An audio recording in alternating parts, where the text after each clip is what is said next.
Good morning, everyone. How are you all? Just let me know quickly if I'm properly visible and audible so that we can start our today's marathon revision of strategic management. Yes, just let me know quickly in the chat box if I'm properly visible and audible. Yes, by mistake, I typed good evening. It's good morning. It's not good evening. Good morning. Yes. So, today, what we are going to do? Today, we are going to cover our 40 mark syllabus of strategic management in 2 days. Today we will do your chapter number 1, 2, and 3, and tomorrow we will do your chapter number 4, 5, and 6. So, ma'am, as you all know, if you are someone who's facing difficulty with the practical, with the financial management, strategic management is something which can save you in your module 2 of your CS executive, and this is your 40 marks paper. In this, you can easily score, like very easily, you can score 35 above, and if you study properly, then definitely you can score 37, 38. So, definitely in this particular subject. So, this is something which can help you score aggregate in your CS Executive Module 2, as well as it will help you clear your financial management paper. Good morning, Pranita. Good morning, Piyush. Good morning, everyone. Yeah. So let me share the link of the class in the groups so that everyone can join. Let me share the link and then we'll start in just 2 minutes.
Okay, so I have shared the link of the class. If your friend is someone who's appearing for the CS Executive Module 2, then you can share the link of the class to your friends also so that everyone can take benefit out of this marathon revision. Yes, so are we good to start? Give me a quick fat thumbs up in the chat box if we are good to start. How's the Josh? The Josh should be very high. So give me a quick fat thumbs up in the chat box if we are good to start. Shall we start with our marathon revision?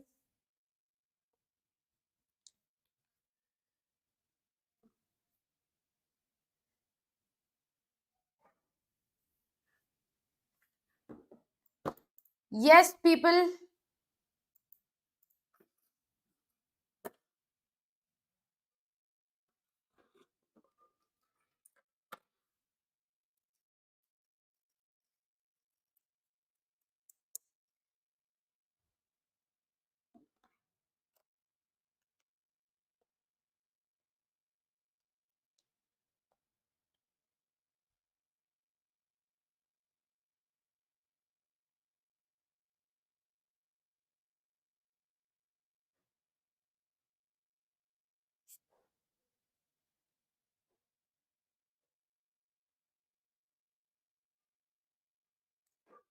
Okay, great. Anuj is saying yes, ma'am. Piyush is saying yes. Khushi is saying yes. Okay, great.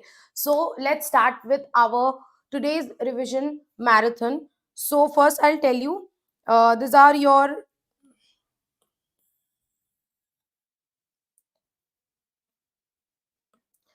6 chapters of part B, strategic management. First one is your introduction to management, which is very chindi. Like this, you study in your class 11th and class 12th. Next is your introduction to strategic management. This is a very small chapter. After that, there's a one very good chapter, business policy and formulation of functional strategy. Chapter number 4, analysis, strategic analysis and planning. Chapter number 5, strategic implementation and control. And chapter number 6, analyzing strategic edge. If you will ask me which chapter is the most important, chapter number 4, 5, 6, as well as 3, 3, 4, 5, 6. These four chapters are very, very, very important for you. This comparatively, this have more weightage in your examination. Along with doing every chapter, I'll also tell you about the weightage of every chapter in your examination. Right. So today, first we will start with 1. Basically, we'll cover first chapter in 1.5 hours approx. So we will have 3 breaks in this marathon revision, obviously, because without break you would not be able to study very effectively. So we started at approx 9:15, 9:10. We will take our first lecture till 11, and then I'll give you 15-20 minutes break. After that, somewhere around 11:20, we can start with your chapter number 2. This will continue for 1.5 to 2 hours, that is, let's say, till 1:30. And after that, you will have half an hour break. 1:30 till 2 you will have break. And from 2 to approx 4:30, we will do our chapter number 3. Half an hour here and there discussing the some important question and the weightage. So this is how our flow will go for the day. Chapter number 1, 2 and 3, starting 1.5 to 2 hours, chapter number 1, then your break. Then next 1.5 to 2 hours, your chapter number 2, then your break. And then next 2.5 hours, your chapter number 3. Chapter number 3 is a bit lengthy and a bit technical as compared to chapter number 1. That is why we have given more time to chapter number 3. This will be your flow of today. In case anybody of you has any doubt, you can post it in the chat box. I will take it up in between the session or after my topic is completed. So if you have any doubt, you can definitely post it in the chat box. I'll just have a continuous eye on the chat box. Right, great. Okay, so with this, we are starting with the session, chapter number 1. Yes, chapter number 1, introduction to management. I'll take this chapter a little bit fast because this is something which we study in our class 11th and class 12th. What is management? So chapter number 1 is your introduction to management. What is management? Like currently what you are doing management. You are managing your studies. Okay, I have my exams in just next 20 to 25 days. What I have to do, I have to do this chapter day 1, this chapter day 2, this subject in 5 days, this subject in 10 days, this subject in 15 days. This is your management. So management means if you have a goal, you want to achieve something, how do you manage proper time? How do you manage all the activities so that you achieve your goal? That is management. Similarly, every business have to do the management in order to achieve their goal, their objective. First we will learn the keywords, because it is very easy to score marks in strategic management since your paper pattern is MCQ paper pattern, right? So MCQ paper pattern we will study according to your examination. From your examination point of view, you have to focus on the yellow highlighted points. Those points which I have highlighted with the yellow highlighter, those points are your keyword from which MCQ can be asked. So you have to focus on the yellow highlighted points. Okay, right? Yes. So first, management is what? Management is a process. Why? Because you have to do planning, organizing, staffing, directing, controlling. So it is a process. First you plan. Okay, I have to wake up 4 a.m. I will do my studies this way, and then I will, first you plan, and then you organize the resources, you purchase book, you take classes, and then you do the staffing, you hire teachers to teach you, and then you direct yourself, and then after, when you study, you execute, you control yourself, that is, you check whether your targets are achieved or not. So planning, management is a process which involves human element. Why? Because obviously without human, management cannot be done. Everything is replaced with machine. Only human management is something which is not yet replaced with a machine, and which involves most effective use of resources in order to achieve our goal. Obviously we do management to achieve our goal. There is one important keyword line, that to manage others we have to manage oneself. We would be able to manage others only if we are able to manage ourselves. So to manage oneself is a prerequisite of attempting to manage others. In order to manage others, we have to manage ourselves. There are four type of resources associated with the management which are required for management. Human resource, without human management cannot be done. Financial resource, without money management cannot be done.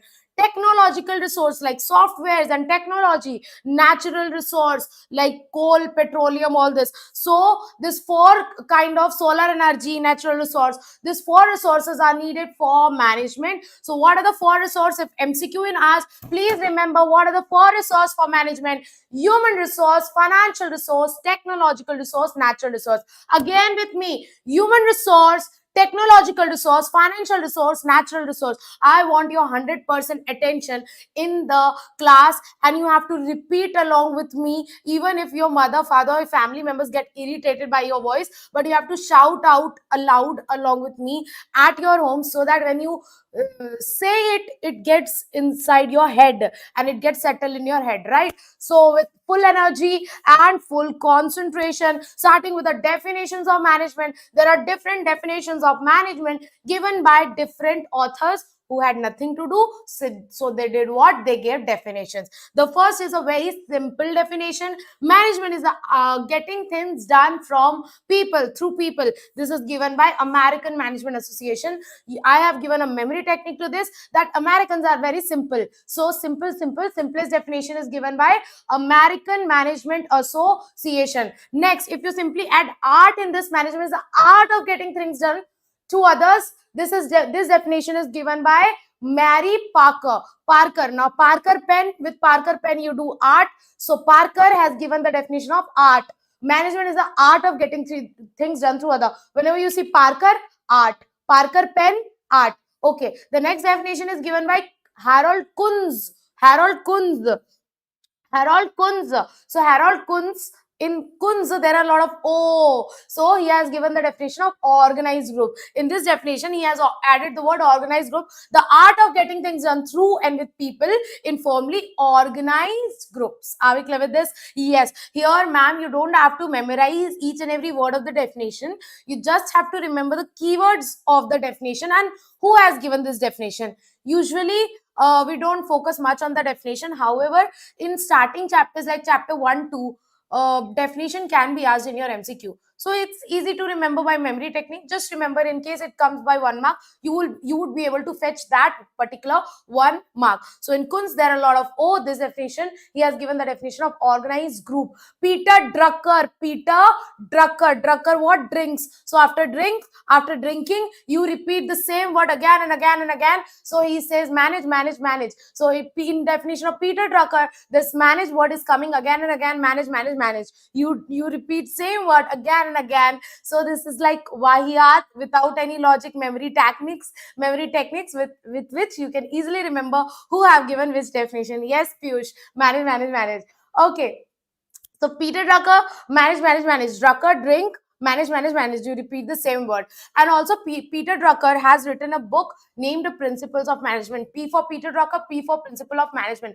Harold Kunz has also written one book named The Management Theory Jungle.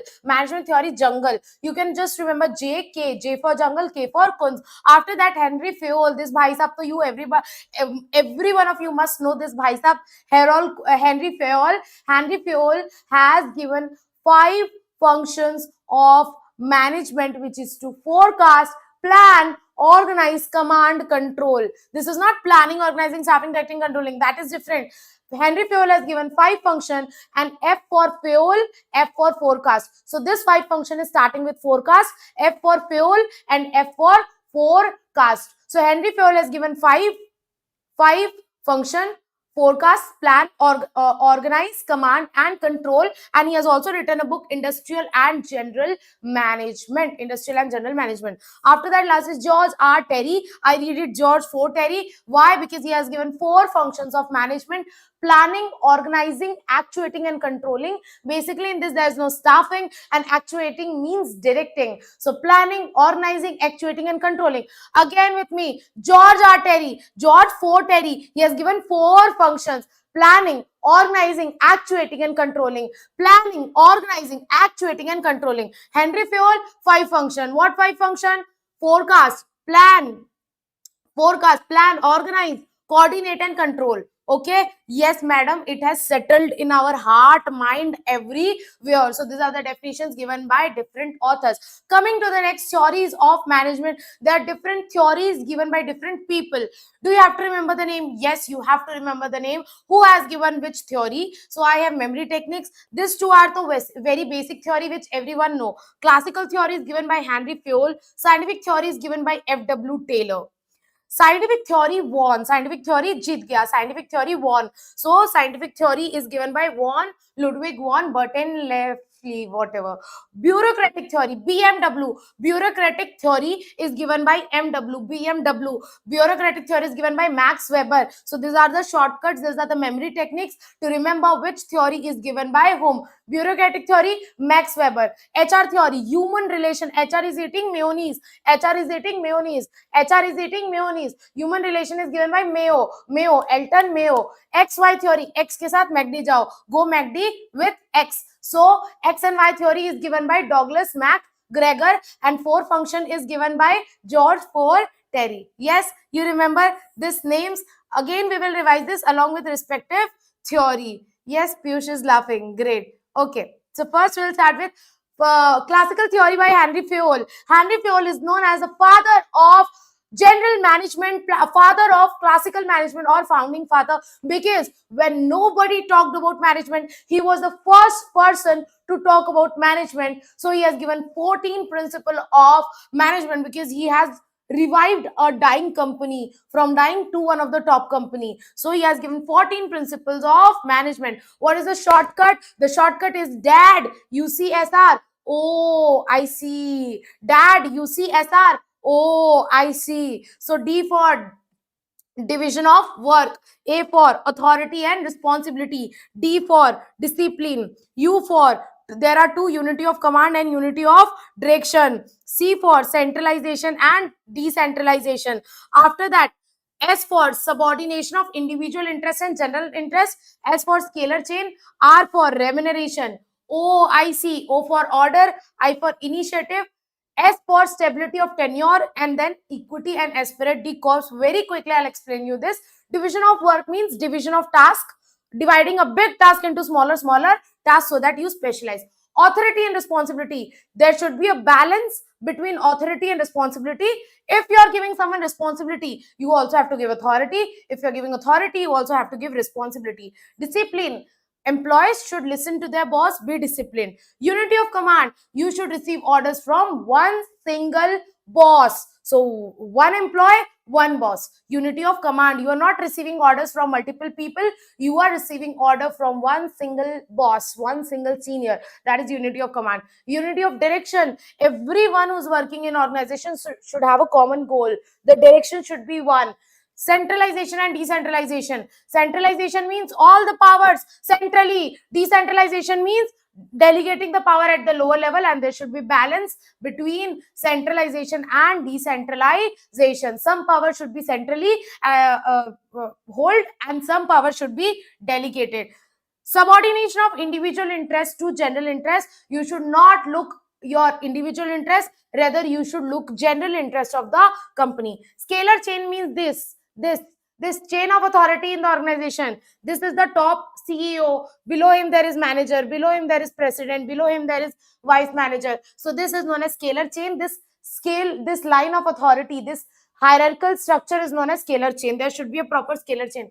Remuneration, if your employee is working for you, you have to pay them remuneration, monetary and non-monetary incentive, otherwise they will not work for you. Order, this doesn't mean order means proper place for every man and material. For every material, let's say, where should I keep the phone? For every material, there should be a proper place.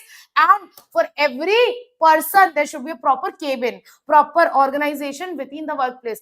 Initiative, you should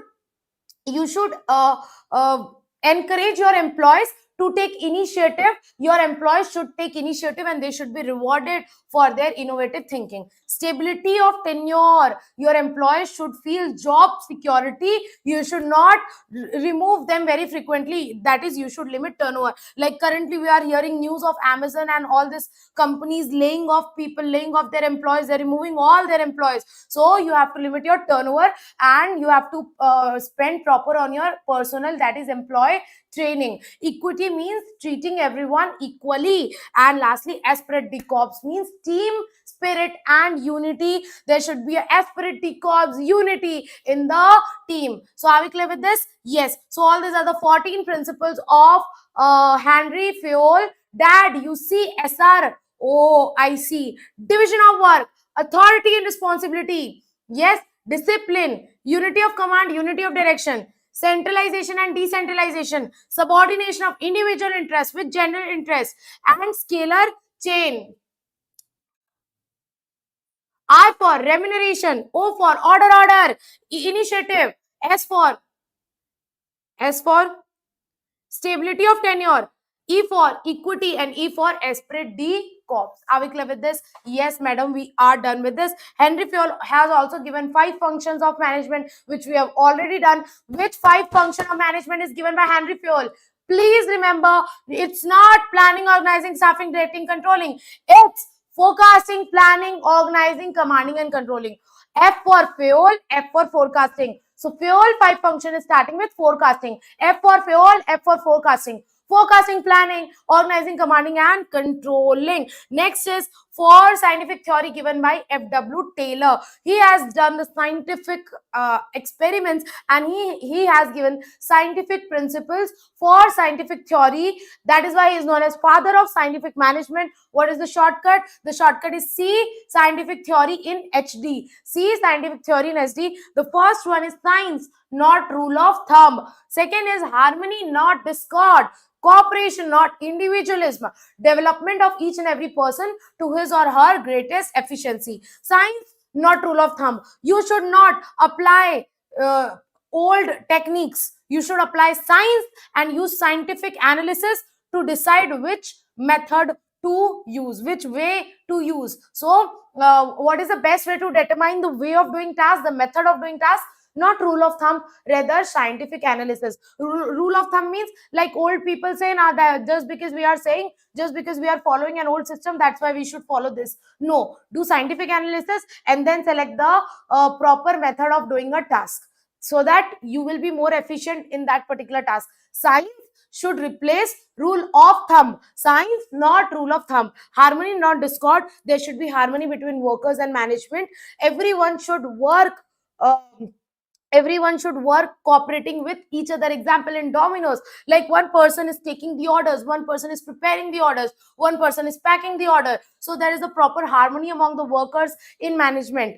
And next is cooperation, not individualism. In cooperation, here the manager should cooperate with workers. Really sorry. Cooperation, not individualism. Cooperation means the managers, the seniors should monitor their workers, and the workers should also ensure that they are following the best practice. They should work in cooperation. It's not like only I will see my work, I will not see other work. There should be cooperation between people, not individualism. Next is development of each and every person to his or her greatest efficiency. You have to focus on developing your employees. You have to train your employees. So you have to focus on developing each and every person to his or her greatest efficiency. Here we are talking about training your employees. So these are the 4 scientific theory given by F.W. Taylor, Frederick Winslow Taylor. Science, not rule of thumb. Harmony, not discord. Cooperation, not individualism. And development of each and every person to his or her greatest efficiency. Yes, very easy. Yes, very easy. The next theory is a very small theory given, system theory. System theory, Vaughan. System theory is given by Vaughan Bhaiya, Ludwig Vaughan, whatever. After that, here what we are saying, here we are saying 3 things, that our business is open system, not closed, open system. Why? Because we interact with external environment just like living organism. We take input, we process, we give output. Organization is interacting with suppliers, government. media, and we are selling our product to customer. We are taking input from external environment, processing, and then we are providing output to external environment. So that is why we are an open system. Are we clear with this? Yes. After that, we exchange lot of things with external environment: money, energy, matter, people, information. Bureaucratic theory. Bureaucratic theory is given by Max Weber. Max Weber. What is the shortcut? BMW. What do you mean by bureaucrats? Civil servants are known as bureaucrats, like government servants, government employees. They are known as bureaucrats. Why? Because they have to follow a proper rules and regulations. So if I talk about the bureaucratic theory, just remember the IAS officer, civil servants, they have to follow proper rules and regulation. And which type of organization follow this theory? Large organization, particularly government organization. There's 5 principles of bureaucratic theory. As soon as the word bureaucratic comes to your head, just imagine an IAS officer. Is he selected by favoritism, or there is a proper uniform standard rules of selecting? So here, first, there is a formal selection. Formal selection means you select people on the basis of their qualification. You don't select anyone just because by vote. There is no selection by voting. There is selection by qualification. Next is, once they become IS officer, they have to follow proper government rules and regulation. The government official can't go beyond law. They can't go beyond Indian constitution. So there's a proper rules and regulation they have to follow.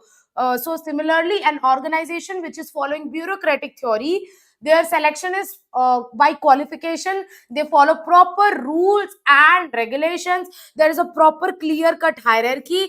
There is a proper clear hierarchy, and promotion is impersonal. When you have to promote someone to the higher level, you promote by their performance, not because you have a personal relation with them. Here we are totally impersonal. Totally impersonal. Whenever I'm saying impersonal, I'm talking about bureaucratic theory. Task specialization. Every employee has a particular role. Like there is a different, right, forest officer, revenue officer, IS in this. So similarly, there are different officers, government officer for different tasks. So similarly, here there is a task specialization. What are the 5 principles of bureaucratic theory? Bureaucratic civil servant. Formal selection. Formal selection.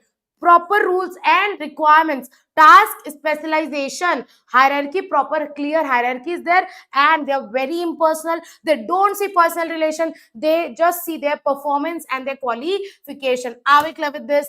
Bureaucratic theory, strict rules and regulation, very impersonal. This is followed by large organization. Example, governmental organization. This is all you need to remember about bureaucratic theory. Max Weber. The next is HR theory, human relation theory, given by mayonnaise. HR is eating mayonnaise. Human relation, mayo. HR is eating mayonnaise. Here it is just opposite of bureaucratic theory. Here we are getting total personal. Here this theory says that you should be personal. You should understand your employees emotion. You should understand their behavior. So here get total personal. So here we emphasize on relationships. Yeah, this is not that relationships which you're thinking about. So here we are emphasizing on relationships. HR theory is brought by doing experiments, which is known as Hawthorne experiment. Hawthorne experiment. This is not Game of Thrones. This is Hawthorne experiments. So Elton Mayo did Hawthorne experiments before giving this particular HR theory. Here we study the behavior of people at work. Some important points about HR theory. Here, in order to understand the emotion of the people, you have to understand human behavior. And when you try to study human behavior, that study is known as sociology and psychology. So here you do the study of sociology and psychology because you try to study the human behavior. And if you get personal with the employees, you understand their emotion, they will feel very much motivated, and this way even you can create an informal relation with your employees. Just like I connect with my students, so I'm also like friends of my students. So this helps me in connecting better and teaching better. So informal, when a manager create informal group with the employees, it helps manager in connecting better with the employees and motivating the employees to do better. So here they form informal group. What are the four important points of HR theory? You need basic understanding of human behavior, that is study of sociology, psychology. Workers are motivated and they form informal groups. Informal groups, these are the four keywords of HR theory given by Elton Mayo. Now ma'am, if you just read the highlighted words, you are done with the strategic management. I have highlighted all the important keywords of your strategic management in your study material itself. Yes, in your study material itself. So you don't need short note for this according to me, because this highlighted points are working like a short note for you only. So if you study this highlighted points, it's working like short note only. So you can just read the highlighted points and you are done with the revision of strategic management in just minutes, in new chutkiyon mein, right? So I hope you have already done the highlighting and all in your book, and doing proper revision with the full focus and attention. Yes, till now it is clear. In case of any doubt, you can mention it in the chat box. The next theory is X and Y theory by Douglas McGregor. X के साथ McD जाओ. Go McD with X. Go McD with X. Go McDonald's with your X. Oh, I know you don't have this much bad days, but yeah, let's, for example, you are going MACD with your X. Now don't start imagining it. Go MACD with your X. X and Y theory by Douglas McGregor. According to MACD bhaiya, according to McGregor, there are two type of people: X people, Y people. Tell me who are bad: X are bad or Y are bad? Of course you know the answer. X are bad people. They lack ambition. So they need to be ordered, they need to be monitored. They are very phudu people. They lack ambition and drive, and they need to be ordered. Why people? Why for yes, yes, yes, yes. They are more motivated. They are self-driven. They don't need to be They don't need to be monitored. X and Y category worker. That's it. Next is George R. Terry. George R. Terry. George Ford Terry. George Ford Terry.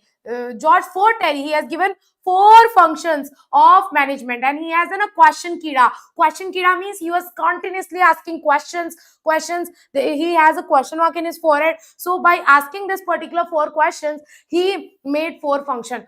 First question was, what is the need? What is the need? Why we are doing this? So for that we need objective, we need goal, and that's how our first function came, planning. And what is the result of planning? When we plan, we make goals, objective, policies, procedure, method. So this is the result of planning. The next question, where should action take place? Who should do what? How we should do? So for that we have to do organizing, and once we do organizing, what we get, what are the result? The result is we divide the work, there is proper work assignment, there is authority utilization, because you give authority in this particular organizing stage. Yes, next is why and how should group member perform the task, like how they will perform. For that they need to be guided. So next function comes actuating or directing, and here it involves leadership. What is the end result? Leadership, communication, so supervision, incentive, etc. Lastly, how are the action being performed? Is it according to plan? And by asking this question, the next function came controlling, where the end result is when you control, you make reports, comparisons, cost and budgets. So he has a question kida. Question, first question is, what is the need? What is the need? So that's why planning came in. What is the end result? Objective, goal, policies, procedure. Next, where should action take place and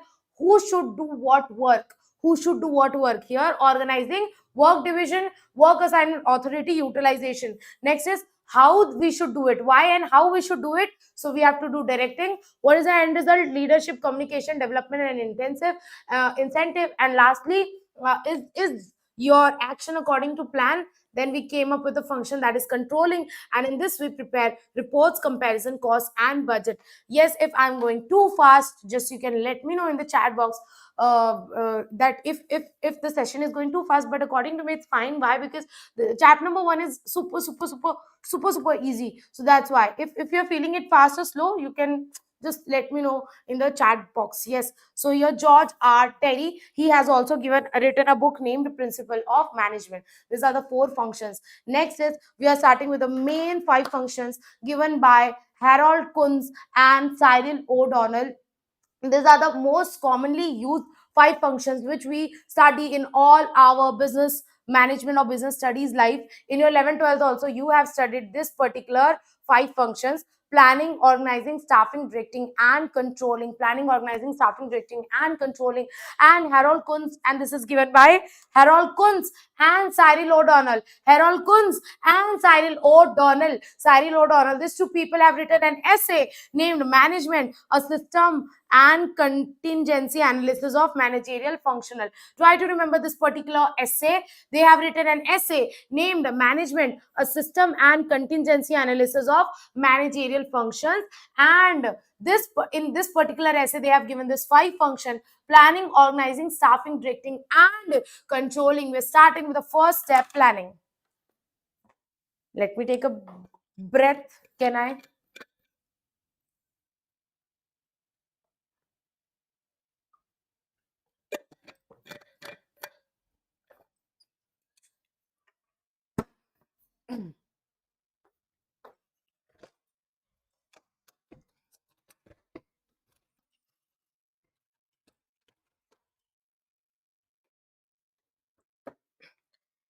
Yes. Are we good till now? Just let me know in the chat box. Are we good till now? All clear? Done, done, done, madam. 10 out of 10. 100 out of 100. Yes. Are say you will not be charged money. Yes. Okay. Great. Chaliye. So we'll start with the first function of management, that is planning. Planning means to plan what you want to achieve. Let's say you have cleared your 12th. Now you're planning what you want to become. You want to become a CS, CS, CMA, lawyer, IAS officer. So you are planning your career. Planning is the first step in order to start the management. Without plan, you can do nothing. Planning is very important. So which is the first and foremost function? First and foremost function is planning. It is the preliminary step. Preliminary, and it is looking ahead. You are looking to the future. You are chalking out future courses of action. Here you develop a comprehensive sketch of what you want to achieve. So you make a comprehensive sketch of what you are going to do, what you want to achieve. And there are two prerequisites of planning. In order to do planning, you should be clear about your vision and your mission. Vision and your mission. What is vision? Where you want to go, kahan pahunchna hai, where you want to reach. Okay, after 10 years down the lane, I want to become one of the most richest person of India. I want to cross Mukesh Ambani. So, like, that's your vision, where you want to reach. Mission is how you are going to reach there. Okay, what I will do, I will become a company secretary. I'll start earning, and then I'll start business also, and then I'll have multiple source of income. That's how I'll become rich like Mukesh Ambani. So, vision means where you want to reach. Mission means how you will reach. So, vision and mission, you should be aware about your mission and vision. Then only you would be able to plan in a better way. So, which are the two prerequisites of planning? Vision and mission. Vision and mission are the prerequisites of planning. It is ongoing and recurring function. It goes on and on and on. It's not like you have made plan, now you can sit and sleep. No, you have to do it again and again. And obviously planning is the most difficult thing, because you have to plan properly. वैसे तो you plan, okay, we will wake up at 4, but not everybody is able to execute the plan. So that's why planning is the one of the most difficult function. Next is definition of planning. There are a lot of definition of planning given. First definition of planning is given by Urvik. Urvik for Ullu. Ullu means mental.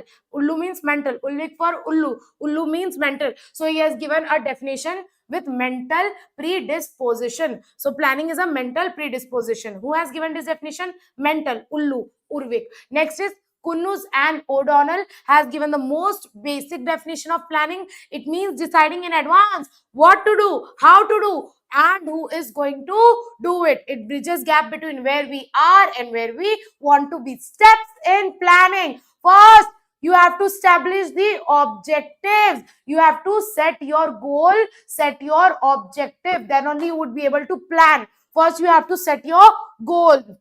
Okay, after 5 years, I want to become a successful person, or you want to become what, CA, CMA, whatever. You have to set your goal or objective. Okay, company has set a goal that, okay, we want to achieve 10% increase in our profit by next 5 years. So you have to set up your goal and objective, which should be clear, precise, in quantitative terms, in numerical terms, and practical and feasible to achieve. And after that, you have to establish the planning premises. Premises means assumption, because you don't know about the future, what will happen in future. We don't know if corona will come, this will happen, that will happen. So you have to make assumption about future. Okay, assuming that government doesn't ban this product, assuming that this is the scenario, assuming that we have proper finance, assuming that we have proper employees. So you make assumptions about future, and those assumptions are known as planning premises. Planning premises means assumptions about future, because you don't know future, so that's why you have to make assumption about the future, and that assumption about the future is known as planning premises. Some are internal, some are external. You have to make assumption, you have to establish assumptions, you have to establish planning premises. What is internal planning premises? Internal means your internal assumption, like how much your internal finance would be, how much your labor, how your labor relation would be, whether you would have proper investment or not. So these are your internal planning premises. Capital investment, management, labor relation, and management, these are your internal. What is your external planning premises? Like about government, about media, about economy, socio economical, political, all these are your external planning premises. We can control our internal planning premises, like if we are lack of employee, we are lack of money, we can raise finance, and internal premises is controllable, but external premises is not controllable. If you are assuming that government will not ban this product, it is not in your control. Government will do whatever it want, it is not in your control. External premises are non-controllable. So what we did, we set up, establish objective. Once we establish objective, we have to make assumptions, that is establish planning premises. After we establish planning premises, we have to choose among different alternative courses of action. Like now you have decided you want to become a CS. Now you have different options from where you want to take your coaching classes. So there are 10 options available to you. You have to analyze all the 10 options, advantage and disadvantage, pros and cons of all the options. So here you have to choose one among alternative course of action. You have to evaluate each and every option, pros and cons, advantage, disadvantage, and select the best one for you. And once your main plan is set up, you have to formulate a derivative plan, means sub plan, secondary plan. Your main plan is you want to become a CS. Now you have to make a sub plan for that. Okay, in December 2022 I want to clear my module 2. In June, by next year I want to clear my professional. So you have to make a sub plan, secondary plan. What do you mean by derivative plan? Derivative plan means sub plan, secondary plan. It flows from master plan. It should be according to the master plan. Like example, you make policies, procedure, program, budget, schedule, etc. So what is the steps of planning? First is establishing the objective, then you are establishing planning premises, then choosing among alternative course of action, then formulation of derivative plan. Try to recall everything. Yes, next is securing cooperation. You have to tell the employees that, see, this is the plan, we need your cooperation. For that you have to motivate and communicate to your employees. You have to secure their cooperation. Take in confidence your subordinate, they will feel motivated, and they will also provide their valuable suggestions. Lastly is follow up. Follow up is just like controlling. You have to keep a continuous check in your plans whether they are working or not by proper feedback, and taking proper feedback. You have to do controlling, that is follow up, whether any changes is required to be made or not. So that is why this is just like controlling. So that is why there is a link between planning and controlling. Yes. What are the 6 steps of planning? Establishing objective. Next is establishing planning premises, then choosing of alternative course of action, formulating derivative plans, securing cooperation, and lastly follow up. Okay, again, establishing objectives, establishing planning premises, choosing among alternative course of action, formulating sub-plan or derivative plan, securing cooperation, and lastly follow up or appraisal. I hope you are able to remember all this. Why planning is significant? Bakwas. Organizing means where you organizing your physical, financial, and human resource. Here you see which all experts you will need. Okay, you will need this particular human resource. what financial resource you need, what physical resource you need. So if you get an MCQ that in which particular function you have to bring together human, physical and financial resource, that's in organizing. Here you organize all your work. What are the works you develop, you divide it into different groups, and you decide how much finance we will need for this work, how much physical resource we will need for this work, and how much human resource we need for this work. So here you organize different works in different groups. So this is your organizing. It follows your first function. If you get an MCQ which follows your first function, organizing follow your first function, it brings together human, physical and financial resource. Just remember this particular picture. It brings together human, physical and financial resource. And yeah, next is definition of organizing given by Chester Bernard. Shortcut is OBC. OBC.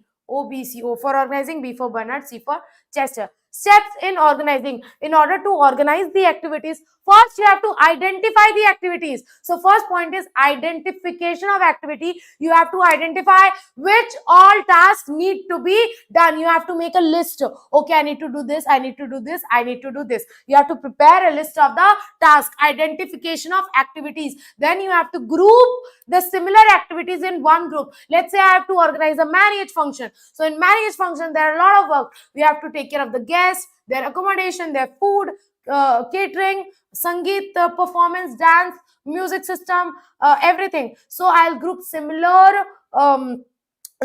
activities in one group, like relating to Sangeet program, everything, choreographer, dance, anchor, I will group all these activities in one group. So departmentally organizing means making department means you group similar activities and make one department. If I talk about company, all the works related to finance will be made one department, finance department. All the work relating to HR will be made a separate department, HR department, accounts department, sales department. So we group similar activities into one department, and this process of dividing the whole concern into number of department is known as departmentation. You might get this in the MCQ. What is departmentation? Organizing, dividing whole work in different department, in different unit, is known as departmentation. The first point is identify the activities, then group them into different departments or unit. Then you have to give authority. You have to classify the authority.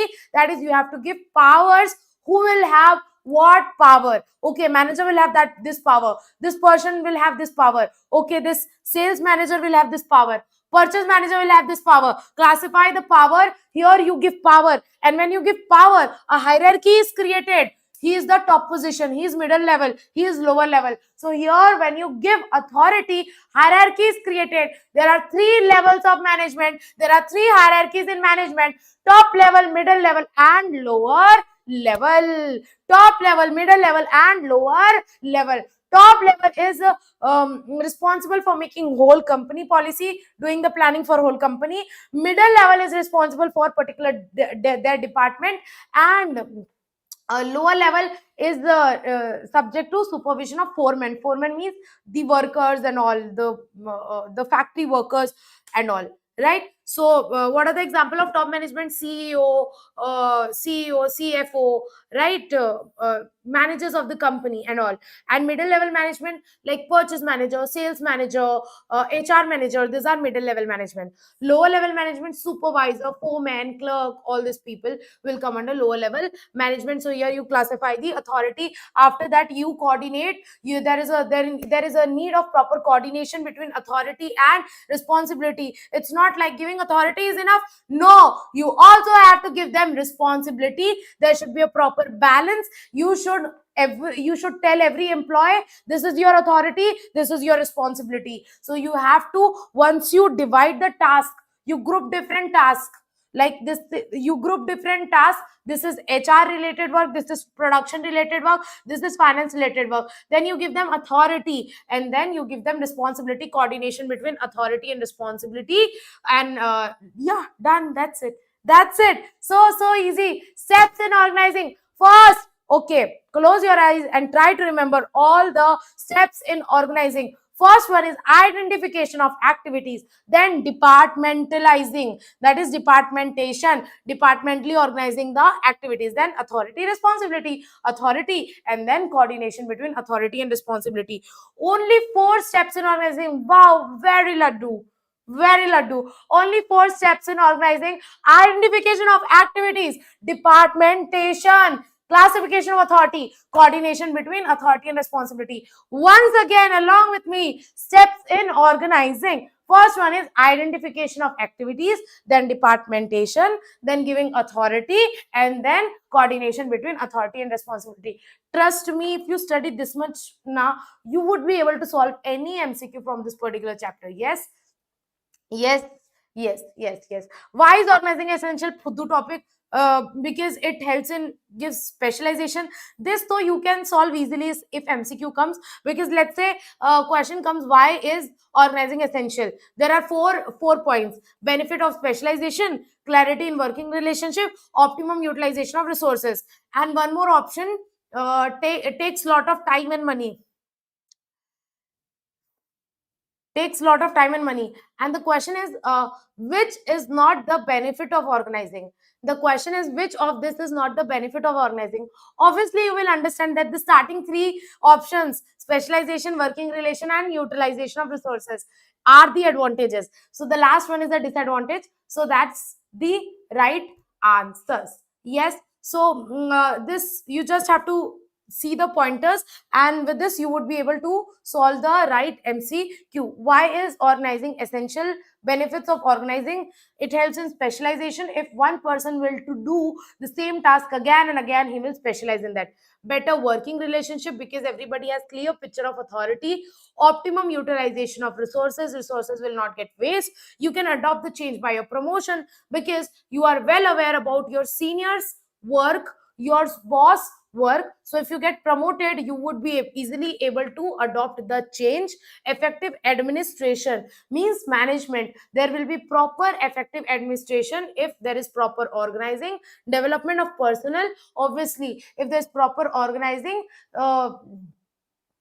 proper work will be delegated to every employee, and they will grow. It will help them grow, because proper opportunities will be given to do work to different employees. And lastly, ultimately it will help in the growth of the organization. Don't give too much time to this. Just see the names and all from this. If MCQ is asked, I'm pretty sure you would be able to solve it. So that is your organizing. Next is your staffing. Staffing means actually hiring the people whom you need. Let's say now, after organizing, I know that I need 10 finance experts, I need 5 marketing experts, so I need 5 MBA in marketing, I need 5 CS, I need 10 CA. So now you know who you need. Now you actually hire those people. That is staffing. Staffing means manning the organization structure, and there are different process of staffing: placing right person at the right job in the right time. Yes, correct, Piyush. Okay, and it is closely related to organizing. What is staffing? Placing right person at the right job. There are 2 definitions of staffing. One is given by Heyman, another is given by Kunuz and O'Donnell. So Heyman has given a definition: staffing includes recruitment, selection, development, compensation to subordinate. What is recruitment, selection? We will just see in the steps of staffing. Kunz and O'Donnell has given a definition that staffing involves manning the organization structure. Manning means hiring man for the organization structure. So Heyman has given a definition which does not involve man. So if there is manning in a definition, it is not given by Heyman, it is given by Kunz and O'Donnell, and the other definition is given by Heyman. So this is the definition of staffing. So here we will study about the features of staffing. What are the features of staffing?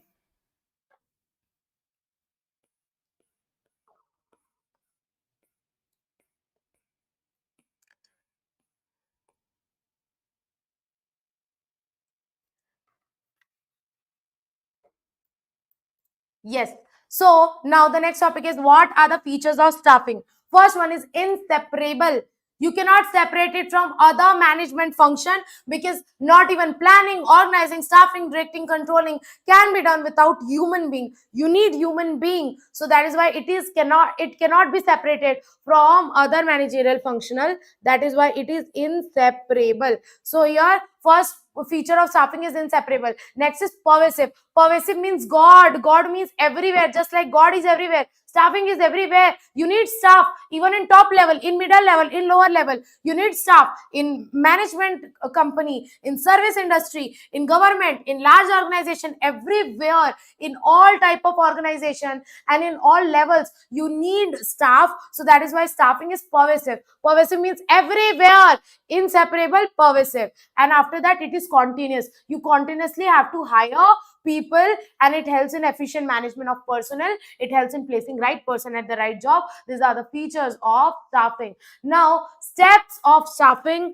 functions of staffing, how to staff, whatever. Steps of staffing, functions of staffing, how to staff. First is you have to analyze how many manpower you need. So first point is analyzing how many people you need, understanding the manpower requirement. Then you recruit. Recruit means you invite people. Hey, come, I have vacancy, come, recruitment. Recruitment is a positive activity where you invite people, come. And recruitment can be done internal or external. Internal, you don't have to go outside. You will find your employee inside your organization by promotion or transfer. If there is one extra person in production department and you need one person in sales department, you can transfer that person from production to sales department. So internal, you can do internal recruitment by transfer or promotion. And if your internal requirement, after the internal recruitment your requirement is not fulfilled, then you can go for external recruitment by making advertisement through mass media and publishing it in a newspaper that we need employees. Which is the best way of recruiting? Internal recruitment. That is, internal transfer and promotion is the best way of recruitment. So if you get an MCQ, that which is the best way to do the recruitment, then internal transfer and promotion is the best way to do the promotion. Which madam? Internal transfer and promotion is the best way. It is the best way to do the recruitment. And here you invite people. Next is selection. Selection is the negative activity. Now let's say 100 people have applied for the job, but you want only 10 people. So now here you choose people, you select people, and from 100 people you have to select 10. That is, you have to say no to 90 people, that sorry, you were not selected. So that is why this is a negative activity. Here it is like make or break, make or break, make or break. So here you take interviews, you do group discussions, tests, and this is how you see who have appropriate qualification and skills for this job, and then you give job to them. It is two-way process, because even employees interact with the company, that how much salary you will give and all. So it is a two-way process.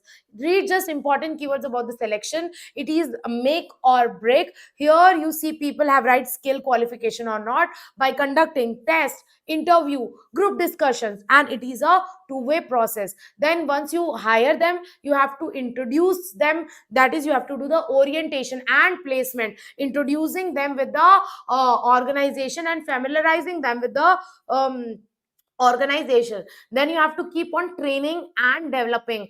Okay, you have to do them training according to their nature of activities, and also you have to provide them proper training and development. After that, remuneration, obviously this is why they have come here for job. So you have to provide them remuneration, which is monetary compensation which you give to the employee. Then you have to evaluate their performance, and at last, on the basis of performance, you have to do promotion or transfer. If their performance is good, you will promote them to the higher level. That is, this is a non-monetary incentives. So these are the steps in staffing. Number one, manpower requirement. You analyze the manpower requirement, then you invite people, recruitment, and then you select one among them, selection, then you introduce them, that is orientation, then you do training and development, then remuneration, then performance evaluation, and at last promotion and transfer. Ma'am, do we have to remember sequence also? Yes, you have to remember here sequence also. Like in MCQ, you can get MCQ, which step comes before remuneration in steps of planning. This MCQ you can get. Okay, so ma'am, what are the steps of staffing? What are the steps of staffing? Manpower requirement, recruitment, selection, after selection, orientation and placement, after that training and development, then remuneration, then performance evaluation, and then promotion and transfer. Did I miss anything? No. Yes. Performance evaluation, promotion, and training and development I missed. No, I said it.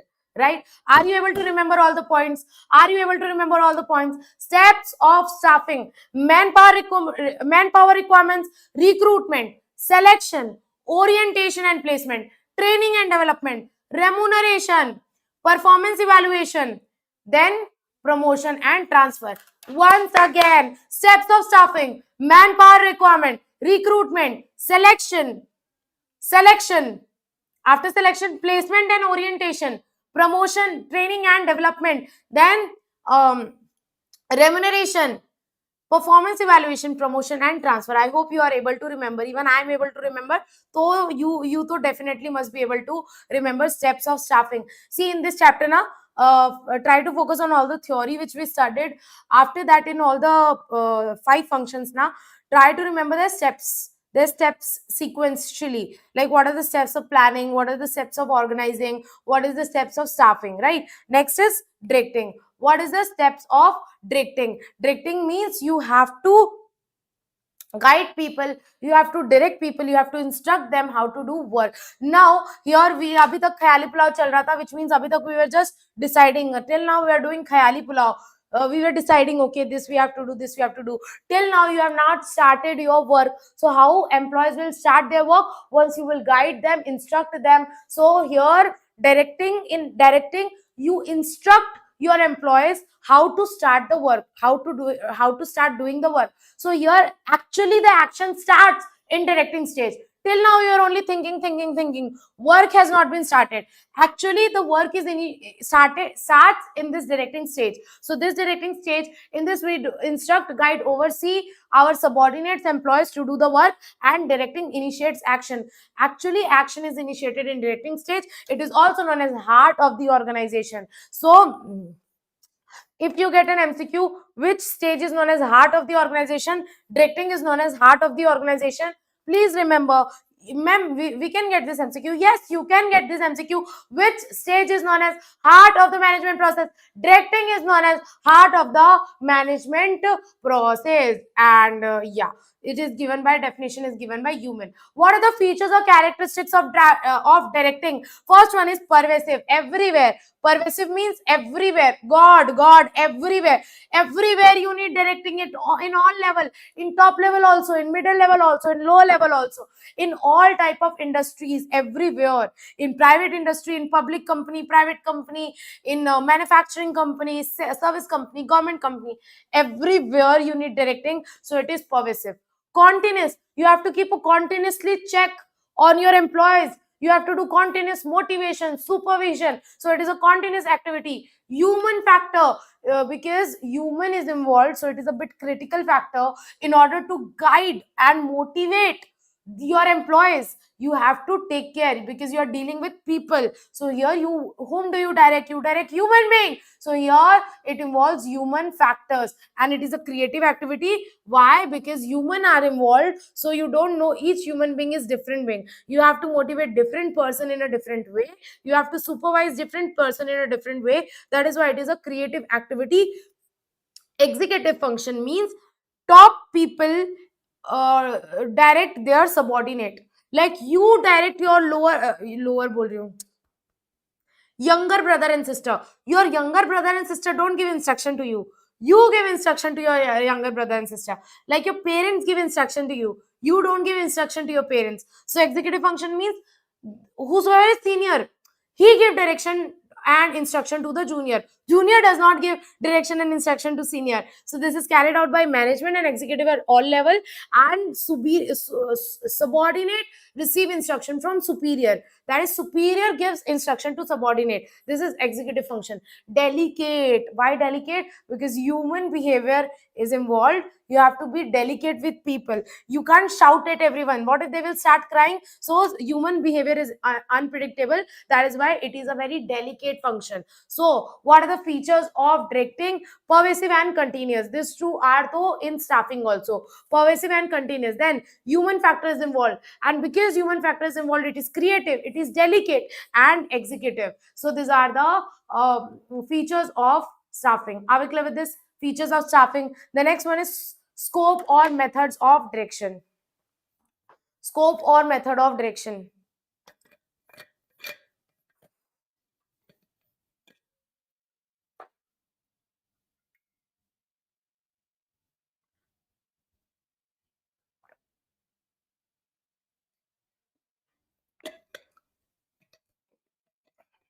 Yes.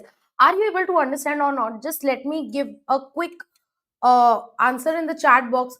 Are you actually able to understand or not? Like, are you able to recall? Like, understanding is a secondary thing. Yeah. Are you able to recall everything? And yeah. This we studied. I'm able to remember all the keywords. I'm able to remember all the points. Are you able to remember? Yes. Are you twinning along with me here? जल्दी से बता दो. I won't charge any money for you for answering. Yes. Okay. Piyush, what about others? Only Piyush is getting. What about others? Are you getting? Aditya is saying yes. Anuj is saying yes. Okay, great. So now we are starting with the scope or scope or methods of direction. Okay, a lot of people are here. Shudhar is saying yes. Nihal is saying yes. Shamshun. Nisha. Okay, Nisha. Nisha is also saying yes. Great. So now we are starting with the next topic, that is methods or scope of direction. This is not steps of direction. This is rather, we can say, types of direction. There are 5 types of direction: supervision, communication, supervision, communication, leadership, leadership. After leadership, there is motivation, and fifth one is commanding. After motivation, fifth one is commanding. Just this is left in your first chapter. After that, first chapter will complete controlling is the very chindi. So we have to study this 5 types of directing and controlling, and then your first chapter will complete, and then you will get a break. You can let me know how long break you want. Yes.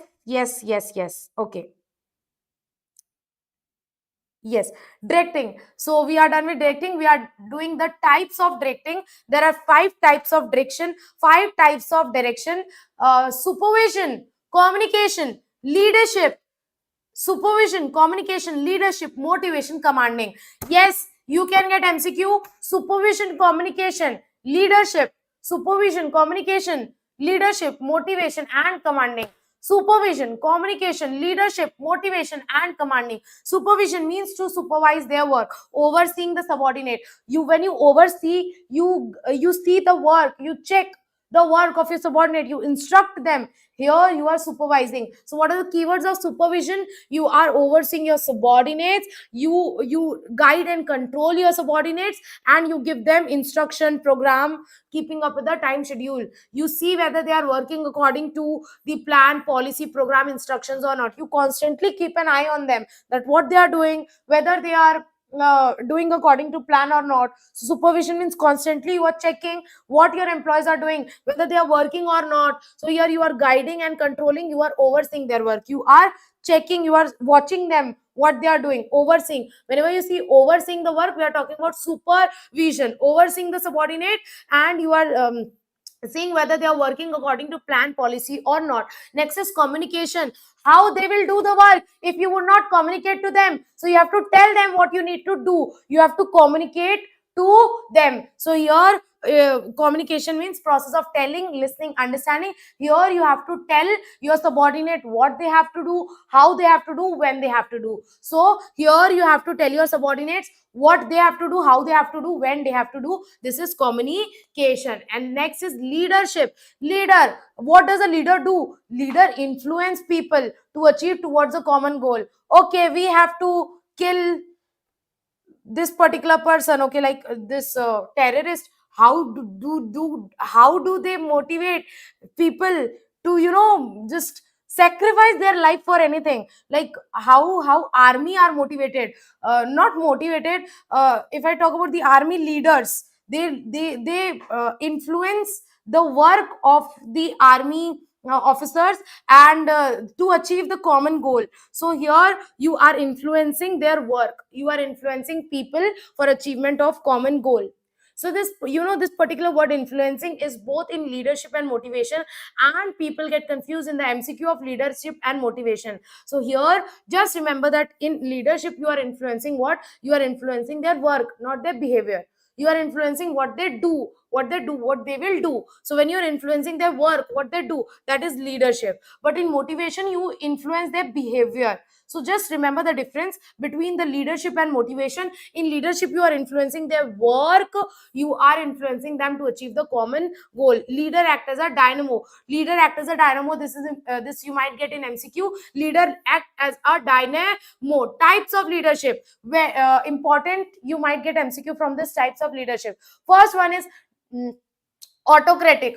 Autocratic means don't listen to anyone, do what you wish. Adolf Hitler. Autocratic, I will do what I want, I will not listen to anyone. That is autocratic. Leader makes the decision without listening to anyone, without listening to employees. And here leader makes decision without getting any inputs from anyone. This is autocratic. And in today's era, this leadership stinks, means this is of no use. You should not adopt this particular autocratic leadership. It is rarely effective. Next is democratic. Suno sabki, karo man ki. Listen to everyone, do what you wish. Listen to everyone, but do what you want to do what you wish. Democratic, like India is a democratic country. Listen to everyone, but do what you wish. When seniors, when leaders make policies, make plans, they take advice and input from employees, but make that policy which they want. So listen to everyone, but do what you want. So your leader makes decision based on input of team member. They take the input of team member, and each member have a equal say. And this is the most effective leadership style. This is the most effective leadership style. Which is the most effective leadership style? Democratic. Listen to everyone, do what you wish. Leader makes the decision, but after listening to employees. Next is lazy spare. Lazy lad सैया, ठीक है? तो lazy spare means let them do. Here leader is very lazy. Lazy lad. Leader is here very lazy. He has given full freedom to employee. I am not gonna take decision, you take whatever decision you want. This is lazy sphere. Let them do. Lazy sphere, let them do. Lazy sphere, let them do. Leaders who embrace it afford nearly all authority to their employees. They give all authority to their employee. I will not even take the decision, you yourself take decision. And this is good for young startups, where people, young employees are very enthusiastic, they are very talented. So in young startup we should adopt this laissez faire leadership. This might put trust into they might put full trust on their employees. And obviously when you are giving full authority to employees, you are giving full trust to your employee. Autocratic, Hitler. Yes, Piyush. Okay, so this is laissez faire. Next one is your strategic leadership. These three are most common. Autocratic means don't listen to anyone. Leader will do whatever he want. Democratic, leader will make decision, but after listening to the after listening to the suggestions of employees. And laissez faire means leader will not do anything, he will give full authority to the employees. These three we are done, these three are the most common. After that, strategic leadership. And I always tell my student, whenever word strategy comes to your mind, you should think about long term. So whenever you are doing strategic leadership, you are not only taking care of the current scenario, rather you are also thinking about the long term scenario. Strategic leadership means you are taking care of the current operation also, and you are thinking about the long term growth opportunity also, you are thinking about the long term also. So whenever the word strategy comes, the word long term should come to your mind. Strategy means long term. So what is strategic leadership? Such a leader who's not only thinking about the current operation, but also is thinking about the future growth. So he's like two in one. He is two in one. He is doing two in one. Strategic leadership. Here you take care about the company main operation also and growth opportunity also. He takes burden of executive interest, means top level interest also, while ensuring that the current working condition remains stable. He take care of the current working condition also and executive interest also. So he is like two in one. Next is transformational. Transformational means transforming someone. How do you transform someone? By motivating them, constantly pushing them to work harder. No, you can do it, you can do it. So like in games, first you clear level 1, level 1 is easy, then you go level 2, then level 2, then level 3, then level 4. You keep on giving them a bit harder task, so that they develop, they transform into a better person. So transformational leadership, where you give improve the task, not only basic task, improve the task every week to their employees, so that they grow, they transform into a better person. So that is transformational, means improving. Transform means improving. How do you improve your employee? By not giving them only same work, but giving them a bit harder work every now and then. So employees might have a basic set of tasks and goals that they complete every week or month, but leader is constantly pushing them out of their comfort zone. Although they know the basic task, but leader who want to transform their employees, we are motivating them, please come out of your comfort zone and try something harder work. Okay, so that is transformational leadership, where you are transforming and improving your employee by giving them a harder task and pushing them to come out of their comfort zone. Are we clear with this? And obviously, transformational leader, where you are motivating your employees to transform. This is suitable for growth minded companies. So if you get an MCQ, which kind of leadership is best for growth minded companies? So transformational leadership is best for growth minded companies. Transformational leadership is best for growth minded companies. So for growth minded companies, transformational means improving. Transactional, where you give reward on the basis of transaction. If you will send 10 extra mail today, I will give you 100 rupees bonus. If you will make 10 extra sales, I will give you 200 rupees bonus. This is transactional, where the reward is based on the transaction, so that they will be motivated to do better. This ensures bare minimum work. Okay, that if I reward you for doing, then obviously this will ensure that you will do that particular work. So this is fairly common today, and everywhere you can see this transactional leadership. Reward the employee for precisely the work we do. Transactional means reward them according to the work they do. If they send 10 emails, you give 100 rupees bonus. If they send 20 emails, you give 200 rupees bonus. Example, if you work in marketing, you will receive a bonus for sending 10 email, and obviously this helps in ensuring bare minimum work. This is your transactional leadership. Transactional means you reward on the basis of transaction, on the basis of the work they do, the things they do. This is your transactional leadership. Are we clear with this? Next is coach style. Coach, like in sports team, there's a coach who see, yeah, Dhoni is good in keeping, we should make him a keeper. Yeah, Virat Kohli is good in batting, we should make him the opener batsman. I don't know who is it, I don't watch cricket. I'm just giving you example that here you see the strength of a particular individual, and you try to develop that strength. Okay, this person is good in bowling, so we will develop his bowling strength. This person is good in batting, so we'll develop his batting strength. That is, and ensuring the teamwork. That is coach style. Coach, it is done in sports. Identify identifying and nurturing individual strength. A coach leader, a coach style leader identify and nurture individual strength of member of the team so that they work together. And this is similar to strategic and democratic. This coach style leadership is similar to strategic and democratic leadership. So what is coach style leadership? Here in coach style leadership, the coach identify and nurture individual strength of each member and as a team so that they work together. Bureaucratic, you know already, bureaucratic means where IS officer are involved, bureaucrats are involved. So you know they have to follow proper rules and regulation. They can't go beyond rules and regulation. So in bureaucratic leadership, you don't listen to employees, you do listen to them. But if their suggestions is against the organization rules, organization policy, then we will not listen to them. So this leader go by the books. Books means rules and regulation. Bureaucrats, like civil servants, cannot do anything against government, against the constitution, against rules. So that is bureaucratic, means you are following a bureaucratic structure and old system, companies old policies and programs, and you are not coming out of that. So here you do listen to the employee suggestion, but if their suggestion are against the company's policy, company's rules, then you will not listen to them. So they go by books. They might listen and to the employees input, but leader reject employees input if it conflicts with the company's policies and procedure.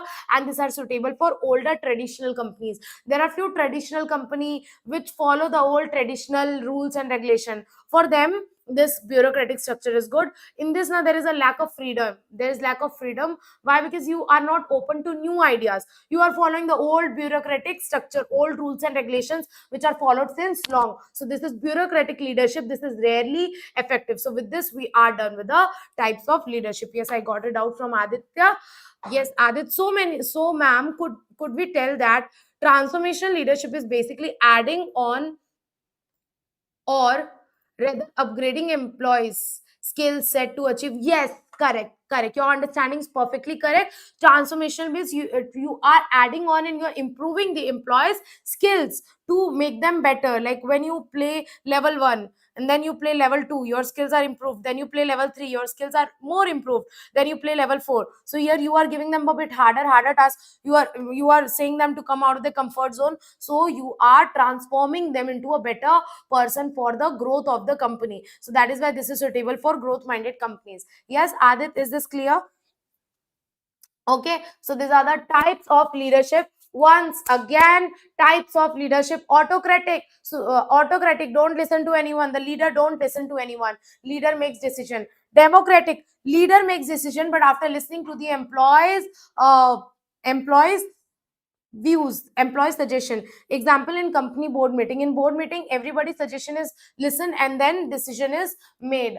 Lazy sphere, let them do. Full freedom is given to employee, let them do whatever they want. This is suitable for young startup. Strategic, long term, two in one. You are also ensuring about the current main operation, as well as you are also taking care about the growth opportunities. You are taking care of the executive interest also and current working condition also. Transformational, you are transforming your employees to come out of the comfort zone, giving them difficult tasks, suitable for growth minded companies.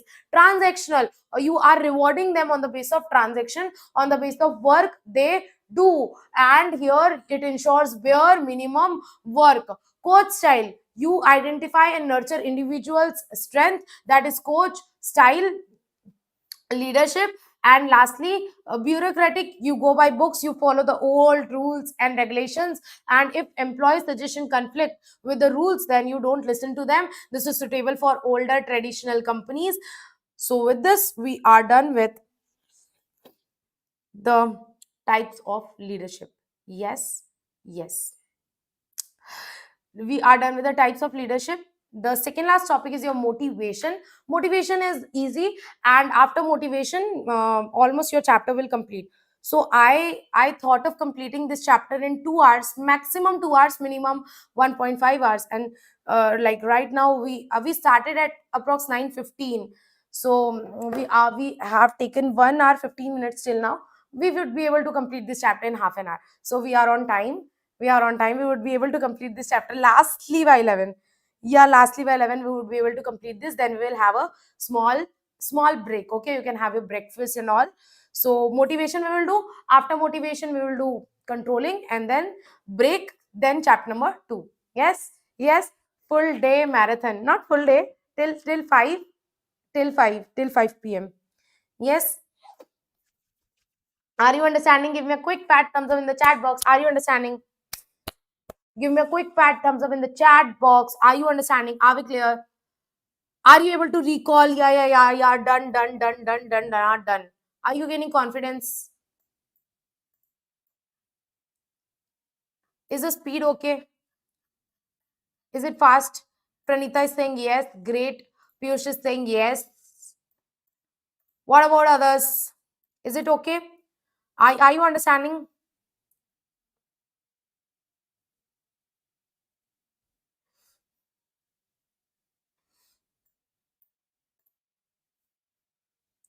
अरे बोलो. Adit is saying yes. Okay, great. Chalo. Let's move forward. The next topic is your motivation. Now, in motivation, you are influencing your employees' behavior, their role, so that they perform better. You are motivating them. No, you can do it. You can do it, bro. You can do it. So this is motivation.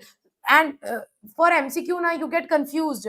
Why? Because this particular influence word is used in leadership as well as motivation. So don't go blank minded that if influence word is there, then that is motivation. No. Remember, in leadership we studied that in leadership you are influencing what? You are influencing their work. You are influencing the work of the subordinate to achieve the common goal. But in motivation now, you are not influencing their work. In motivation, you are influencing their role and their behavior. In you are influencing their behavior, their role. That is motivation. So please remember this keyword. This might be asked in MCQ, that if you are influencing their work, that is leadership. If you are influencing their behavior, that is motivation, not motivation. Okay, so here you are influencing their role and their behavior. You are motivating them, inspiring them to do better. So here you inspire your subordinate to do work with zeal, enthusiasm. So it's like, instead of saying, when your boss gives a task, instead of saying, okay, I have to do, you will say, okay, I will do. This is the difference between motivation. You do work with zeal, willingness, initiative, and it taps human potential. What taps human potential? Motivation. Because when you are motivated, you perform better. It taps human potential. Leadership and motivation are two wings of direction, and it may stem from personal interest, such as keeping safe. Everyone have a different motivation. For some people, money is the motivation. For some people, love and affection is the motivation. For some people, reward is the motivation. So motivation, it depends on personal interest. For every person it might be different, but the most common motivator for every people is pay, money, because nobody can survive without money. So most common, the most primary motivator is pay. So if your MCQ is asked, which is the most primary motivator? Pay is the most primary motivator. Pay is considered as a primary motivator, means the most important motivator. Pay.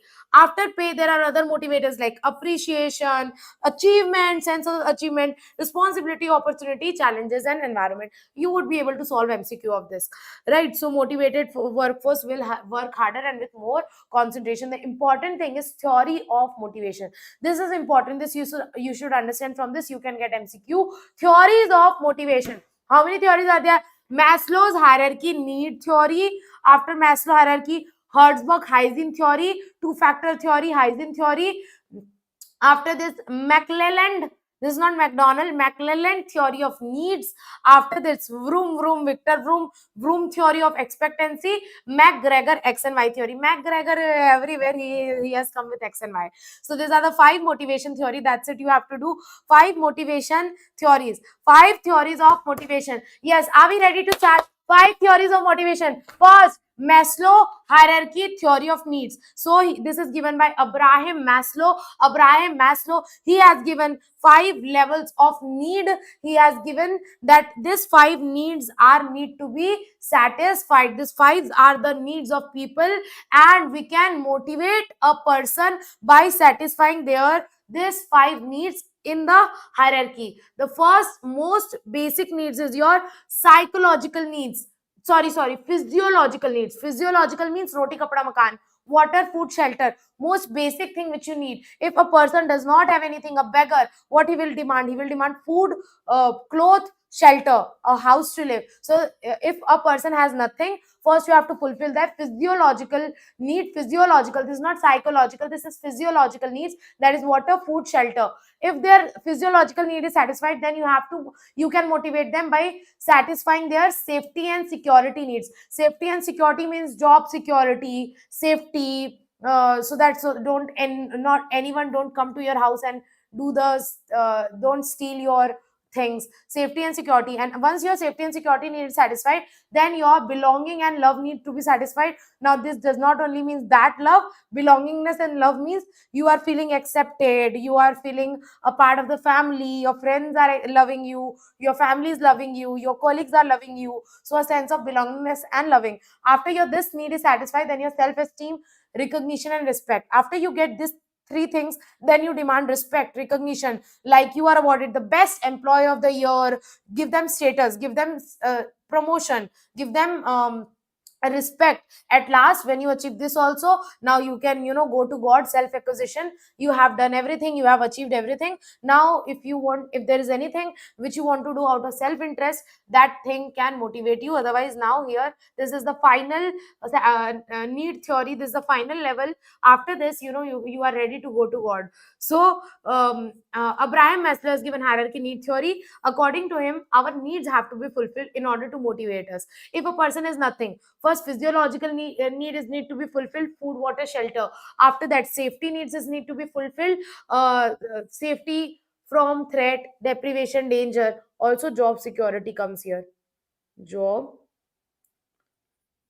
security. After that, social belongingness and love and affection, friendship, self-esteem, recognition and respect, self-acquisition, self-actualization. In self-actualization, you focus on your personal development, your learning, your creative, your challenging work here. If you want to do anything in your life, you do that. You focus on your personal development, and this is the highest level. You might get MCQ that which is the highest level in Maslow's hierarchy need theory. First one is physiological, then safety and security, then love and belongingness, social, then self-esteem, and then self-actualization. Self-actualization. ठीक है. Next is Herzberg two-factor theory, hygiene theory. This theory is given by Frederick Herzberg. Herzberg two-factor theory. This is not Mark Zuckerberg. This is for Herzberg. Frederick. This is given by Frederick Herzberg, and according to him, there is a two type of motivators. First one is your hygiene factors. Another one is your motivator factors. These are also known as your intrinsic. Just a second. Sorry, extrinsic. Yeah. This is also known as your extrinsic factors, and this is also known as your intrinsic factors. So, what is the extrinsic and intrinsic factors? So, here there are some basic factors. Yeah, there are some basic hygiene factors. Like example, I will give you. There are some tangible basic needs, like your lower level Maslow hierarchy need of theory. Example: status, job security, salary, fringe benefits. Your basic things, your salary, your job security. So these things come in your lower level of Maslow need of theory. These are your tangible and basic needs. This needs become your hygiene factors, that is extrinsic factors. So here one point is given that these things cannot directly motivate you. Rather, if you improve this particular extrinsic factor, if you improve this extrinsic factors, then your job satisfaction will decrease. That is, you will not be dissatisfied with your job. If your salary is increased, you will never get satisfied with your salary. You will always feel like it's less. But your dissatisfaction will reduce once you improve the hygiene factors. So here, if you improve the hygiene factors, it decreases your job satisfaction. It doesn't increases your satisfaction, rather it decreases your job dissatisfaction. Your dissatisfaction reduces once you improve the hygiene factors. These are like very basic. And in this hygiene factors, what all comes? This lower level of Maslow hierarchy need, this particular thing. Physiological needs, safety and security. These things comes in your hygiene factors. Next is motivator factors. In this, basically all those things comes which are in the higher level of Maslow hierarchy need of theory. Example: achievement, recognition, responsibility, work, advancement, personal esteem. So this comes under higher level of Maslow hierarchy, that is love and belongingness, status, self-esteem, self-actualization. So all these are your motivation factors. If you will increase this, then your job satisfaction will increase. So improving the motivator factors increases your job satisfaction. You have to just remember this particular thing, that there are two type of factors: extrinsic and intrinsic, hygiene factors and motivator factors. If you improve the hygiene factors, dissatisfaction will reduce. Okay? You give how much salary you want, they will not be satisfied, their satisfaction will not increase, rather that dissatisfaction will decrease. So if you improve the hygiene factors, their dissatisfaction will decrease. And if you improve the motivator factors, their satisfaction will increase. If you increase the hygiene factors, their job satisfaction will increase. And if you increase the motivator factors, their job satisfaction will increase. So are we clear with this? So what all comes under hygiene factors and what will come under motivation factors? Hygiene factors contain basically tangible basic needs, low, which are in the lower level of Maslow need, which are status, job security, salary, etc. And in motivator factors, these are less tangible, they are more emotional. They are less tangible, more emotional. Less tangible, more emotional. Less tangible, more emotional, which are in the higher level of Maslow hierarchy need. Example: work, recognition, relationship, growth, etc. Right? So you're talking about satisfaction and dissatisfaction. The more you improve hygiene factors, your job satisfaction will increase, and the more you improve the motivator factors, your job satisfaction will increase. That's it, that's all you have to remember about this particular hygiene theory. So this theory is two factor theory. This theory is also known as two factor theory or hygiene theory. This is given by Frederick Herzberg, right? And he has published one article. One more time, how do you motivate your employees? This article, you have to remember the name, it's easy, you can remember. Frederick Herzberg has given an article, written an article named One More Time, how do you motivate employees? And in that article he gave these two theories, two factors: hygiene factors and motivator factors. Hygiene factors are tangible and basic needs, motivation factors are less tangible, more emotional need. That's it. Yes, one last time: if you increase the hygiene factors, your job dissatisfaction will decrease, and if you increase the motivation factors, your job satisfaction will increase. Are we clear with this? Yes, madam, we are clear with this. Next is your McClelland theory of need. According to McClelland theory of needs. According to McClelland, there are three types of people. Uh, there are people who have three drivers. Driver means not that car driver. So everybody has something which is extreme in them. Like some people like achievements a lot. Some people are motivated by achievement. Some people are motivated by affiliation, and some people are motivated by power. Like power is power, knowledge is power. So according to McClelland, there are three most important drivers, three motivating drivers. According to McClelland, there are three motivation drivers which are dominant in a person's behavior. In some person, achievement behavior is dominant. In some person, affiliation is dominant. And in some person, power is dominant. So if a person is motivated by achievement, you give them more responsibility, you give them more task, so that when they feel like achieve, yeah, I have achieved this, I have achieved that, so they will feel motivated. So achievement, some people are motivated by achievement. So what you have to do, you have to give them more tasks, and they want instant result. Like as soon as I have given the exam, I want the result of my exam. They want instant result because they want achievement. So they want quick acknowledgement of their progress, and they prefer tasks that provide them personal responsibility and result based on that. So they want something which involves their personal responsibility, and they get the result after that because they are motivated by achievement. So how you can motivate them? By giving them tasks where their personal responsibility will be there, and they will get results and immediate quick acknowledgement, quick results. Are we clear with this? Yes, madam. Next is affiliation. Some people feel motivated when they are feel loved and accepted in the society by people. So affiliation, here person need love, belongingness, social acceptance. So how they are motivated? They are motivated when they are liked and accepted by others. Last is power. Some people want just power. If they have power, authority in their hand, then they are motivated. How you can motivate them? By giving them power, by giving them authority. So there are three motivation driver according to Macmillan: achievement, affiliation, and power. And in every person, one of these three drivers is dominant. So if someone who's achievement, who's motivated by achievement, you give them task. If someone is motivated by affiliation, you love them. And if someone is motivated by power, you give them authority. Yes, this is McClellan theory of needs. Next is your Victor Vroom, Victor Vroom, Victor Vroom. Victor Vroom theory of expectancy, expectation. Victor Vroom theory of expectancy, expectation. Expectation means if you do any work, you expect to get the result. Like when you're writing the exam, you are expecting that your result will come. So first, here you make two expectation. First expectation is if you will go give efforts, result will come.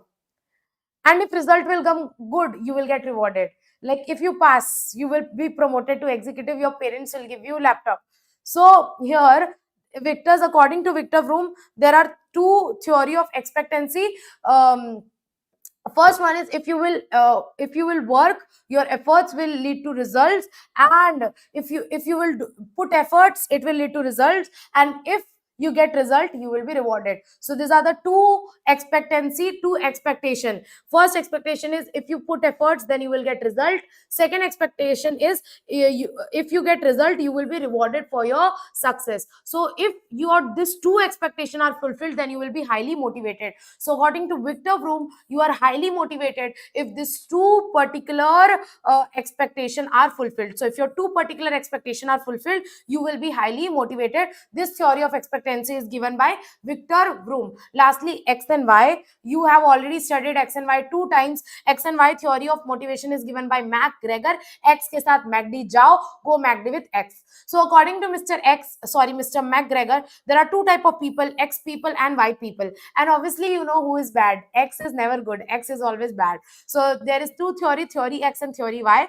Theory X is people who are very lazy lad, who are lazy, who lack ambition. So you have to very strict with them. You can use negative motivation for them. You can strongly control them. You can use top down control, strong control. However, for theory Y people, they are self motivated. They are eager to accept the responsibility. So how you can motivate them? You can motivate them by giving rewards, by giving them rewards. So this is McGregor theory or X and Y. Are we clear with the motivation theories? 5 theories of motivation. 5 theories of motivation. Maslow's hierarchy need. Hertzberg two-factor theory. Hygiene theory. After that, Victor Vroom. McClellan theory of needs. Then Victor Vroom. Victor Vroom theory of expectancy. McGregor X and Y. X के साथ MACD जाओ. Go MACD with your X. Yes, McGregor X and Y theory. After this, the last type of directing, what we are studying the directing stage. The directing stage involves 5 types. First one is your supervision, communication, leadership, motivation, and lastly commanding.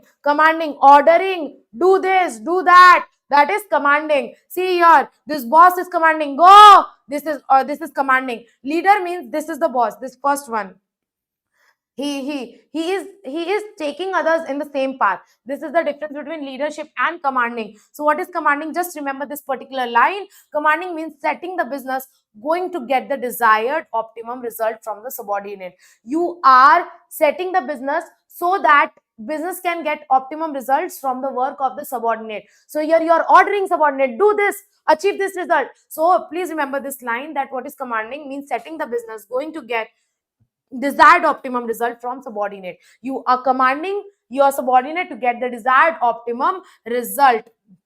And Fiol has said that this is also known as operation of organization. Okay. Please remember, this might come next MCQ, that which is known as the operation of organization. Commanding is known as the operation of organization. Commanding is known as the operation of organization. My current has gone, not my current, home current is gone.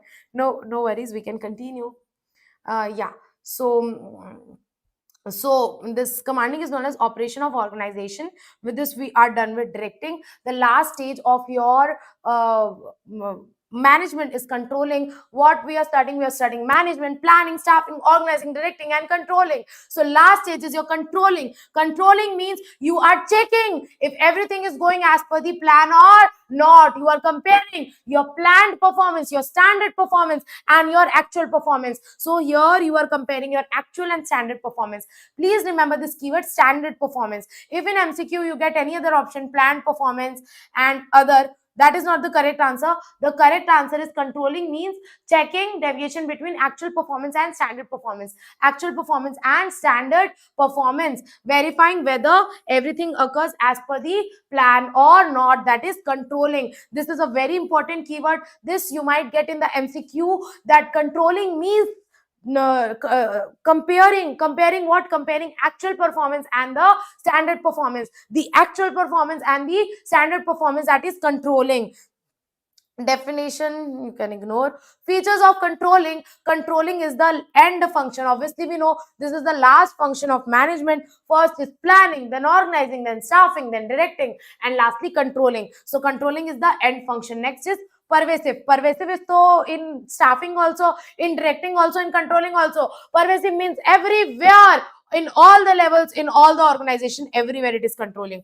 Now controlling is forward looking. Please keep a note of this. Many students say that no ma'am, controlling is backward looking. No, you control for your past, you control to change your past or to change your future. If you are controlling and checking your today's performance, how you perform today, to change your past or to make a better future, you do control to make a better future. So you do controlling for future only, to improve your future. So controlling is not backward looking, it is forward looking. You can get this in MCQ, that controlling is not backward looking, controlling is forward looking. It is dynamic process, means when you do the controlling, you get to know that what are the drawbacks, what is not working. So you have to make changes in your plan accordingly. So you have to keep on changing according to the change in environment. That is why it is a dynamic process. Dynamic means keeps on changing. Dynamic means keeps on changing, and it is related to planning. Why? Because without planning you cannot control. If you have planned, if I have planned today I have to complete chapter 1, 2, 3, and then only I can control whether I am able to do it on time or not. If I have set task 2 hours for chapter number 1, then only I will compare in reality, in actual, how much time I took to complete chapter number 1. Then only I can control whether I'm on time or not. If I haven't even set the deadline, then even if I take 3 hours, I will not be able to control. You can control only if you have made a plan. So planning and controlling are inseparable. They are like ambar dhara. They are inseparable. Planning presupposes controlling. That means planning comes before controlling, and controlling succeeds planning, which means controlling comes after planning. Planning presupposes controlling. This and this, remember this keyword, important for MCQ. Planning presupposes controlling, and controlling succeeds planning. Controlling comes after planning. Planning comes before controlling. What are the steps of controlling? First, you have to establish the standard. Standard. What is the standard? We will complete chapter number 1 in 2 hours. This is our standard. Standard means our plan, our target. Our target. What is the chapter target? To complete chapter number 1 in 2 hours. So this is your standard. Establishing the standard. Standards are the plans and target. They are also called criteria. Standards are two types: measurable and non-measurable. Measurable, like in the form of money, in the form of numbers, like cost, output, expenditure, time. All these are measurable. Non-measurable means the behavior, the attitude of the managers, performance of manager. These are non-measurable. These are qualitative terms. You cannot measure that. So first step is establish the standard. The standards are measurable and non-measurable. That is tangible and intangible. Then you have to measure the actual performance. We will see in reality, in actual, how much time we took to complete our chapter number 1, measuring the actual performance. We will measure the actual performance. And yeah, light has come. Very great. Yeah, here we will measure the actual performance, and measuring quantitative performance is a bit easy, but measuring qualitative performance is a bit difficult. Like if I have to see how much time I took, It's very easy. I'll just see the live. Okay, we have taken 1 hour 50 minutes till now, right? So it's easy to measure the qualitative units, qualitative things, but it's not easy to measure really sorry, it's easy to measure quantitative things, but it's difficult to measure qualitative things. That is, if I have to measure the performance of employee or the attitude of employees or their behavior, how will I measure? It's difficult now. So that is why tangible standards are easy to measure, but qualitative measures are difficult to measure, like attitude, morale, development of workers. So once you have measured the actual performance, you will compare the actual and standard performance. And when you will compare the actual and standard performance, example, you have to complete chapter number 1 in 2 hours, but you took 3 hours. What is the difference? The difference is 1 hour. That is your deviation. Deviation, you might get this in MCQ. Deviation is what? Deviation is a gap between the actual performance and the planned performance. The actual performance and the planned performance, you compare the actual and planned, and the deviation is what is deviation? The gap between the actual and the planned performance. That gap might be positive or negative. If it is positive, no need to worry. If it is negative, then you have to worry. But if it is negative, and even if it's very small, then you don't have to worry. If it's very big, difference is very big, then you have to worry. Example, this is like positive, this is negative now. Like one if I have set a deadline, you have set a deadline 2 hours. In 2 hours you have to complete chapter number 1. You completed chapter number 1 in 1.5 hours. That's a good thing. That's a good thing. Wow, we completed in less time. This is a positive deviation. However, let's say you have to complete your syllabus in 2 hours, chapter number 1 in 2 hours, but you took 2 hours 5 minutes. Will it make much difference? No, ma'am. 5 minutes is not a big difference. It's a small difference.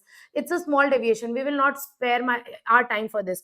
But if we decided 2 hours and we took 3 hours, ma'am, 1 hour extra. This is a big deviation. So deviation, negative deviation can be minor or major. If it is minor, you can ignore it. You cannot control everything. And if it is major, then you have to look after it and you have to improve that, right? So this is known as control by exception. What do you mean by control by exception? You focus only on critical deviation, major deviation. You don't focus on the minor deviation, because if you go on controlling everything, you will end up controlling nothing. So manage. What is control by exception? Control by exception means you control only critical and important deviation. Minor deviation are ignored.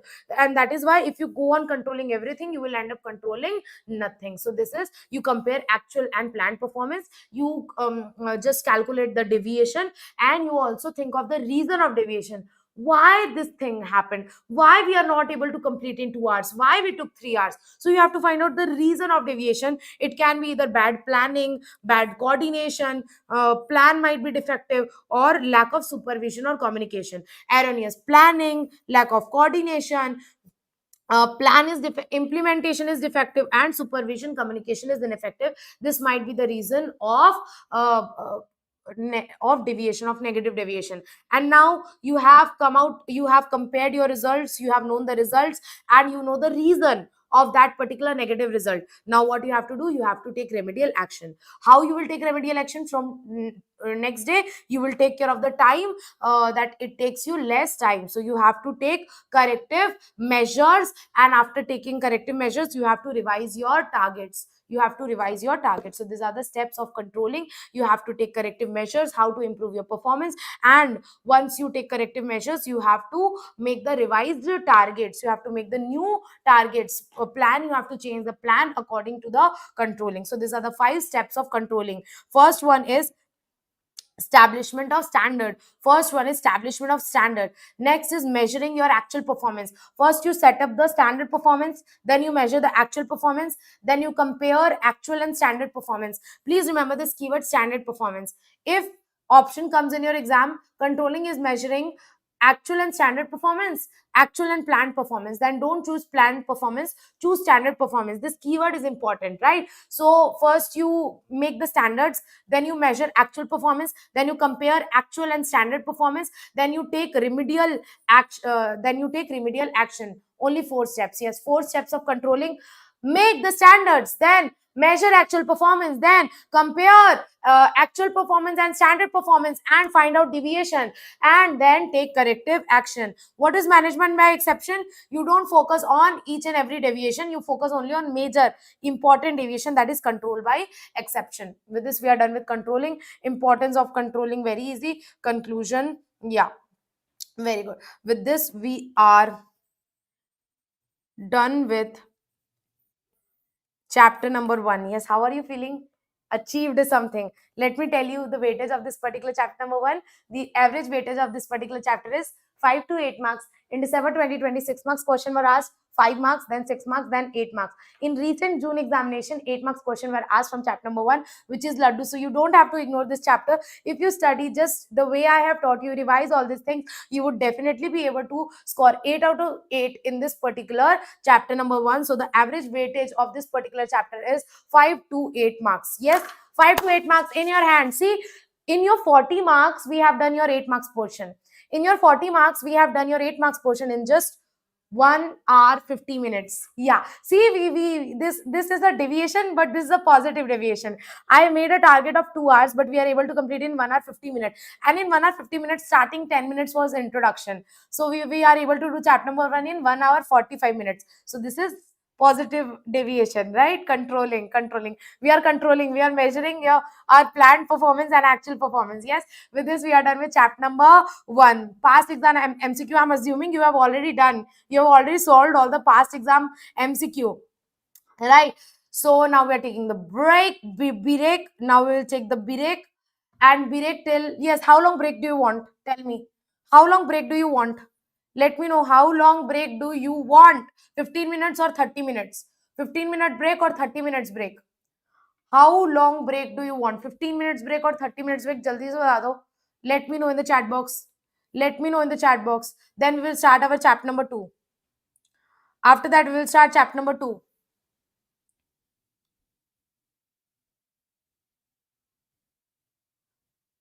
Nisha is saying 30 minutes. Anuj is saying 20 minutes. Anuj is good. Only 20 minutes, ma'am. We will come in 20 minutes. Aditya is saying, ma'am, 11:30 we will commence. Okay. Break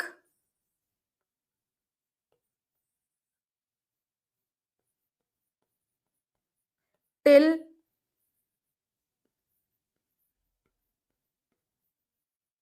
11:30, because majority of the votes are favor in 30 minutes break. Break till 11:30. The live will not end. Live session will not end. Live session will continue. So this, I'm not ending this particular live session. Just I will mute and I will pause the screen. I will pause the screen and you can come back in 30 minutes. Live will continue. I'll start sharp at 11:30. We will start um, we will start chapter number 2.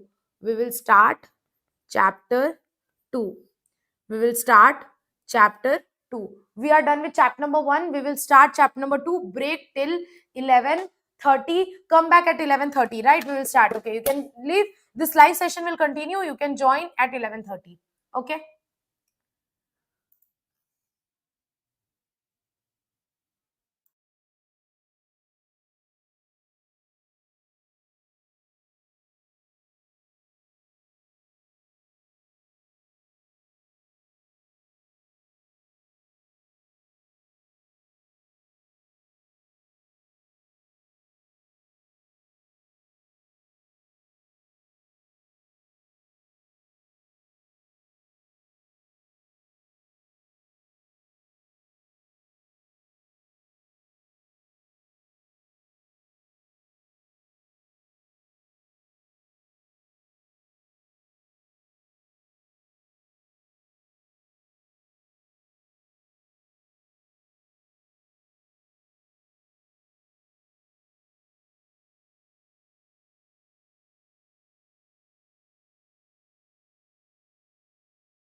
Yes. Am I audible now? Shall we start?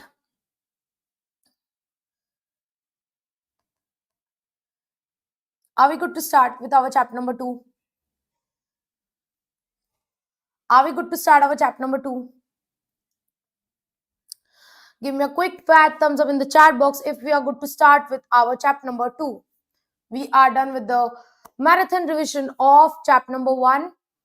Yes, yes, yes. Okay, everybody's saying yes, yes. I guess the speed is fine. If you feel it is fast, you can let me know in the chat box. And if it is fine, then well and good. We'll start with our chapter number 2, that is Introduction of Strategic Management.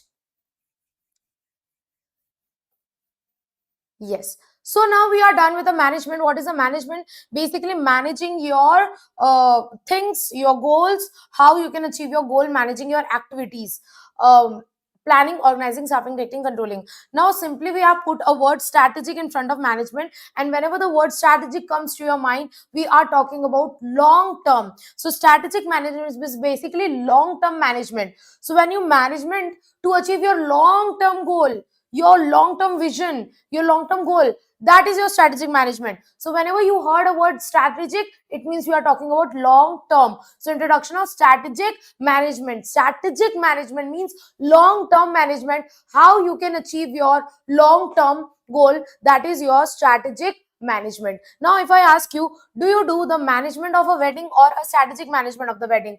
You would say, ma'am, management. Shadi ka, you don't do strategic management. Marriage, for marriage you don't have to do strategic management, you simply do management. Why? Because it's not long term.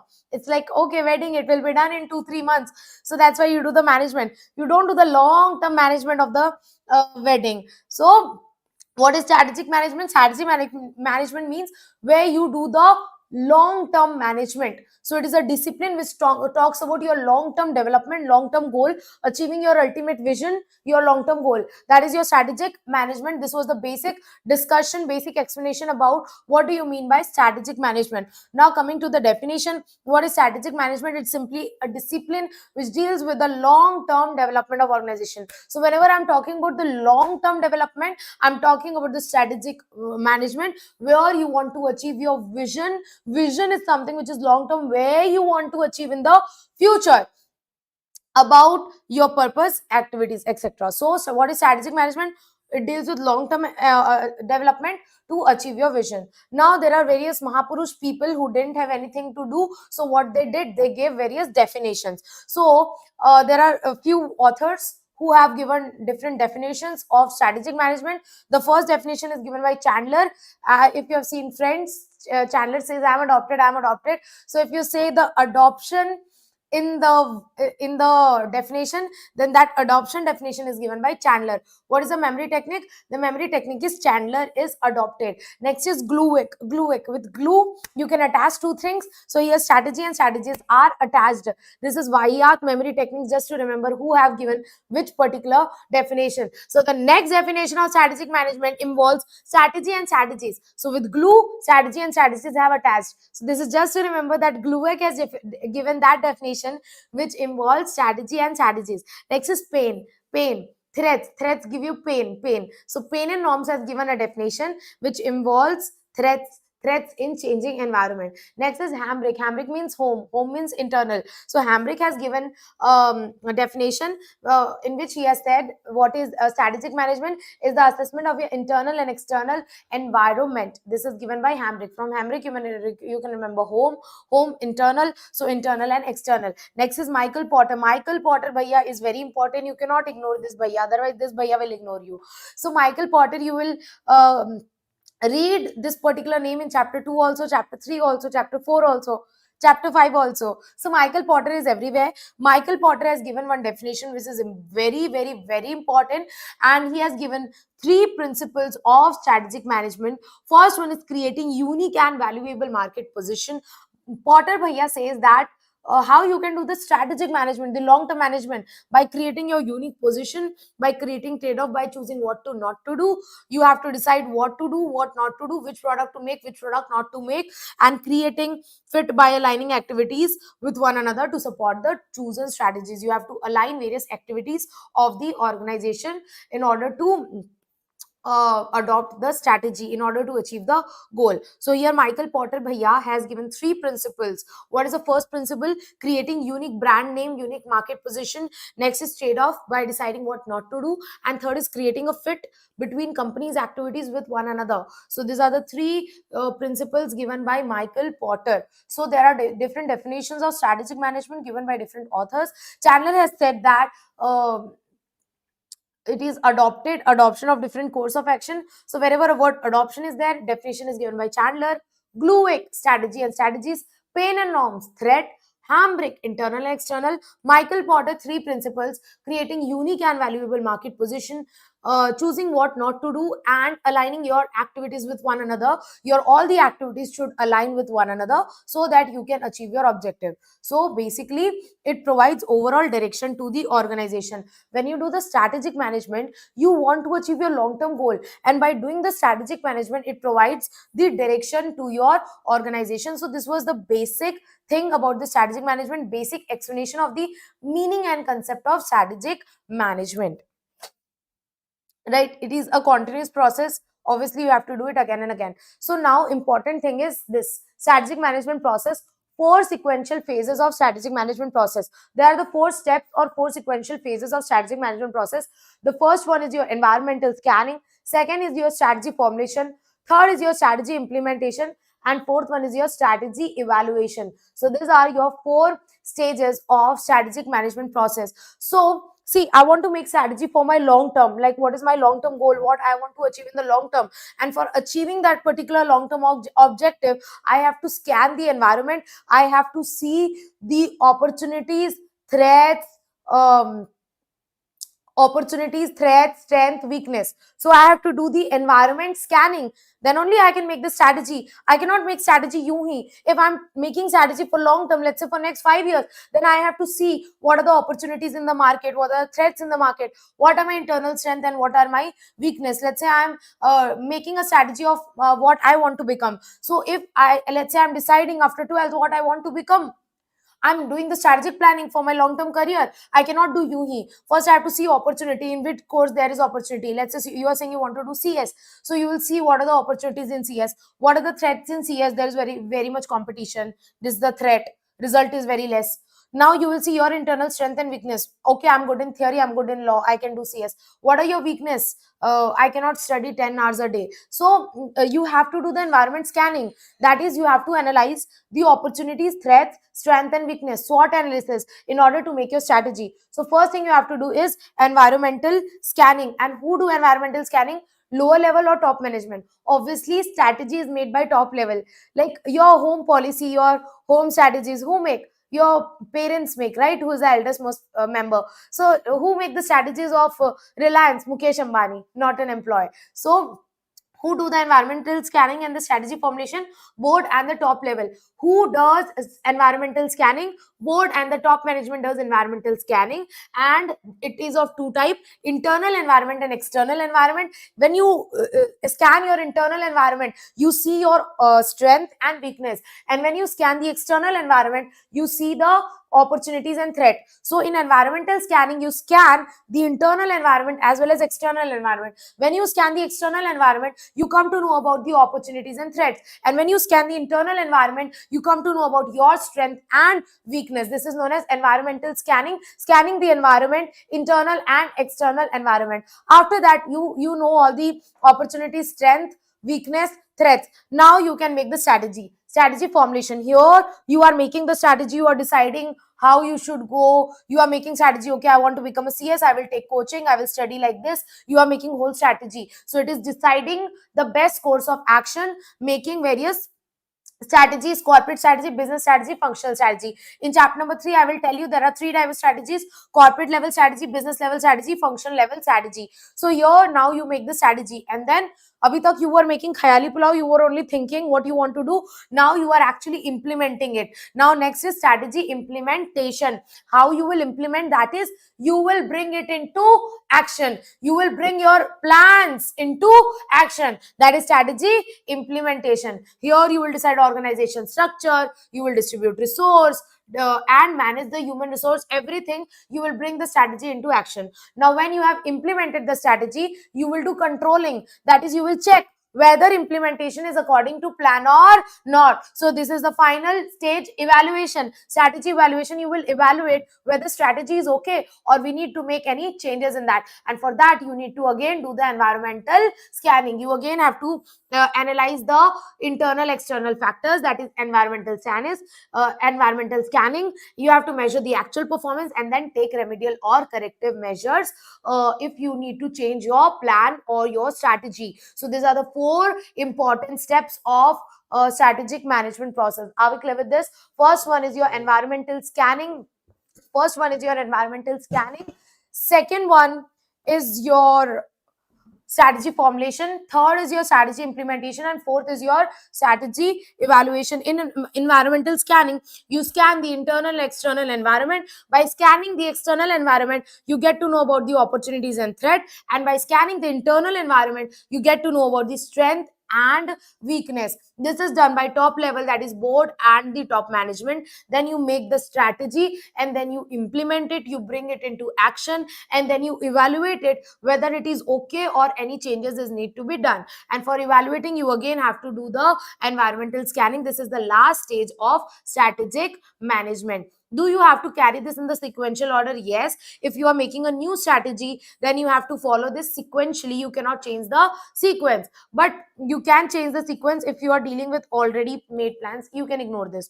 So basically, what are the four phases of strategic management process? First is environmental scanning, then strategy formulation, then strategy implementation, then strategy evaluation. Repeat after me. Four stages of strategic management process. What is the process of strategic management? Environmental scanning, strategy formulation, strategy implementation, and strategy evaluation. Yes. Next topic is your strategic leadership. Are we clear till now? Yes.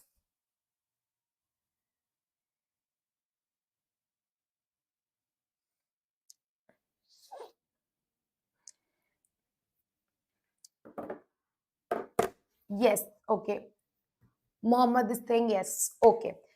Great. So the next topic is your strategic leadership. Now, a brief introduction of strategic leadership we have also studied in chapter number 1, where we have studied about strategic leadership. What is strategic? So I've told you, whenever the word strategic comes, the long term should come into your mind. Like, strategic leadership means you are influencing your employees, their work, along with to achieve the long term goal. So you are also taking care of the current working, as well as you are influencing them to achieve the long term goal. You are influencing them to achieve the long term success, long term goal. So that is strategic means long term. Such a leadership, you are influencing, you're motivating, you're influencing your employees in such a way to achieve the long term goal. That is strategic leadership. This is definition is given by May is the name of a person. What is strategic leadership? When you are able to influence when you are able to influence other to make decision to achieve the long term success and maintain long term financial stability. That is strategic leadership. You are also taking care about the current situation, but you are also influencing people to achieve the long term success, to take decision to achieve long term success. That is strategic leadership means influencing people's work, and strategic means influencing them to achieve the long term success. Strategic means long term. So this is known as your strategic leadership. Here you make a vision and you motivate others, influence others to follow that particular vision and to achieve that goal. So here it is the manager's potential. What is strategy? If you are a strategic leader, then you have potential to articulate a vision for your organization, to motivate, guide, and influence your subordinates. Yes. After that, it brings confidence in employees. A strategic leader work in uncertain environment, because obviously you deal with long term, and You don't know what will happen in long term. Anything can happen. So that is why here it is, the environment is very uncertain. Yes, and strategic leader uses reward and incentive system. That is, if employees does good, the strategic leader rewards their employees. So he uses reward and incentive system. So all this was basic thing about the strategic leadership. Basic thing about the strategic leadership. Now talking about the functions and importance of strategic leader. This is important. I have made a star mark here. And what are the functions and importance of strategic leader? You might get this as an MCQ, that which of this is the function of strategic leader? Three other points, one strategist. So your answer will be strategist. Or you can get MCQ that which of this is the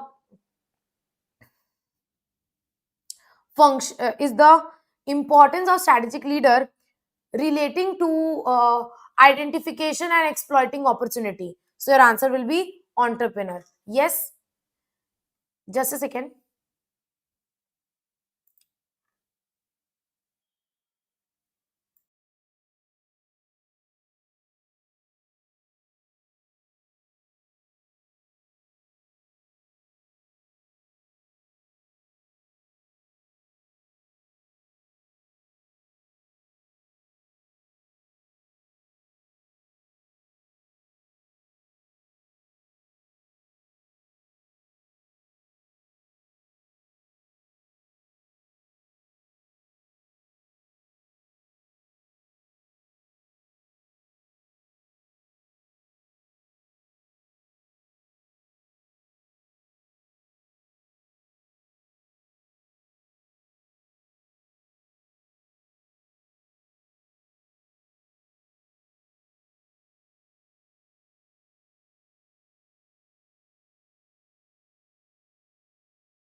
Yes.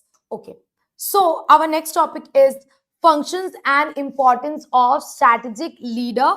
What we have studied till now, we have studied about strategic leadership, about the process of strategic management, and the definition of strategic management. So we have done the definition of strategic management, process of strategic management, strategic leadership, and now what we are doing? Now we are doing the functions and importance of strategic leader. So there is a shortcut for this. What is the shortcut? The shortcut is functions and importance of strategic leader is set by Mahatma Gandhi once.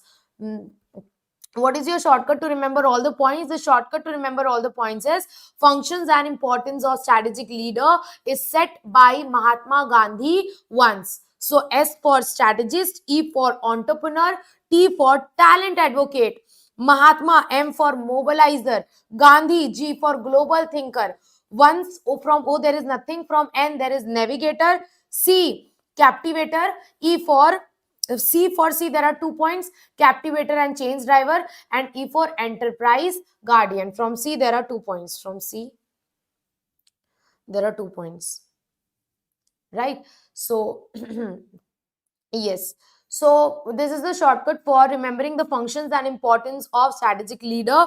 Like Mahatma Gandhi is a strategic leader, right? So this way you can remember the memory technique. What are the functions and importance of strategic leader? It is set by Mahatma Gandhi once. As for strategies, strategies means he think about the long term. He develops long term course of action. Strategies means he develop long term course of action. Entrepreneur means he identify and exploit the opportunity. An entrepreneur is the person who see the opportunity and take advantage of that opportunity, that is exploit the opportunity. Talent advocate means he attract talent.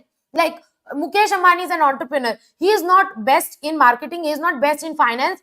He attract the best market person, the best finance advisor, the person who has talent. Talent advocate means you attract, you develop, and you retain that talent. Mobilizer means you are able to align everyone, all the stakeholder, all the resources. Mobilizing means aligning together, mobilizing, getting. So mobilizing means you are getting, you are aligning all the shareholders, stakeholders, people, employees, resources, financial resources, physical resources, etc. You are arranging all those resources. So the strategic leader is a mobilizer. Global thinker, he global thinker means he don't think internally, he integrate all the information from all the sources and he think globally. Like example, Modi ji is a global thinker.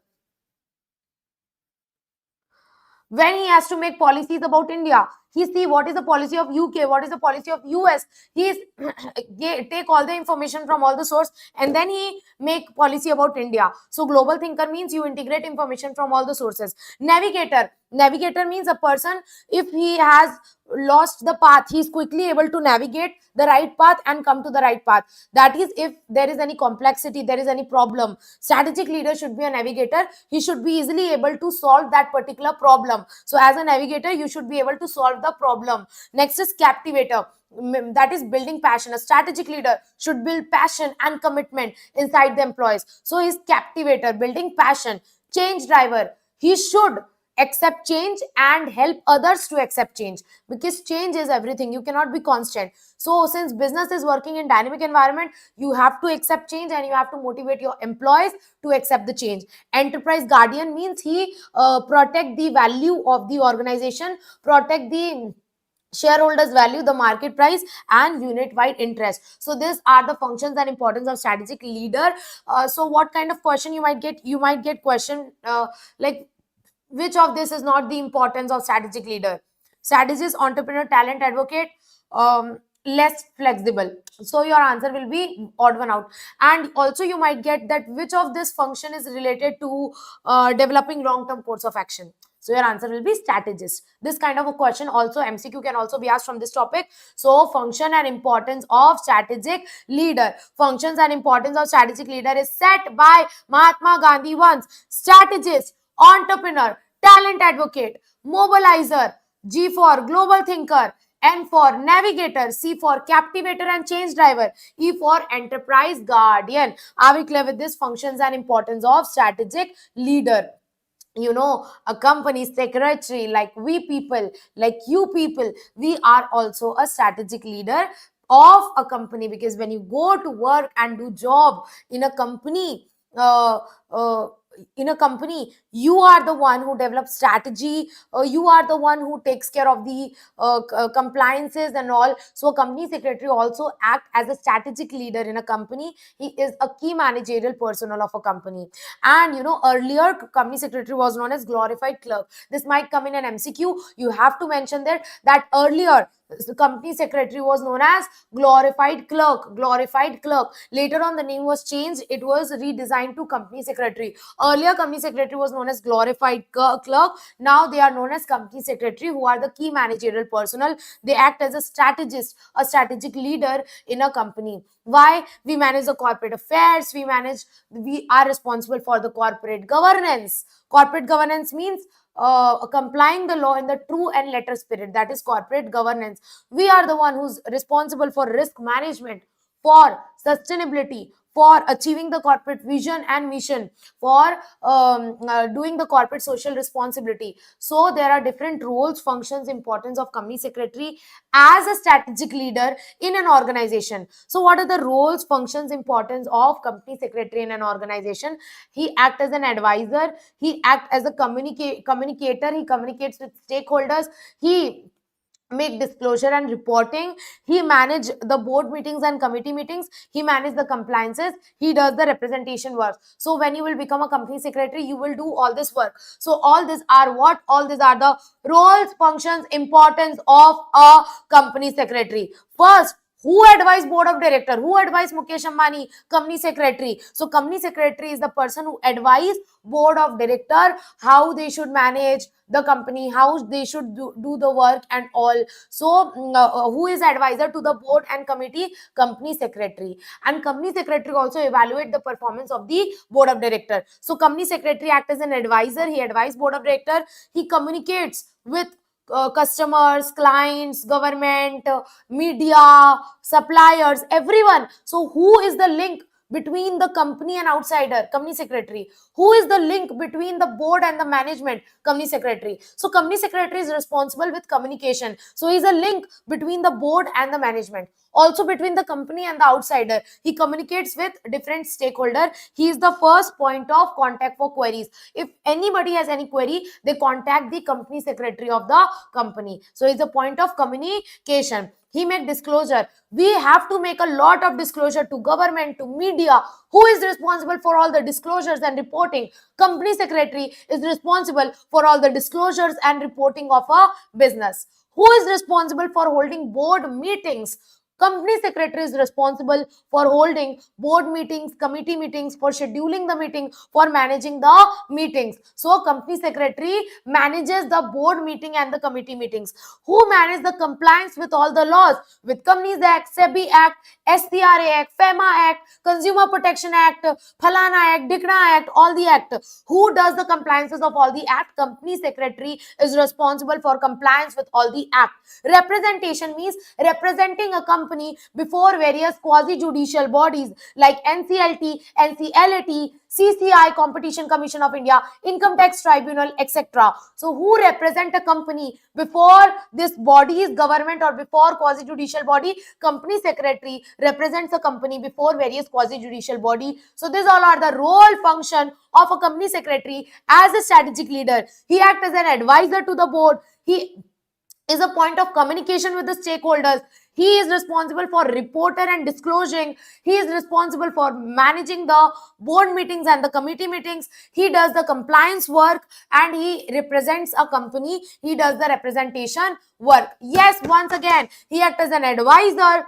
He acts as a point of communication. He does the compliances, managing the meetings, representation, disclosure and reporting. That's it. So all these are what? All these are the roles and responsibilities of a company secretary. What is the conclusion? Yeah, not important. Yeah. So now, in order to achieve all these things, don't you think company secretary should have some qualities? Can anybody become company secretary? No. You have to clear all this examination, this tough examination, executive professional. You have to undergo training. Then you are qualified to become a company secretary. So you should have some skills inside you. Don't then only you would be able to guide the board. Then only you would be able to do the compliance and to manage a company. So what qualities should a company secretary have in order to do all this work? First, he should have a thorough knowledge of company's business. We should have a proper knowledge of company business, knowledge of laws, different law, company law, SEBI law. We should have communication skill, professional skills, legal skills, management skills, and IT skills, because nowadays everything is online. IT skills you should have. You should be sensitive towards the feeling of directors and CEO. You should take care about the feelings of directors and CEO. You should be aware about the current changes. You should be aware about the what changes are going in the law, corporate governance, what changes are happening in the corporate governance. You should work with multidisciplinary settings. You should take care of all the aspects. You should be flexible and you should be calm under pressure. Be very calm whenever you are in pressure. You should be able to be calm under pressure. All these qualities a company secretary should have in order to achieve all those tasks. In order to do all the tasks, a company secretary should have all these qualities. He should have knowledge of business, knowledge of laws, all the communication, legal, IT skills, sensitive towards CEO, be aware with the current changes, flexible, multidisciplinary, calm under pressure. Company secretary should have all this, all this qualities. Yes, we are almost able. This is the last topic of the chapter. After that, the chapter will end. I gave 2 hours to chapter number 2. I guess we will be able to do it in 1 hour. Very easy. Chapter 2 is very small. Yes, clear till now? Clear till now, we would be able to do chapter number 2 a bit earlier. That's a good thing, right? In that case, I will leave you earlier today. I will not keep you waiting till 5. Yes, give me a quick fat thumbs up in the chat box if you are clear till now.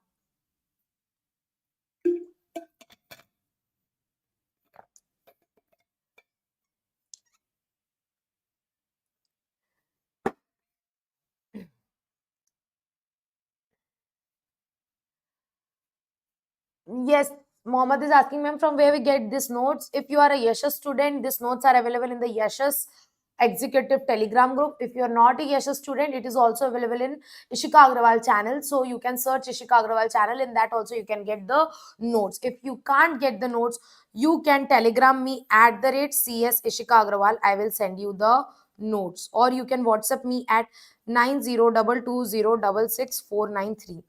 Don't call, just WhatsApp. So you can WhatsApp me at this number, or you can telegram me at the rate CS Ishika Agrawal. I will send you this notes if you are not a Yeshas student. And if you are a Yeshas student, these notes are available in Yeshas. Or you already have a book. Yeshas students already have a book. Okay. And you have the highlighted PDF also in the Yeshas telegram group. Yes? Okay.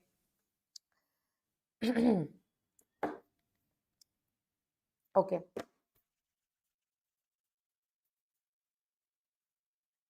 Okay. Starting with the next topic, strategic planning. Strategic planning. Starting with the next topic, strategic planning. Last topic, basically, no, second last topic. After strategic planning, we will have one more topic, Porter 5 forces. Very, very important. See, you can see the star mark and the stars and the moons. This way, you can understand this topic is very important.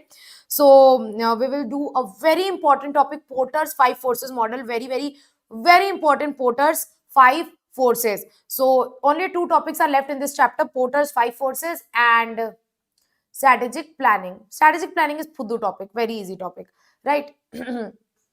Yes. So strategic planning. What is strategic planning? We have already discussed the brief introduction about this, that strategic planning means long-term planning. Whenever you are planning for long-term, whenever you are planning to achieve your long-term goals, your vision, that is your strategic planning, or where you make the strategies. So when you do the strategic planning, you make strategies. Strategy mean your long-term goal, what you want to achieve in the long term. So this definition is given by Ellison and Kay. What is strategic planning? It is the process of defining the strategy. In the strategic management process, you define the strategic and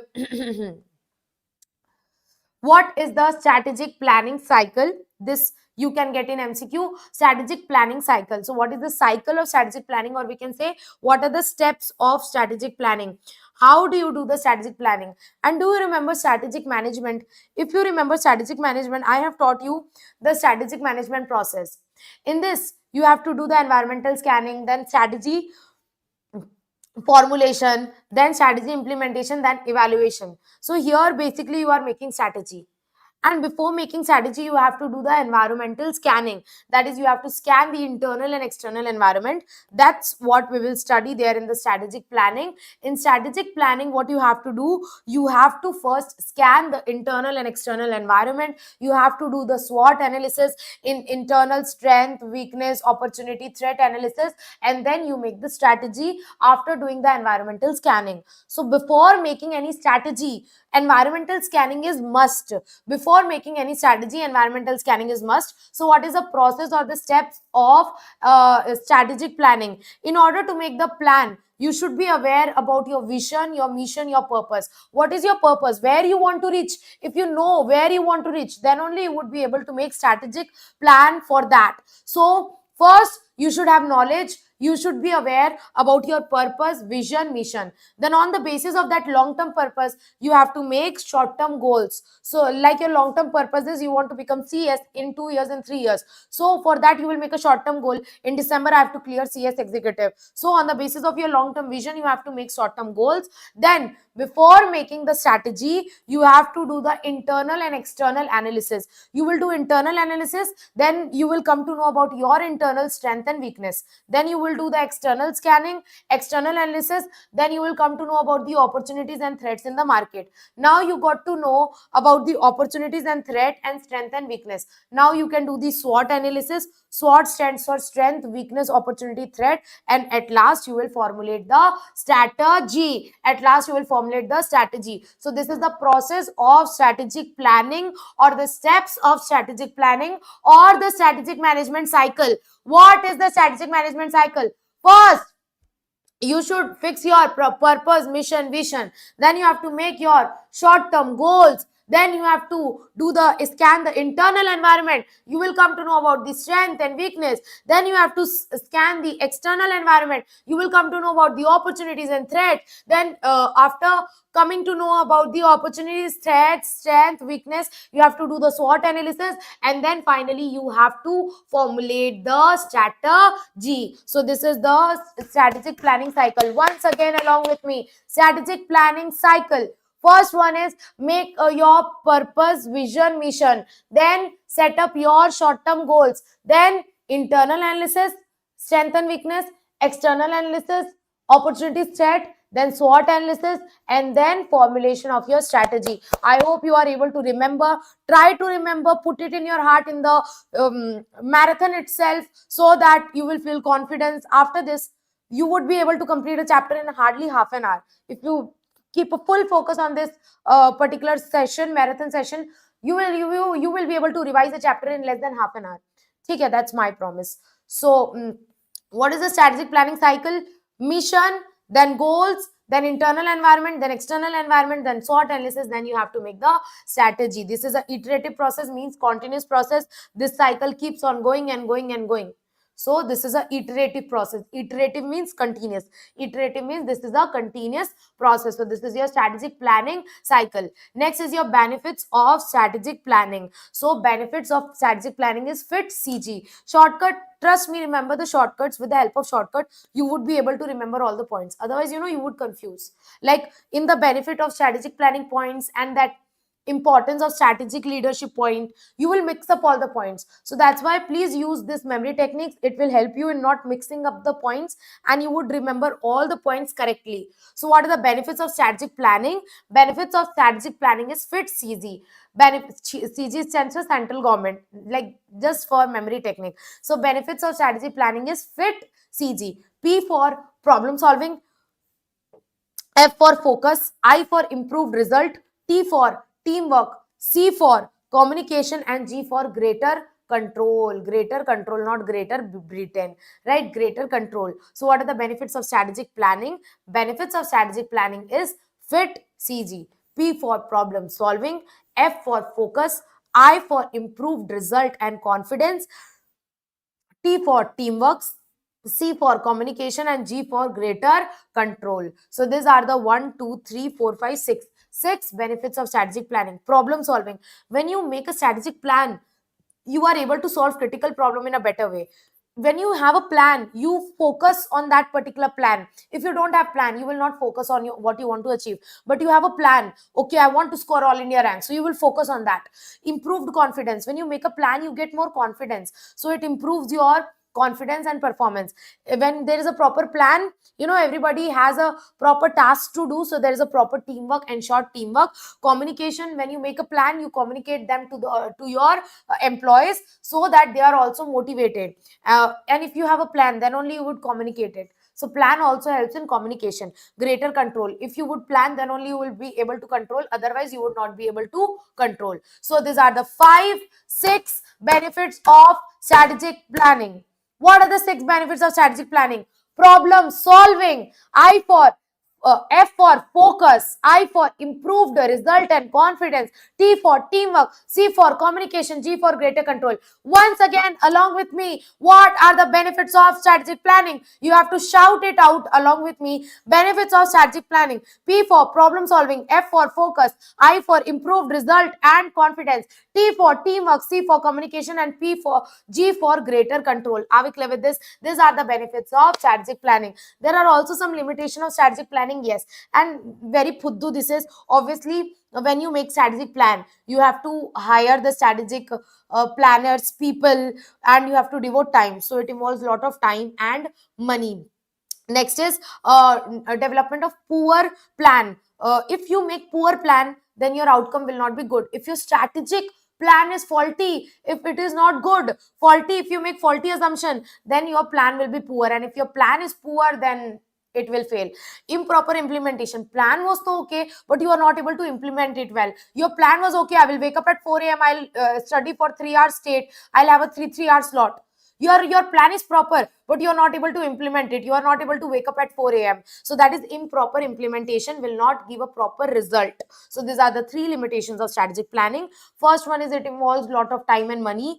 If there is a poor assumption, then the plan will become poor, then it will not work. If you are not able to implement it, improper implementation. So these are the 3 limitations of strategic planning. 3 limitations of strategic planning. Yes. Are we clear till now? Strategic planning. Yes, strategic planning. So last topic, Porter's 5 4. So what we are studying? We are studying chapter number 2, strategic management. Strategic management means long-term management. In order to do the strategic management, what you have to do? You have to do the environment scanning, strategy formulation, strategy implementation, then strategy evaluation. In environmental scanning, you scan the internal and external environment. Strategic leadership, a leader who motivate employee to achieve the long-term success, long-term vision. He is the strategic leader. Functions and importance of strategic leader. It is set by Mahatma Gandhi once. He is a strategist, entrepreneur, talent advocate, mobilizer, global thinker, navigator, captivator, change driver, and um, enterprise guardian. Company secretary is a strategic leader because he is an advisor. He communicates with stakeholder. He is responsible for disclosure, for meetings, for compliances, for representation. After that, we studied strategic planning means long-term planning. What are the steps of strategic planning? First, you have to fix your mission, then goals, then you have to do the internal scanning, then external scanning, then SWOT analysis, then strategy formulation. Benefits is fit, easy, problem solving, focus, improved result, teamwork, communication, and greater control. See, in like 5 minutes we revised everything what we studied in last 1 hour. So this is how effective revision is. Trust me, after this marathon revision, if you want to revise again whole SM, you would be able, 6 chapter now, in 6 hours you would be able to revise the whole SM, whole strategic management. And in next time you would be able to revise the whole strategic management subject in 4 hours, in hardly 3 to 4 hours. This is the power of revision. This is the power of revision. Yes, last topic of the day, not day, chapter 3 also we will do today. Last topic of the chapter, Porter's 5 4. Sir, also I'm tired speaking continuously, but don't worry, I will have energy till chapter 3 is completed. I will not leave you before chapter 3 is completed.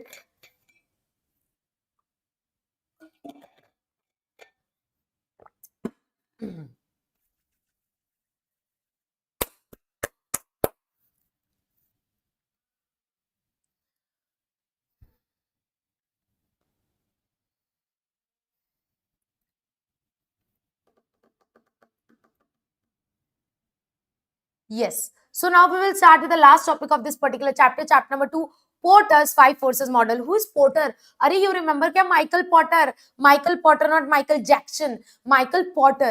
Michael Potter was a Harvard business professor. He was a professor in the Harvard Business School. So Michael Potter gave this five forces model, and according to him, there are forces. Five forces which there are five forces which determine your profitability.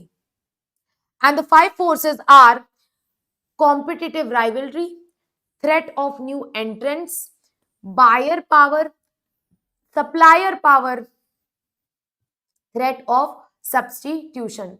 So these are basically the five five forces which adversely affect our profitability. See, if there is a more competition in the market, then our profit will become less. If there's more competition, there are more people, there is more competition, obviously our profitability will be less. And if the competition is less, we are the only sole seller of that particular thing, competition is less, then the profit will be more. So the Porter has said that there are five forces: one, two, three, four, five. This have adverse effect in our profitability, which means the more these five forces are, the less our profitability will be. The more these five forces are, the less our profitability will be. If these forces are more, competition will be more, and ultimately our profit would reduce. However, if these forces are less, then our competition will be less and our profit will be more. So this is the basic concept about the Porter's five forces model. This is given by Michael Porter. He has said that there is five industry forces, five forces which have adverse effect in our profitability, which have adverse effect in our profitability. The more these forces are, the less our profitability will be. The more these forces are, the less our profitability will be. So these five forces have adverse effect, inverse effect in our profitability will be. If these forces are more, profitability will be less, and if these forces are less, our profitability will be more. So what Michael Porter said, that if you want to increase your profitability, you should make sure that these forces are less. This is given by Michael Porter, five forces. Now we will study in detail what are these five forces. So first is your threat of new entrants. Threat of new entrants means you are scared that competition will come. Let's say we have one and only Yeshas Academy in Bangalore, then we would be very happy. We have no competition, every student will come to us. However, let's say if we are scared 10 more academies will open in same Jayanagar or Seshadripuram, Bangalore, 10 new academies will open, or we have a threat of new entrants, then the more there is a threat of new entrant, competition will grow, more and more people will enter into that business, and your profitability will reduce. So the first force is threat of new entrants, means you are scared of new people coming into your business, new people starting that same business. Let's say new people opening up educational academies. So this is the threat of new entrants. So if there is a more threat of new entrants, competition will be more, and thus profit will be less. If there is more threat of new entrants, the profit will be less, the profit will start to decline. And when we can say that the threat of new entrants is high, which means more and more people can enter into that business. One, if the capital required is small, investment, the capital which you have to put in order to start the business, that is required is very small, then the more and more people will start that business. Example, tea stall. Anyone can start tea stall because you need a very small amount of investment for that. But if I talk about the steel industry, not everyone can open steel industry. कौन है भाई ये? अरे भाई, spam.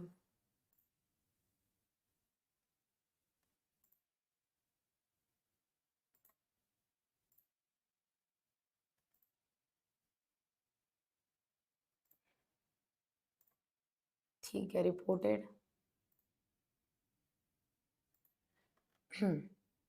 ठीक है. So we are talking about the new entrants.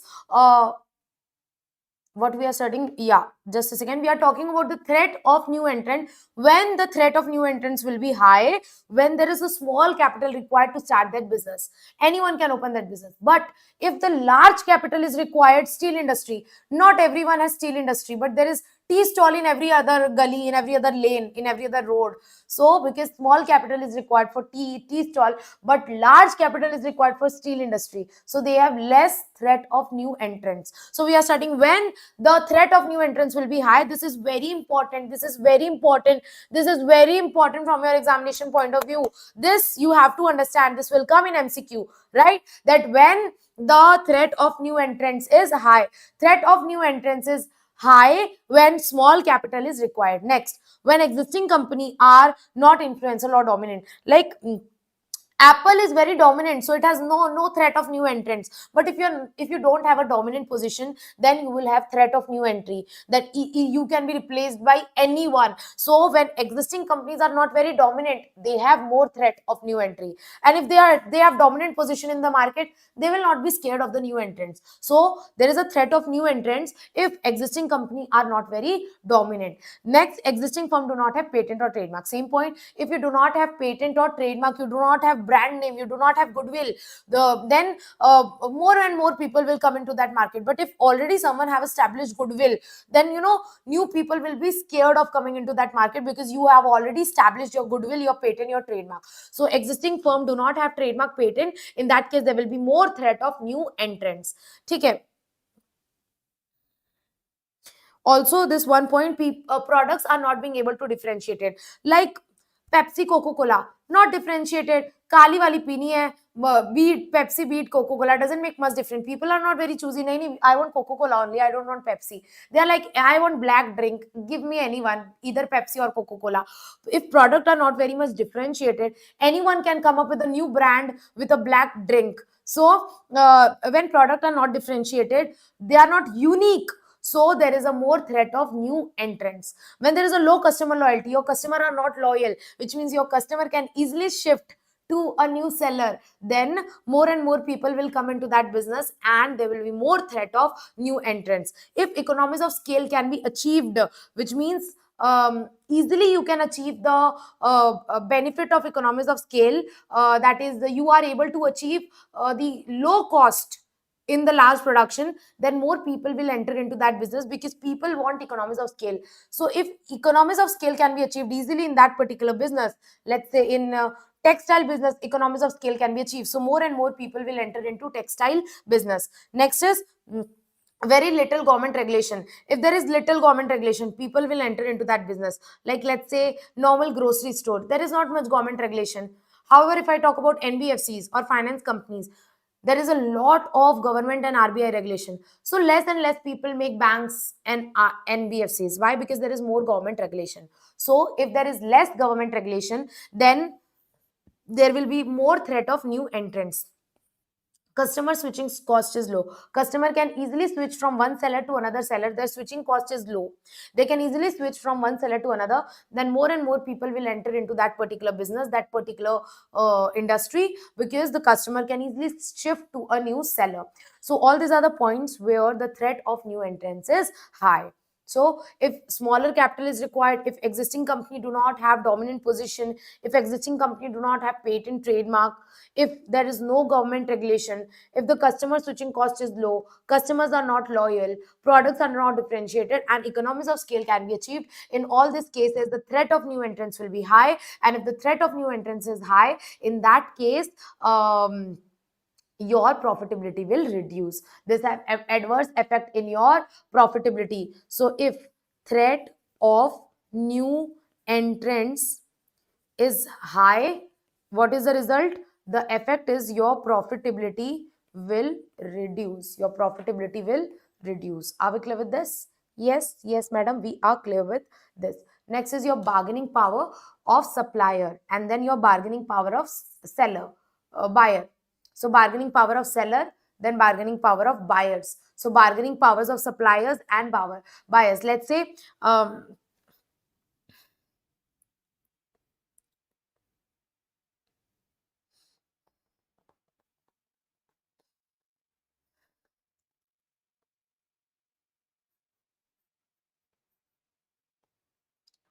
what is this?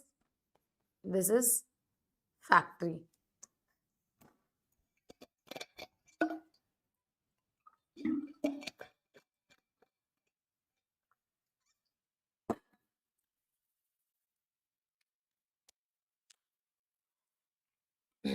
Okay, so we are studying Porter's 5 forces model. The first one is your threat of new entrants. The second one is your bargaining power of suppliers, which means suppliers means the person from whom you purchase the raw material.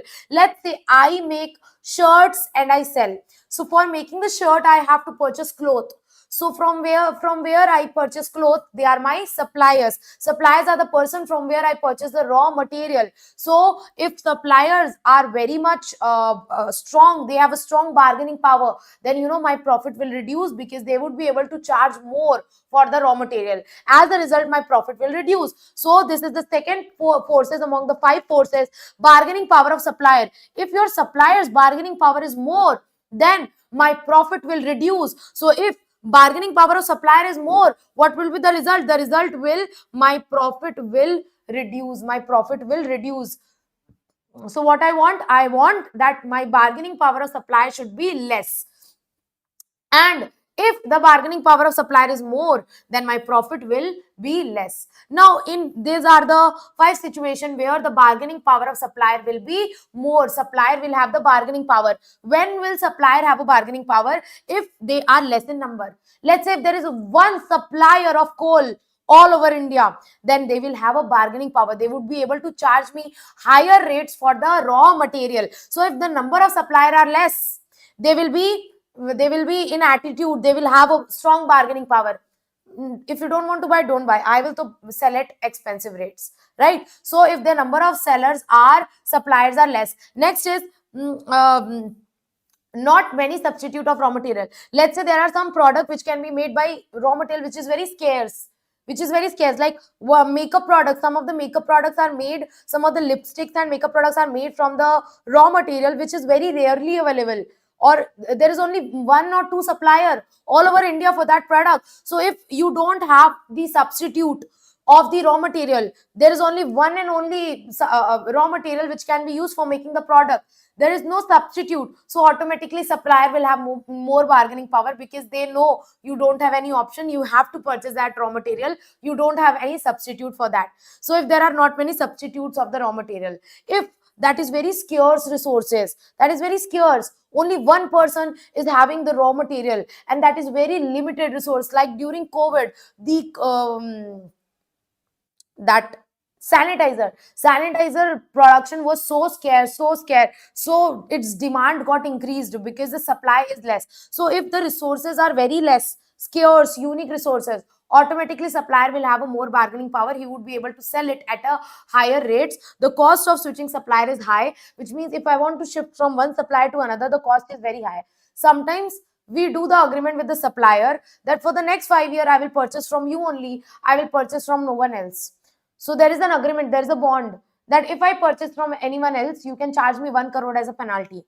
Now, I cannot switch my supplier, otherwise they will charge me 1 crore as a penalty. So here the cost of switching supplier is high. I cannot easily switch my supplier or change my supplier. In that case, the supplier knows I'm not going anywhere. So he will have more bargaining power. He would be able to charge me more money. So when the bargaining power of supplier is more, if the number of suppliers are less, if there is no substitute of the raw material, the raw material is very scarce resource, cost of switching supplier is very high, and last point, suppliers are large in number, but they pose a threat of forward integrate. Forward integrate means they themselves will start coming forward and doing our business. Example, let's say I make shirt, and for that I purchase raw material, that is cloth. I purchase cloth from this particular supplier. This is the supplier, and I make shirt. So you know what, if I say the supplier that I will not purchase the cloth at expensive rate, you have to sell me at 10 rupees per meter. So what supplier will do, they will blackmail me that either you are purchasing clothes from me or not, at the rate of rupees 100 per meter. If you will not purchase, I will myself start making the shirt and directly selling to the customer. Coming forward in your business is known as forward integrate. Now you are making only cloth, you will come forward and you will start doing what your customers are doing. Your customer are making shirts, So now what you will do, you will start making the shirt yourself and selling it directly to the customer. So this is known as forward integrate. Forward integrate, start the business which your customer is doing. So your customer is making shirt, you yourself start making shirt and selling it to the seller. So if supplier are blackmailing you that we will start forward integrate, we will start making shirt, then to your business will go up. That is then the bargaining power of supplier will be high if they pose a threat of forward integrate. If they themselves can start doing our business will go in vain. So this, in this case, the bargaining power of supplier is more. So we are studying when the bargaining power of supplier is more, if the number of supplier is less. Second point, number of suppliers is to more but they pose a threat of forward integrate.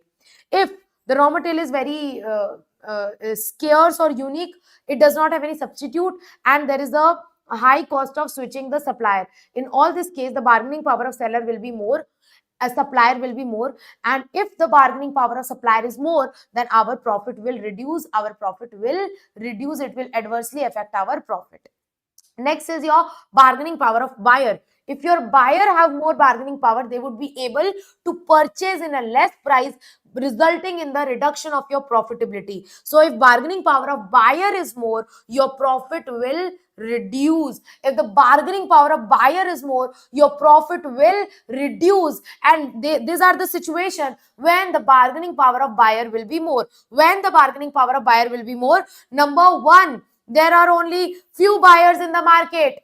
You know, only this one two people buy my product. You will treat them as god. Your customers are your god. You will try to keep them happy. If they are asking for discount, you will give them discount. If there are only few buyers in the market, your bargaining power of buyer will be more. They would be able to bargain more, and as a result you have to sell at the lead price, and thus your profit will reduce. So when the bargaining power of buyer is more, when there are only few buyers in the market. Number two, they buy in high quantity or control many access point. Like if there is a buyer who buy in high quantity, let's say there is a buyer who place an order of 10,000 products, 1 lakh product, bulk quantity, that buyer will have a bargaining power because he is ordering in bulk, he is purchasing in high volume, high quantity. So automatically he will have more bargaining power. He would be able to bargain and reduce the price. So when the bargaining power of buyer is more, number one, if they buy in high volume, number two, there are less number of buyers, number three, the switching cost to competitors is low. The customer will say, if you will not sell at this rate, I will go to your competitor and I will buy from him. Switching cost is low. He can easily shift to your competitor. So he will have a bargaining power and you would be ready to sell at the lesser price. So when the switching cost of competitor is low, then the buyer will have more bargaining power. Next is many close substitute. You have lot of substitute.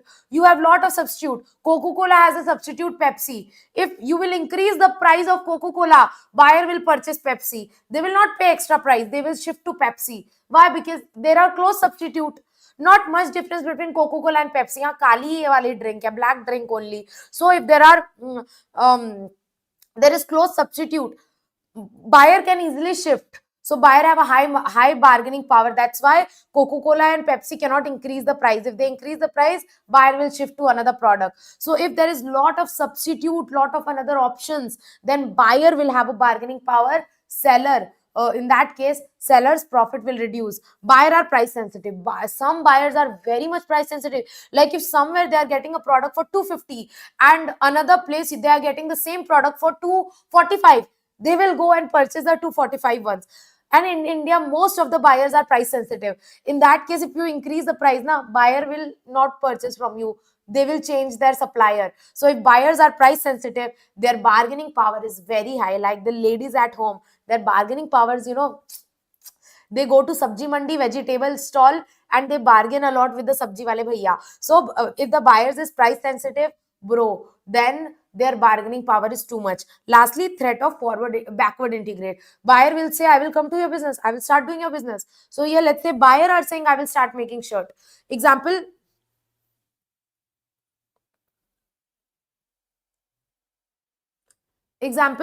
let's say you manufacture cloth And for manufacturing the cloth, you have to purchase cotton. You have to purchase cotton in order to manufacture the cloth. Here you are the buyer, this is the seller. What you are purchasing cotton from, you are purchasing cotton from this particular seller. Now if um, now here, don't you think if buyer has a bargaining, if buyer has a power of backward integrate means, this buyer will give dhamki, blackmail to the cotton seller. Are you selling me cotton at the low rate, or I will myself start producing cotton also? I will myself start producing cotton. I will start your business. What supplier is doing, I will start that business. So going one step backward, that is starting to produce your raw material also, which earlier you were purchasing from the supplier. Now you are yourself starting to make the raw material, that is cotton. That is backward integrate, going one step backward. You are producing your raw material, that is backward integrate. So if your buyers is this cotton seller will get scared. Why? Because his buyer, the cloth manufacturer, is giving him blackmail that I will start backward integrate, which means I will start making your cotton business. In that case, I will stop purchasing from you. So if your buyer, in that case, if your buyer has a threat of backward integrate, if your buyer threaten to do the backward integrate, in that case the bargaining power of buyer will be more, and in that case your profitability will reduce. So this is backward integrate, means starting that business which is done by your supplier, right? So backward integrate, going one step backward. Forward integrate was going one step forward. So if there is a threat of backward integrate, your bargaining power of buyer will be more, and in all this situation your bargaining power of buyer will be more. In that case, your profitability will reduce. Are we clear with this? Yes. Next point is threat of substitute, which is very easy. Threat of substitute means alternative. If you if someone don't have, let's say, if someone cannot buy iPhone, they can purchase OnePlus or Realme. So like substitute, what are the substitute? Steel glass, plastic glass, Pepsi, Coca-Cola. So if there are a lot of substitute, then obviously your profit will reduce. So more the substitute, less the profit will be. And if there are more substitute, means more alternative option available, people will shift to your alternative option and your profit will reduce. So what is the threat of substitute? Buyer can easily find substitute products with attractive prices and better quality, and when buyer can switch from one product to another. What is substitute? When buyer can switch from one product to another easily, that is known as substitute. More the substitute, less the profitability. Less the substitute, more the profitability. So all these have inverse relation with your profitability. These are your 5 forces. If these 5 forces are more, then your profit will be less. Last force is your rivalry among existing competitors. How much competition is there between the competitors, existing competitors? Like, what is the competition between Colgate and Close Up? Colgate and Close Up, Apple and iPhone. So rivalry means fight between the existing customers. If there is more rivalry between existing competitors, there will be cutthroat competition.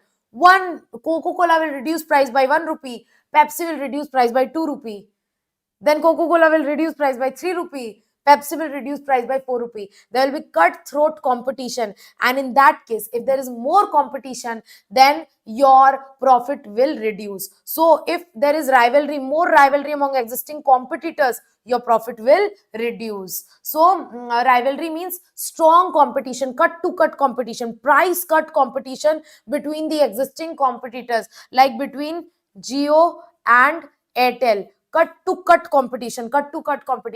Now when do we say that the competition between the existing competitors is more, there is more rivalry among competitors? One, if there are several competitors, there are a number of competitors, there are a lot of competitors, then rivalry will be more. Like in toothpaste, there are a lot of products like Sensodyne, Pepsodent, Close Up, Colgate, Patanjali, so there are a lot of competitors, so your competition will increase. Exit barriers are high. Exit barrier means you cannot easily exit. So if you have lot of existing competitors and they are not able to exit from the business, why? Because they have put so much investment in that. So exit barriers are high. In that case, obviously, they will not quit. So they will continue to be your competitors, and thus rivalry will be more. So what we are studying in this particular 6 scenarios, your rivalry will be more, your competition will be more. If there are large number of competitors, number 2, exit barrier is high. Number 3, industry growth rate is slow. There is not much growth in the industry. Let's talk about the face-to-face classes. Face-to-face classes. Now let's talk about the Bangalore face-to-face classes. Our industry is limited. Why? Because we can take the admission of the students of Bangalore only. I'm not talking about the online class, talking about the face-to-face class. Only Bangalore only. Now the area is limited, growth is limited, because in Bangalore there are limited students. People won't come from outstation to study specifically in Bangalore, except for few. So we have limited growth. However, let's say if number of coaching academies in Bangalore increase, let's say there are 100 academies in Bangalore, competition will grow now. Industry growth rate is not that much. Industry growth rate is less, but there are number of competitors are more. Competition will increase, more competition will increase. So competition will automatically increase. The competition will be more if the industry growth rate is slow. Next is product are not differentiated. Coca-Cola, Pepsi, cut-to-cut competition. Why? Because product are similar only, product are not differentiated, then competition will be more. Product can be easily substituted. Same point, people can easily shift from Coca-Cola to Pepsi. Product cannot. If product can be easily substituted, in that case, rivalry and competition will be more. Low customer loyalty. Your customers are not loyal, your competition will be more. Like Oppo, Vivo customers are not loyal. They can easily shift to any other brand. Realme, their customers are not loyal. So Realme customers can easily shift to another brand, so they are not loyal. But if I talk about the Apple customers, they are very loyal. You say one word about Apple, they will, they will make you shut, and they will shout at you. So Apple has less competition. Why? Because customers are loyal. But if your customers are not loyal, then your competition will be more. So in all this situation, the rivalry and competition will be more. Which situation? Yes, in which all situation the competition will be more? Number 1, there are large number of competitors. Number 2, exit barriers is high. Industry growth rate is so slow. Product are not differentiated. Product can be easily substituted. Low customer loyalty. In all this situation, your rivalry and competition will be more. And if your competition is more, if your rivalry is more, your profitability will be less. So these are the 5 factors of Porter model. 5 factors Porter model. What are the 5 factors? What are the 5 factors? Threat of new entrants, bargaining power of buyer, bargaining power of suppliers, threat of substitution, competition, rivalry, competitive rivalry. If all these 5 forces are more, it is very bad, unattractive. Your profit will be less. And if these 5 forces are less, it is very attractive. That industry is very attractive. So what is the attractive industry? If there is high barriers of entry, that means there is no threat of new entrants. Like there is weak bargaining power of buyer, weak bargaining power of supplier, few substitute, less competition. But industry will be unattractive and profitability will be low if there are low barriers to entry, strong bargaining power of buyer, strong bargaining power of supplier, lot of substitutes, more competition, intense competition. So are you clear when is industry attractive, when it is not attractive? This can be asked in MCQ. Definitely you can expect 1 or 2 questions from the Porter's 5 forces model. Are we clear with this Porter's 5 forces model? If yes, that then if yes, then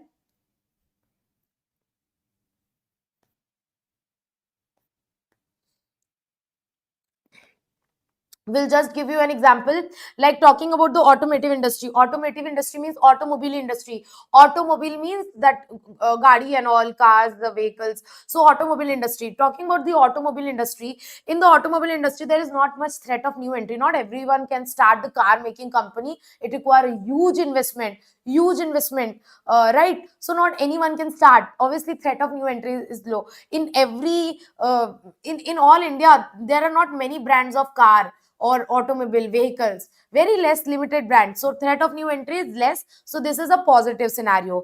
Supplier bargaining power is also not much, because you have a lot of options for purchasing the parts of the automobile, like steering, the car, body, etc., right? But talking about the buyer power is comparatively more, because in India they are price sensitive. They will easily shift from one brand to another. They are not very loyal, so buyer power is more. Competitive rivalry is good, because there is cut to cut competition between the existing player, like Hyundai, uh, Ford, or like there is a cut to cut competition, all the Tata and all this. So there is a cut to cut competition between the existing competitors. So obviously the competitive rivalry is more. So this point is negative.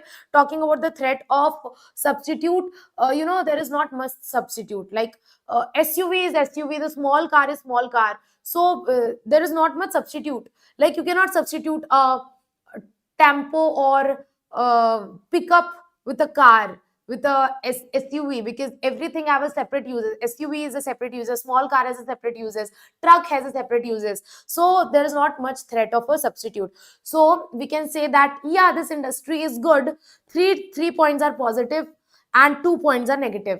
And obviously this differ from person to person. Not everyone analyze in the same way. If I talk about a particular industry or a particular company, like e-commerce industry, if I talk about Amazon, Flipkart, whether there is threat of new entry, whether there is competition, whether there is buyer power, supplier power, different people will interpret this differently. It's not like two people will give the same opinion. So there are various case laws in the book which you can ignore as of now, because you don't know which case law will come. So it's not good to waste time in that. However, if you understand this particular thing now, you would be able to answer the case law, like Amazon case law, Pizza Hut case law. You would be able to answer that easily if you study this this point properly, right? Are we done with the Porter's five forces model? Yes. There is one small point: how do you implement this model? How, in order to implement the model, what are the three steps? This just remember this three steps from the MCQ point of view. What are the three steps of implementing the model? First one is gather the information, then analyze it, make the diagram. This is how the diagram is made. You make this central diagram, and you make this particular this thing.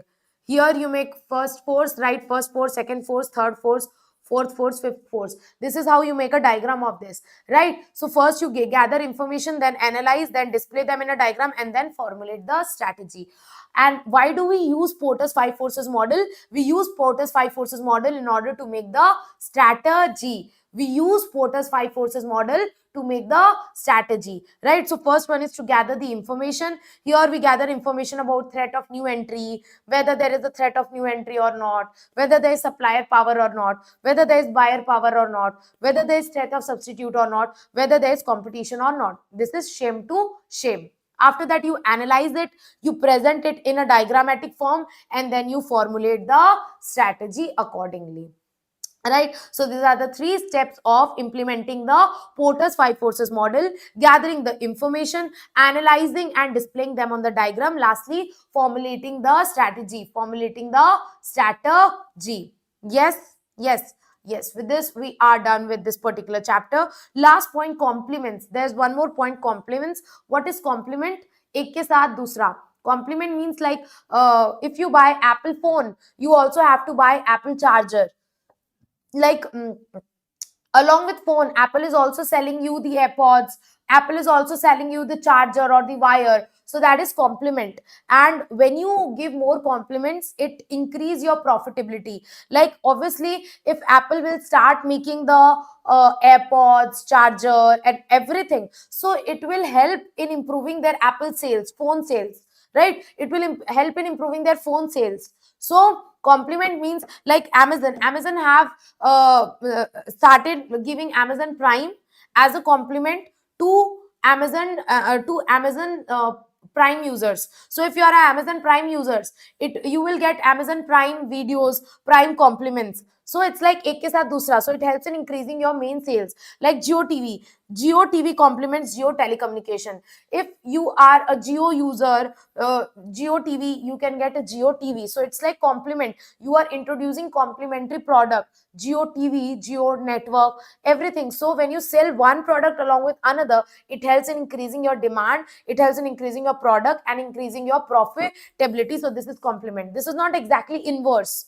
This is direct. This is direct relation. If you will make more compliments, your profitability will increase. So compliments means making complementary products. So we are done with the Porter's five forces model. There are five forces which adversely affect the competition. If these five forces are more than then your competition is more, which means your price is less. These five forces adversely affect your profitability of the organization. In case you have problem in understanding any particular point, you can personally text me, message me. I will clear your doubt. Like in revision session, I think I take it in very much detail this particular point. Why? Because this was very important. Porter's five forces model. If still you have any doubt, you can message me. Yes, I got one doubt. Ma'am, what about the clothing brands or clothing industry? Which one of the five Porter's forces is most applicable? Like, see, I tell you, in clothing, if I talk about the textile industry, clothing industry, whether there is a threat of new entrant, whether there is a supplier power, whether there is a buyer power, this depends on person to person. I might analyze it in a different way. You might analyze it in a different way. This differ from person to person. So if I see whether there is a competition, yes, there is cut to cut competition between existing brands. Threat of new entrants, I guess the threat of new entrants is not very high according to me. Why? Because setting up a new brand is a difficult task. Not many people involved in making a new brand and making a new brand of the clothing and starting manufacturing and all. I'm not talking only about the selling thing. I'm talking about the making a new brand. Textile industry, according to me, threat of new entrants is not that much. Supplier power is not that much. You get a lot of cotton suppliers and the cloth suppliers. Buyer bargaining power is so much. They bargain a lot. They will go to Chandni Chowk and purchase in the duplicate copy. Buyer power is more. Threat of substitution, yes, there is threat of substitution in clothing industry. Competition, yes, existing competition there is. So according to me, this is my analysis. Like, how are these five forces in a textile industry? However, it may differ from person to person. Even if you will Google, or you will see what is the Porter's five forces analysis of steel industry, what is the Porter's five forces analysis of telecommunication industry, then the answer will be different of different analysts. Some analysts will interpret in a different way, some analysts will interpret in a different way. So it depends on your analysis. How do you interpret it? There is no thumb rule for that, right? Adit, is your doubt clear?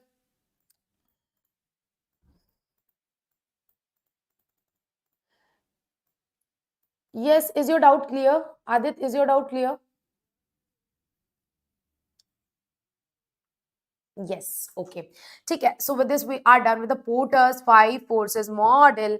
And my dear, lovely students, with this, we are done with our chapter number 2. What is the weightage of chapter number 2? In December 2019, 4 marks question was asked. December 2023 marks, then 4, then 4, then 4, 8.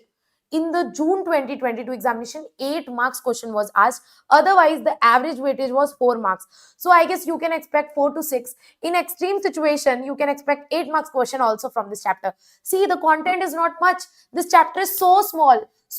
We are able to complete it in 1.5 hours, right? And if you will revise this again now, you would be able to revise the whole chapter in hardly half an hour. I'm telling you, after this revision, if you will just sit and just turn the pages now, in hardly half an hour, you would be able to complete the whole chapter, right? So in half an hour, you can score 6 marks, and in extreme case, 8 marks also. Because in June 2022, 8 marks question was asked from this chapter. So this is the past 5 examination weightage of this particular chapter. So we are done with chapter number 2. Clapping, congratulations and celebrations. We are done with chapter number 2. Break time. So, we are done with two chapters of the day. And can we do the third chapter also? Yes, we can do it. Yes, you have more caliber, you have more potential. Don't underestimate yourself. And since your exam are very close now, I guess now you have habit of studying 13 hours a day. 12, 13 hours a day. You have developed that habit of studying 12 to 13 hours a day, right? Right? Right? Yes or not? Are we clear with this chapter? Yes, this chapter is done or not? Let me know in the chat box. Yes or no? Are you gaining confidence that yes, madam, 15 marks in hand? 15 marks in hand. Chapter 1 and 2, 15 marks in hand. Yes, yes, yes. Done. Anuj is saying yes. Mohammed is saying yes. Chanchal is saying yes. Mehboobi is saying yes. Okay. What about others? I want reply from everyone. Pranita is saying yes. Everyone, I want reply from everyone. Are you gaining confidence? Are we done with chapter number 1 and 2? No scope of losing even single marks. No scope of losing even single marks. See, this is how scoring your chapter number 2 is. I'm giving you break and half an hour break. And you know what? In this break, you can just go through some of the past exam question. It is in your book. You can just go through some of the past exam question. Are you able to solve the past exam question? Are you able to solve the past exam question, right? So just go through some of the past exam question. We are done with your chapter number 1 and chapter number 2. Now last chapter is left, chapter number 3. Chapter number 3 we will do after break. So it's 1 p.m. Original deadline what I gave, I thought of completing chapter number 2 by 1:30. But yeah, we are maintaining a good speed, so we are able to do it in a proper time. So it's 1 p.m.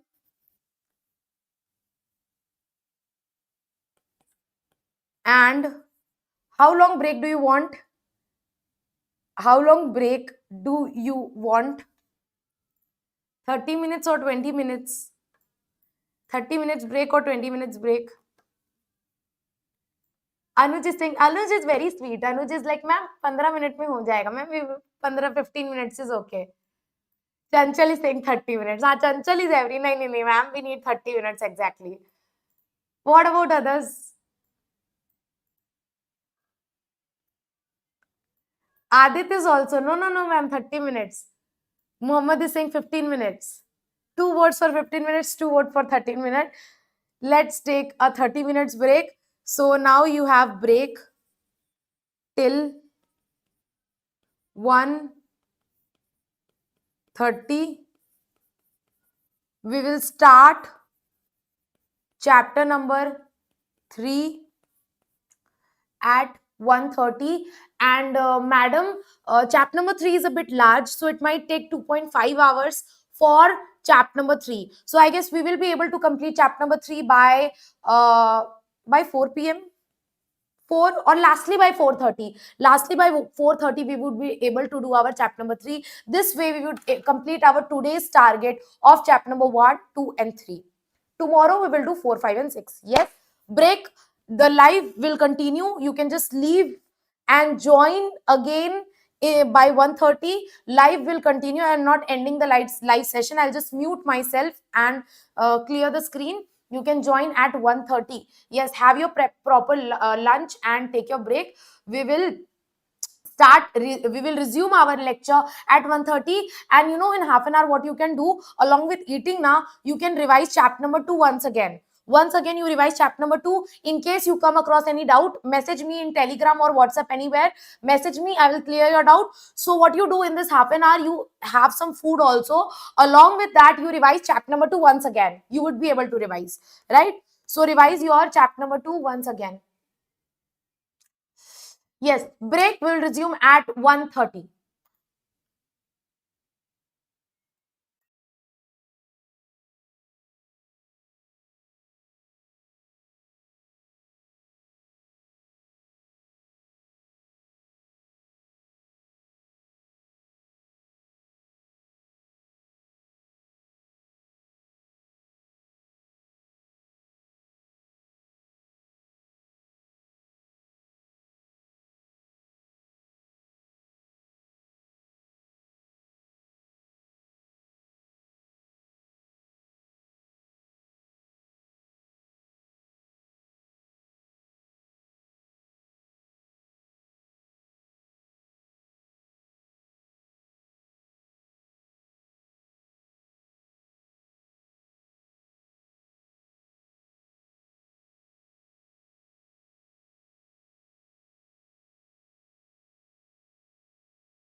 Yes, are we back?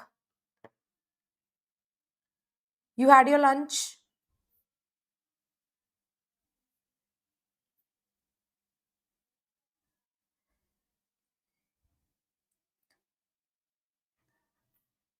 Yes, are we back? Everyone? Anuj is saying yes. Okay. Others? What about others? Yes, give me a quick fat thumbs up in the chat box if you're good to start. Or do you need more break? I'll give you one more break because chapter number 3 is a bit long. So we'll do it in two parts. Like one part, then a small break, then another part. Right? So we'll start chapter number 3 now. We'll study half of the chapter number 3 and then we will have a small break, approx in 1 hour or 1.5 hours.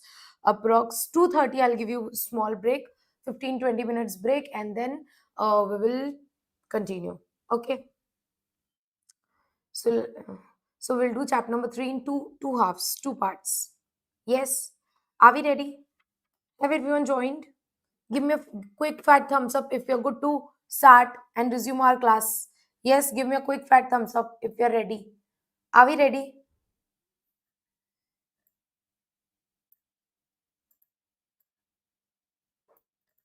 Junaid is saying yes, ma'am. Anuj is saying yes. Okay. Others, where are others? Are we ready? Are we ready?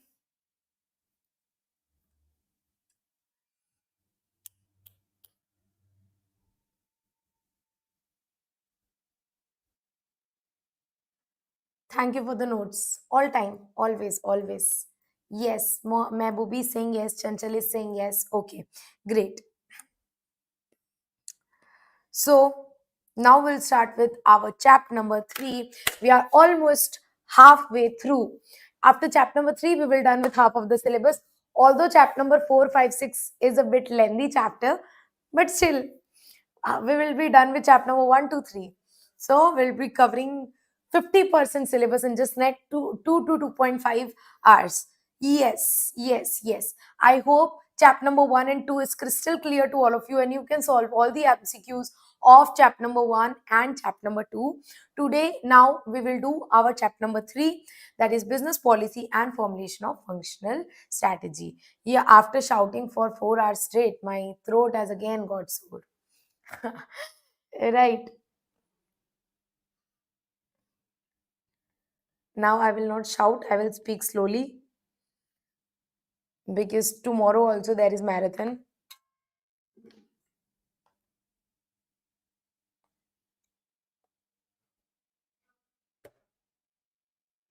Hmm.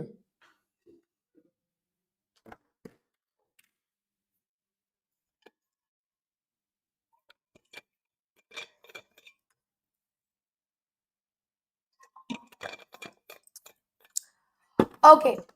Chapter number 3, the name of your chapter is business policy and formulation of functional strategy. So, what do you mean by business policy? In chapter number 1, we studied about management.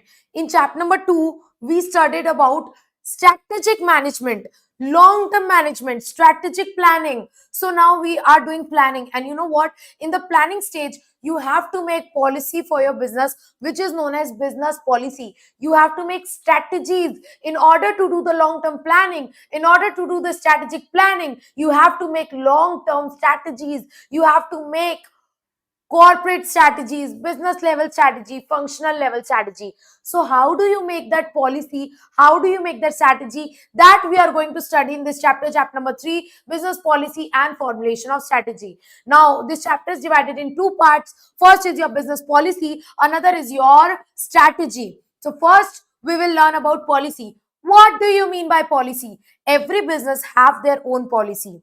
Example, in every hostel there is a policy, there is a proper rules and regulation. What is policy? Policy is nothing but a set of rules and regulation. Like in a hostel there is rules that breakfast time is only from 7 till 9 p.m 9 a.m. Lunch time is only from 12 to 2 p.m.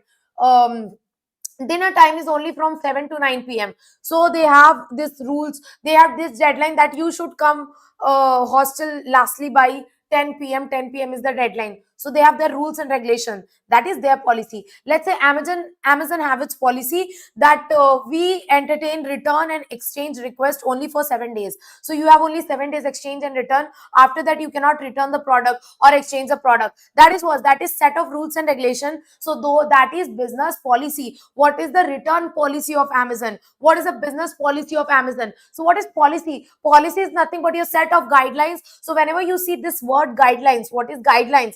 That govern your action. You take action according to the policy. So that is known as policy. What is policy? First keyword of your this is a guidelines, that is set of guidelines or set of rules that govern your action. So what do you mean by guidelines which governs the action? It is your business policy. Business policy is your guidelines which governs the action. Business policy is the guidelines which govern the action. Repeat after me. You have to repeat after me. If you will speak it along with me, trust me, all the concept will settle inside your head. So business policy, what is business policy? It is the guidelines that govern the action of people, of the employees take action according to the business policy. And you make a policy, you make a set of rules and regulations. Beyond those rules and regulations you cannot go. You have to work by following those rules and regulations. So it is the limit within which you have to take decision. Beyond business policy you cannot go. So what is business policy? It is a set of guidelines that governs your action. It is a guidelines that governs your action, and it defines a potential limit within which the decision must be made.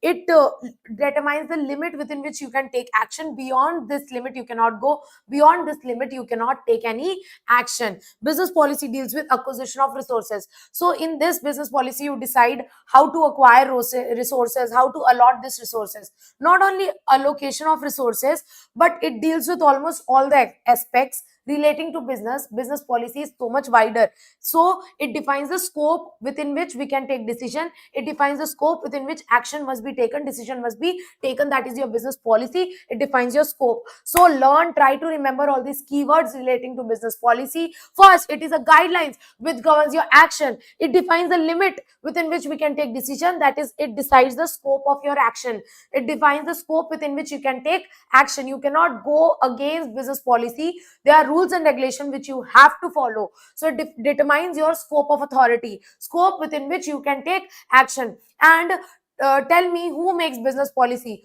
Lower level or higher level? Obviously business policy is made by top level management.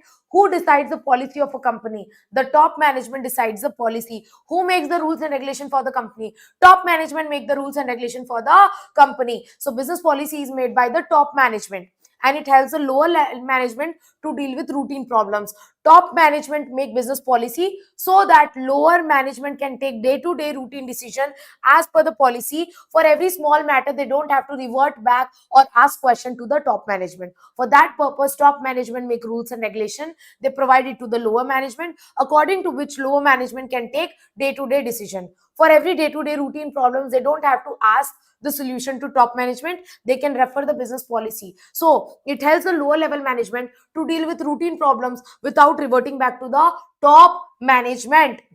And who makes business policy? Whose responsibility it is? It is the responsibility of the top management. And top management studies is responsible for making the business policy. So business policy is the study of roles and responsibilities of the top management. Who makes business policy? Top management makes business policy. Top management is responsible for making business policy. Rules and regulation is made by the top management. Top management consists of those managers who are responsible for long-term decision. Example: chief executive, president, general manager, executive director. All these are the example of top management. Who all come under top management? Chief executive, CEO, president, general manager, executive director. All these people come under the top management. So these are the basic things about business policy. That what are the business policy? Business policies are the guidelines that govern your action. Business policy determines your limit. These are the set of rules and regulation which is made by top level.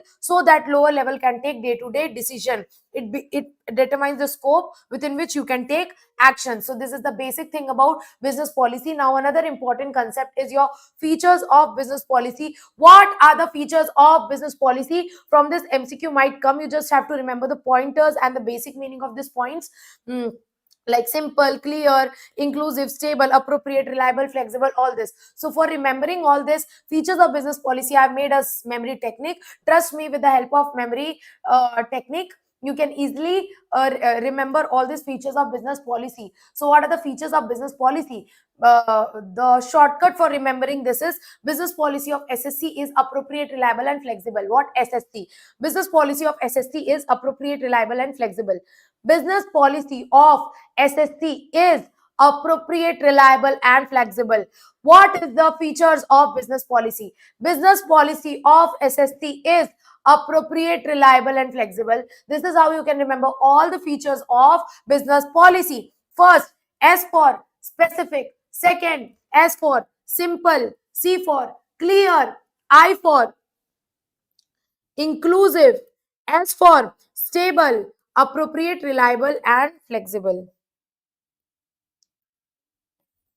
Yes.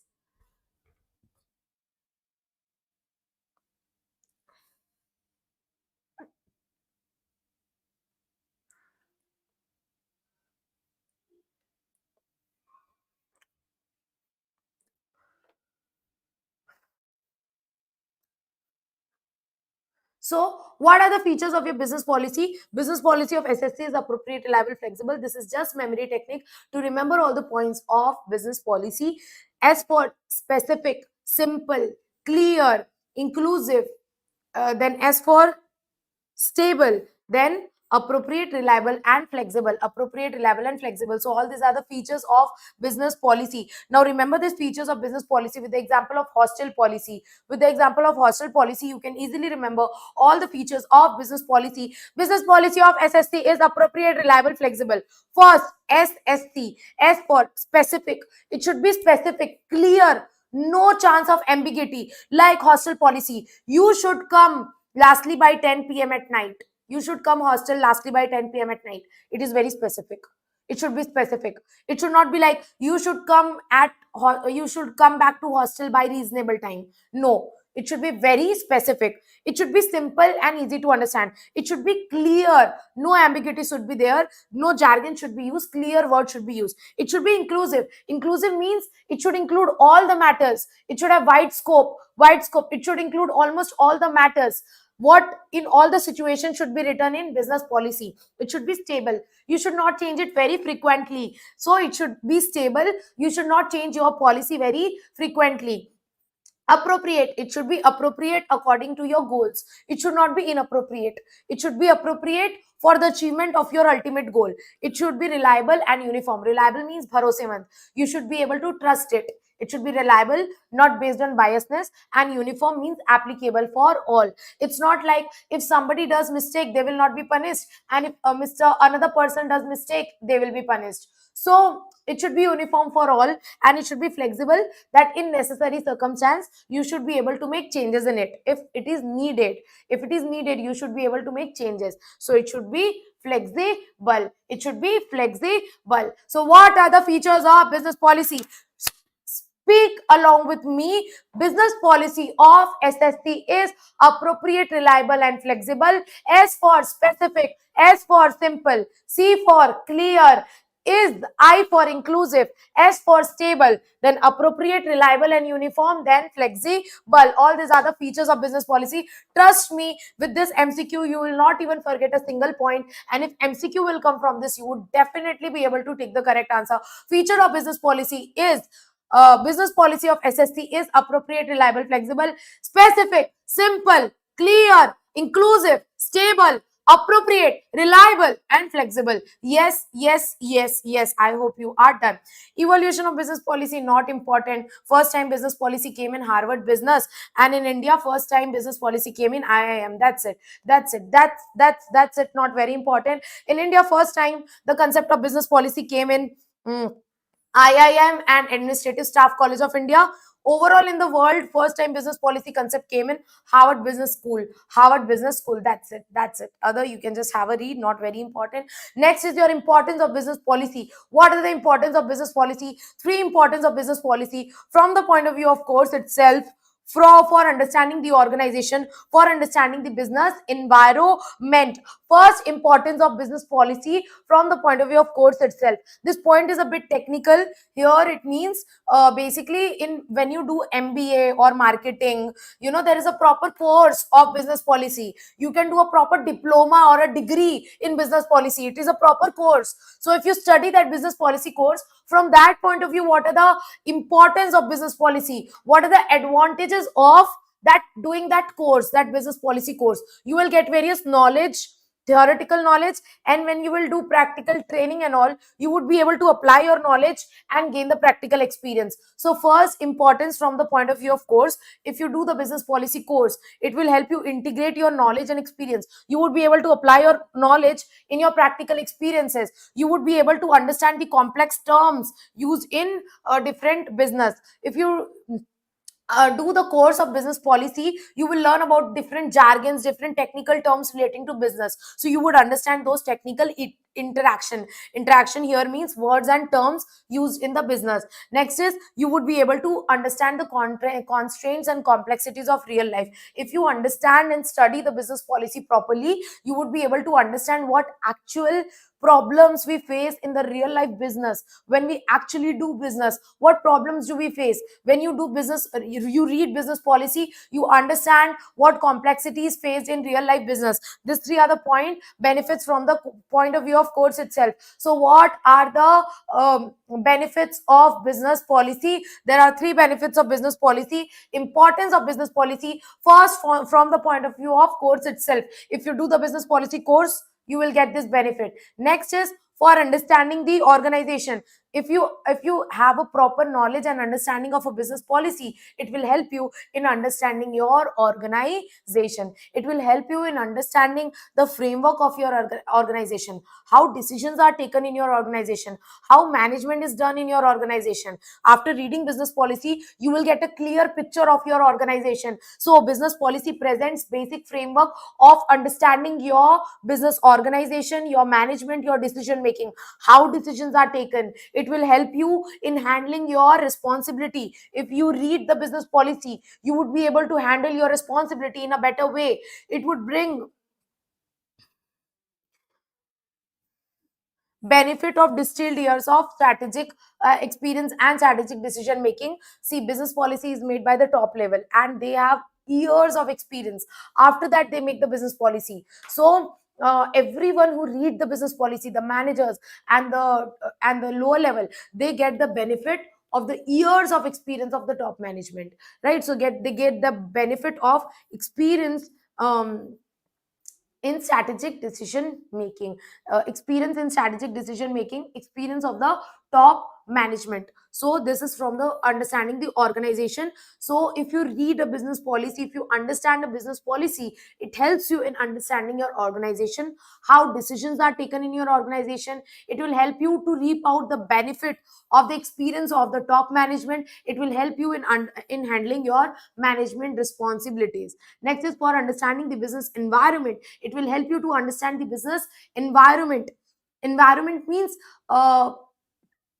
business policies are made by the top management, and before making the business policies, they scan the environment, they scan the complexities, they see all the problems, they scan the internal external environment, and then they make the business policy. So when you read business policy, you understand the business environment, and you understand why the top management have made these business policies, what problem they have faced while making this policy. So basically you understand the intent of the top management. So it helps you in understanding the business environment. So business policy creates understanding of how policies are made. By reading the policy, you will understand how they are made. It helps you in understanding the complexities which are faced by the senior management, right? And managers become more receptive to the ideas of senior management. You get to know the ideas of the senior management. So all these are points of understanding the business environment. So what are the benefits of business policy, it helps you in understanding business environment. That is, it helps you in understanding the intent and idea of senior management, what problem they faced while formulating the business policy, and it creates understanding of how the formalities how the policies are formulated. So what are the importance of business policy? Business policy is important from the point of view of course itself, for understanding the organization, for understanding the business environment. Business policy helps you in understanding your organization, it helps you in understanding your business environment, and it helps you in understanding, gaining theoretical knowledge and integrating that theoretical knowledge with your practical experience. So from the point of view of course itself, for understanding the organization, for understanding the business environment, these three are the importance of business policy. With this, we are done with the first topic of this particular chapter, chapter number 3, that is business policy. We are done with business policy. Yes, we are done with business policy. Any doubt till here?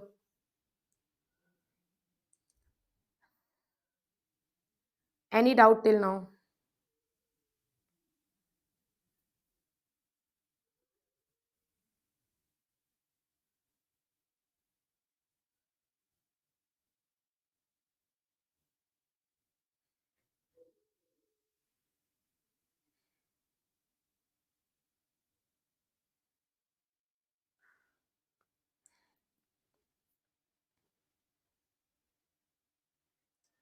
Muhammad is saying crystal clear.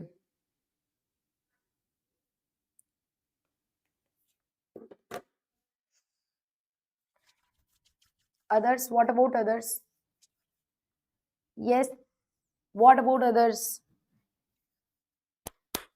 We are almost done with today's target. We are done with 70%. We are only left with 30%. So we are almost done with today's target.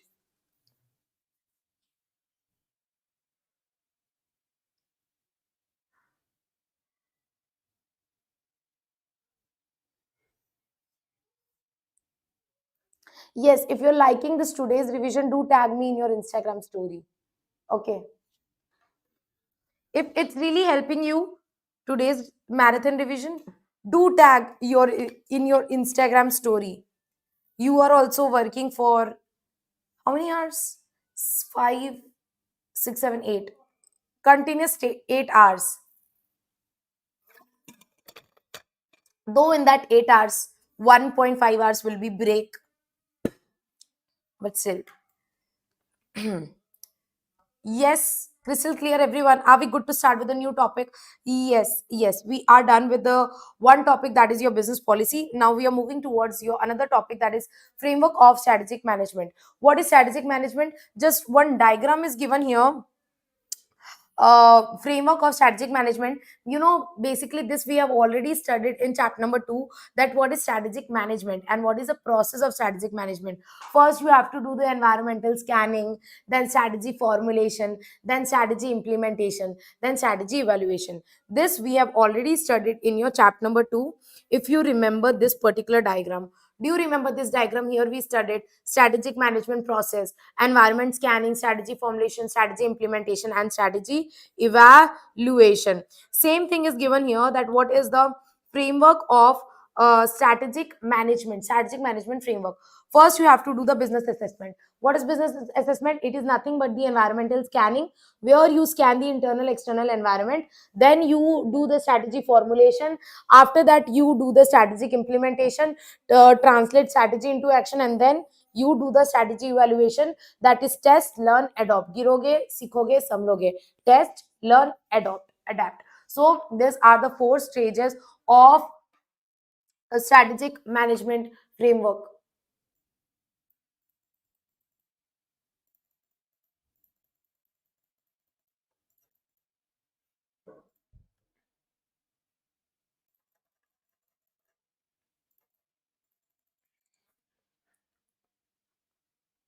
Yes.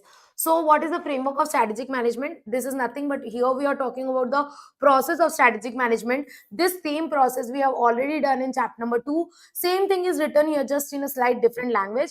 That what are the 4 stages of strategic management? What is the framework of strategic management? First, we have to do the business assessment, that is environmental scanning, internal environment and external environment. After that, we have to make the strategy formulation. Then we have to implement the strategy, translating strategy into action, then test, learn, adopt, that is evaluation of the strategy.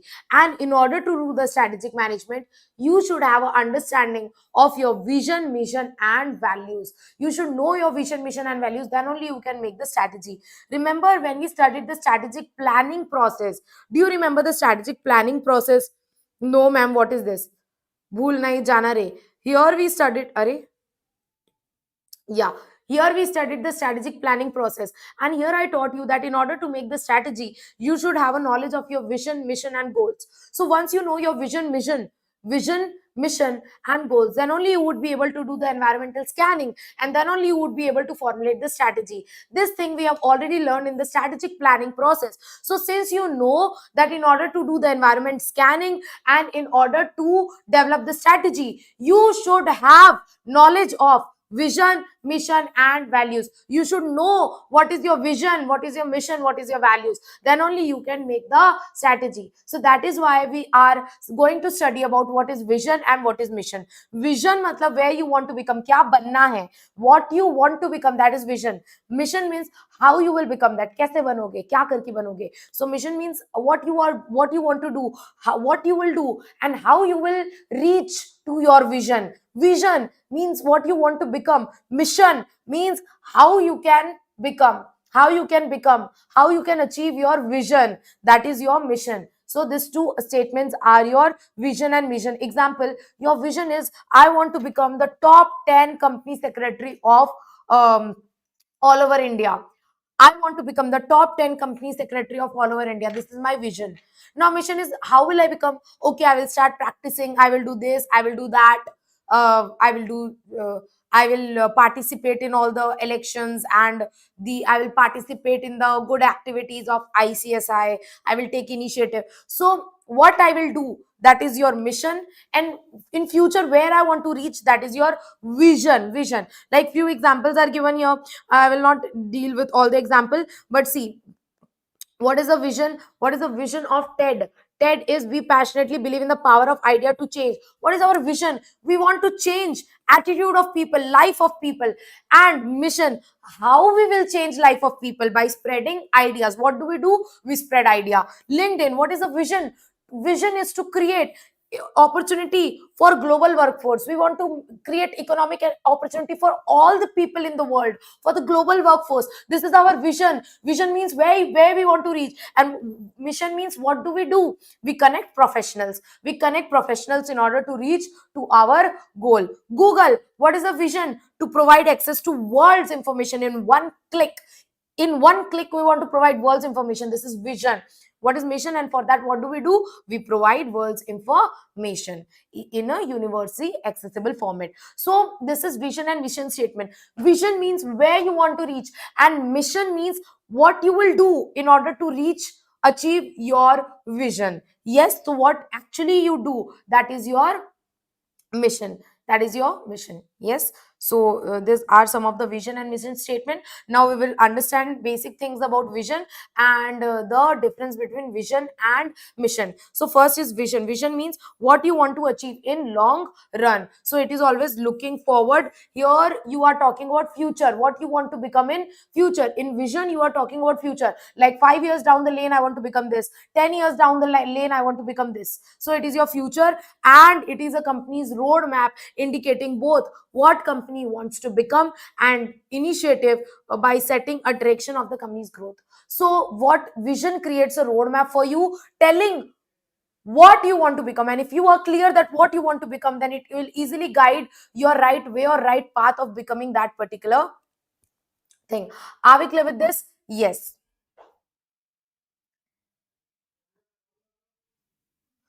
So it gives you a roadmap. It gives you a road map, right? And you should not do much revisions in your vision. Vision is something which should not change very frequently. It's like today I have a vision of becoming a best teacher all over the world, company law best company law teacher all over the world. And uh, tomorrow my vision have changed. Now I don't want to become a teacher at all. Now my vision is to become the best entrepreneur. Then again my vision has changed. My vision is to become the best practicing company secretary in all over the world. So vision, changing vision is not a very good thing. You should try to do minimal revisions in visions as much as possible. Try to ignore changing your vision. It should not change very frequently. So now, how an ideal vision should be, what are the features of a good vision statement? So for this there is a memory technique, that vision of cat is CS, vision of cat is CS, vision of cat is CS, vision of cat is CS. This is the memory technique for remembering what are the features of vision, how an ideal vision should be. Of F for future oriented. Obviously in vision we are talking about long term future. C for it should be concise, very small, which can be easily remembered. Like, what is our vision? To create global opportunities in employment, global employment. Very concise, very clear, very concise. So it should be easily remembered. It should be clear. It should be your prime goal, your ultimate goal of your business. It should be abstract, means it should include all the organization's interest, not only one particular person's interest. It should include overall organization interest. That is, it should be abstract. Time horizon, you should give yourself a time horizon, that I want to reach this vision in next 5 years or 10 years. It should be inspiring. Your vision should be so inspiring that it should motivate your employees. Example, we want to connect the whole world, we want to spread ideas in just one click. See Google, how inspiring. It should be challenging. It should not be something which can be easily met. Your vision should be something which should challenge yourself. And it should be stable, means you should not frequently change your vision. It should be stable from your long term perspective. So your vision should be future oriented, concise, clear, abstract, time horizon, inspiring, challenging, and stable. In short, you can remember vision of cat is CS, future oriented, concise, clear. From C there are 2 points. A for abstract, time horizon, right? Time horizon, and inspiring. I for inspiring, C for challenging, and S for stable, right? So future oriented, concise, clear, abstract, time horizon, inspiring, and challenging, and stable. Once again, future oriented, C for clear, C for concise, A for abstract, T for time horizon, I for inspiring, C for challenging, S for stable. Once again, you have to shout it along with me. What is the features of vision? Features, a vision of cat is CS. Of F for future oriented. Current has gone. C for concise, and one more clear. A for abstract, T for time horizon, I for inspiring, C for challenging, S for stable, right? So what is the features of vision? Vision of cat is CS. Repeat along with me. C for F for future oriented, concise, clear, abstract, time horizon, inspiring, challenging, stable. Yes, are we clear with this? So your ideal vision should have all these features. I hope you are able to remember this in the revision itself. Purpose of vision, obviously it gives you a broader plan for the future. It motivates employee. It helps in creating your USP, your unique core competency. Like, if I have a vision to become the best company law teacher in all over the world, so I will create my USP. That is, what is my USP? My teaching technique is USP, and how it will able you to differentiate from your competitors. Now we are done with the vision statement. Now we will do the mission statement. Mission means what you do, what business you do in order to achieve your vision. Like, in order to achieve our vision, TED talk, in order to achieve our vision, we are doing what? We are spreading ideas. We are calling various speakers, an entrepreneur, successful person to speak and spread ideas. So what we are doing, we are spreading ideas. So here in mission we are talking about present. In present, what we are doing in order to achieve our future vision. So mission is about present. Vision is about future, right? So what is your mission? Mission gives you a basic reason of existence, why you are in existence. Like why TED is in existence, because it is spreading ideas. Why LinkedIn is in existence, because it is creating job opportunities, it is connecting professional. So it tells you why you are in existence, right? It can be defined explicitly, or it's okay if you don't define your mission statement. It reflects your philosophy, your identity, your character, your image. What work do you do? What actual work do you carry out? What your business do? What your business is all about? It is reflected by your mission statement. Your identity, your character, your present identity, your present character, your present image is portrayed by your mission statement. So it is a short statement of purpose. Purpose means purpose of existence, why we are in existence, what work do we do. So organization, this point is very important. Organization purpose is reflected in mission statement, not vision statement. Vision statement tells your goal, but your purpose is stated in your mission statement. Purpose means purpose of existence, why your company is in existence, what does your company do. So your purpose is reflected in your mission statement. What kind of product you provide, what is your market, what is your geographical reason.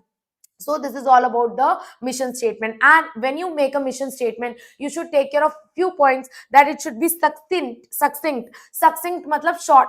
Succinct means it should be short and snappy, it should be easily memorized.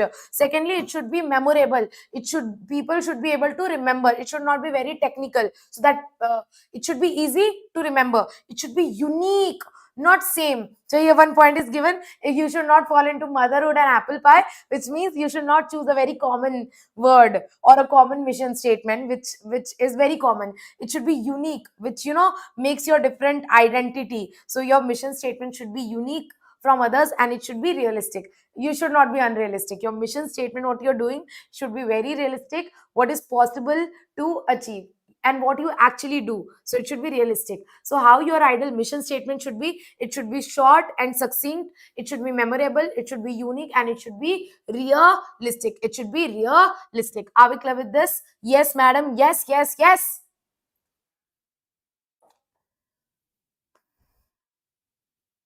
One very good line is given, a man without eye is blind, but a man without vision is dead.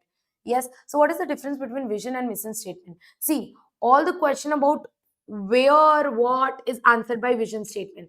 Where you want to reach, what you want to become is answered by vision statement. But mission statement tells how you will reach your goal, how you will achieve your vision statement, how you will get where you want to reach. So, how all the question about how is answered by mission statement. Mission statement answer how you will get where you want to be. It tells organization purpose and objective, right? Next is so what do you do, what makes us different, what we actually do, that is reflected in mission statement. But what do you want, what do you aim to be, where you want to reach, this is reflected in vision statement. This talks about present, and this talks about future.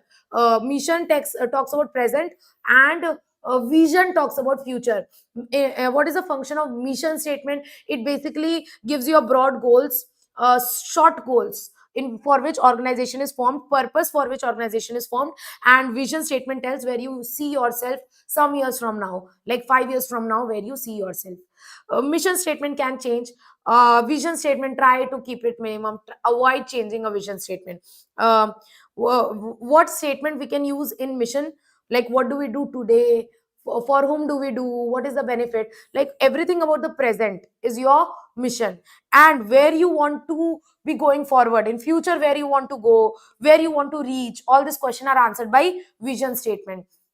It mission statement reflects your purpose and values of business. However, vision statement should be memorable, realistic, achievable, clarity. Last point is SAE. So with this we are done with the vision and mission statement. Vision and mission statement. Vision statement is where you want to be, and mission statement is what you do, what currently at present what you do in order to achieve your vision. Yes, are we clear with the vision and mission statement?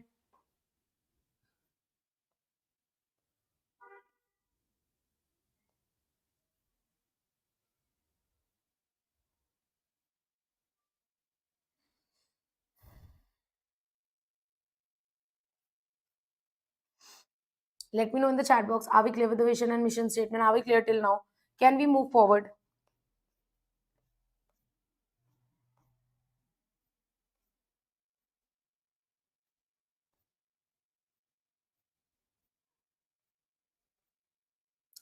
A very small portion is left. We would be able to do it. Not much is left. We would be able to complete it before time. Yeah, that's a good news. I'm a good person. Yeah. Yes, clear. Pranita is saying yes, ma'am. Junaid is saying yes, ma'am. Anuj is saying yes. What about others? Type yes in the chat box. It won't take money. It will only you take some efforts and very minimal efforts to type yes. I'm speaking continuously. I'm not speaking, I'm shouting. I actually shout. I am shouting continuously since last 5 hours. You can just type yes in the chat box.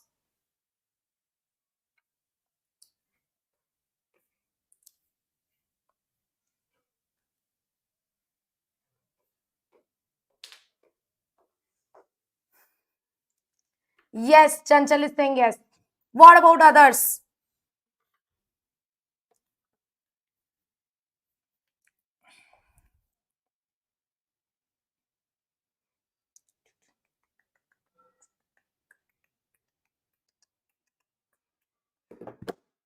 Do you need break? I don't think so. You need break.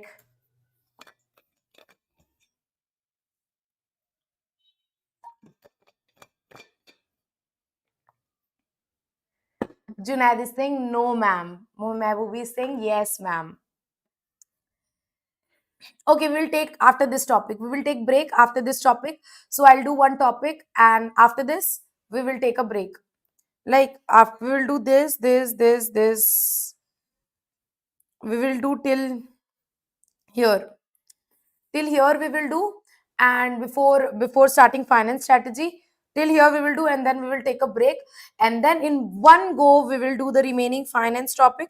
Basically, I guess the remaining topic, finance strategy, I'm telling you what topic is left. Basically, now this is marathon. This is not first time we are studying, right? In 15 minutes we will be able to do this, and then we will take a break. Then finance strategy. Yes, after finance strategy, there is marketing strategy. Number two, marketing strategy. After marketing strategy,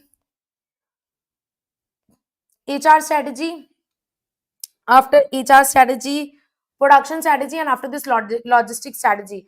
Five strategies are there. We would be able to complete this uh, in 1.5 hours. 1.5 hours. Yes. So, lastly, by 4:30, I guess we will be able to do. Let's not make much. Yeah, future analysis. In case I am not able to complete by 4:30, then you will come to my home with danda, with stick.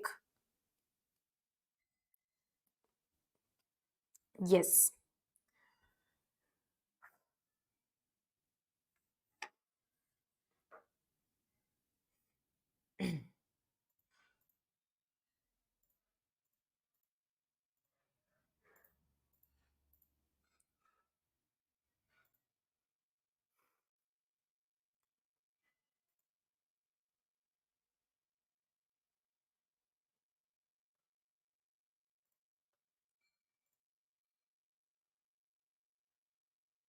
Okay. So now we will start with the next topic, that is strategic levels in an organization. Strategic levels in an organization. Now, ma'am, remember I told you that we have to make strategies. In chapter number 2, we studied about strategic planning.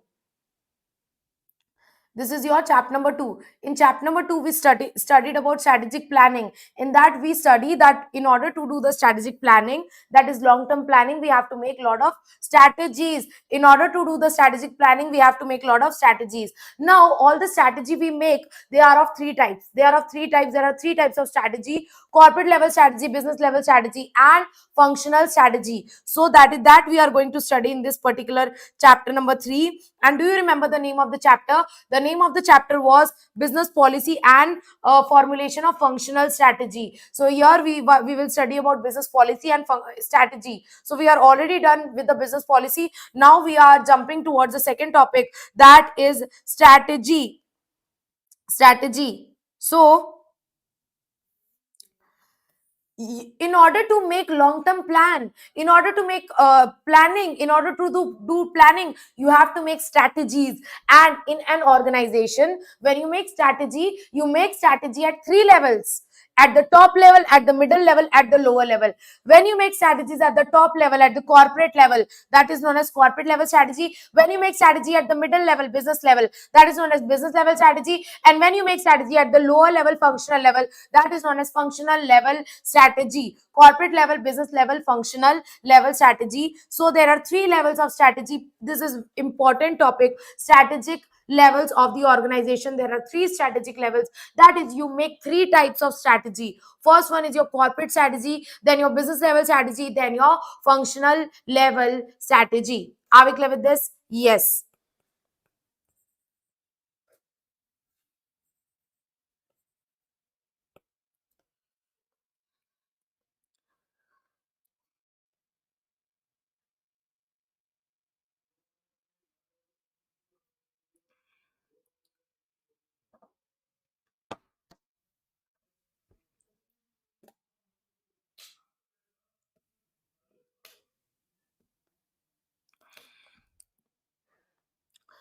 In order to explain you all the three level of strategy, first I will explain you the three levels of the business: corporate level, business level, and functional level.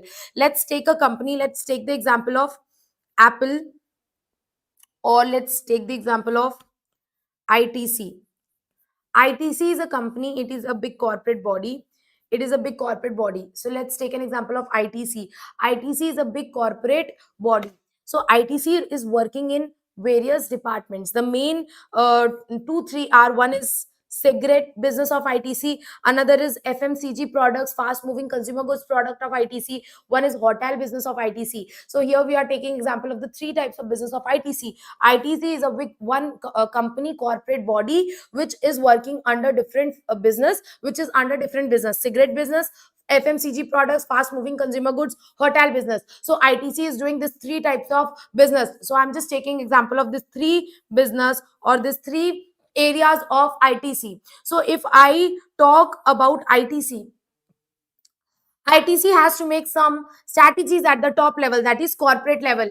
That which product should we made, which product should we not make. Like, okay, our main revenue is from the cigarette business, so we should make more cigarettes.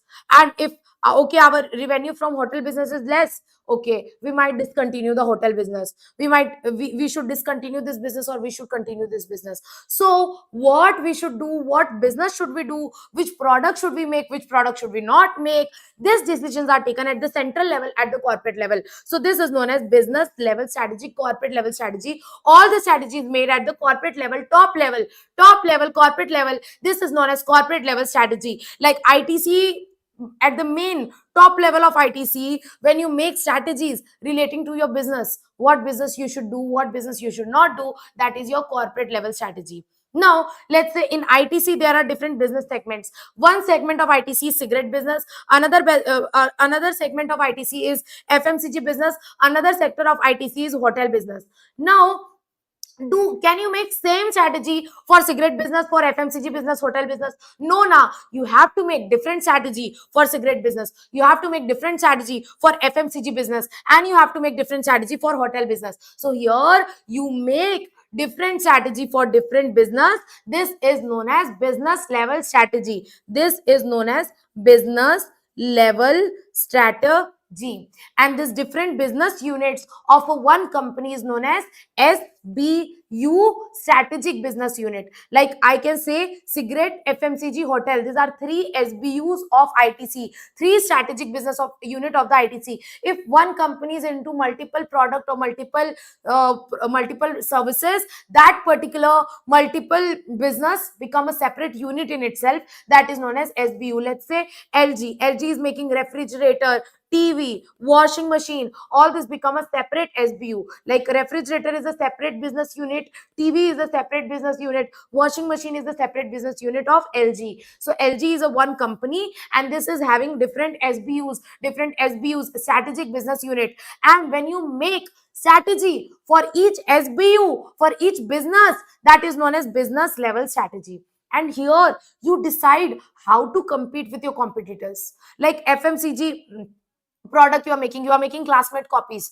Now you will here make strategy how your copies can be extraordinary, how you can compete other brand of other copy notebook brands. So here you are making classmate notebooks, classmate pen, stationery items. So you can here you will make strategy how to compete with other stationery brands, other brands. So here you will answer all the how part, how you will have competitive advantage, how you will compete with the competitors and all this thing. So this is known as business level strategy. Now let's say under each business there are different functions. Functions means different functions, like example, production function, sales function, accounts function, IT functions, HR functions, production function, logistics function, marketing functions, finance functions. All these are different functions. So under each SBU there are different functions. Like for cigarette business there is separate production department, there is separate marketing department, there is separate finance department, there is separate HR department. For FMCG business there is separate production department, there is separate marketing department, there is separate finance department, there is separate HR department. So all these functions level below the business level are known as functional level.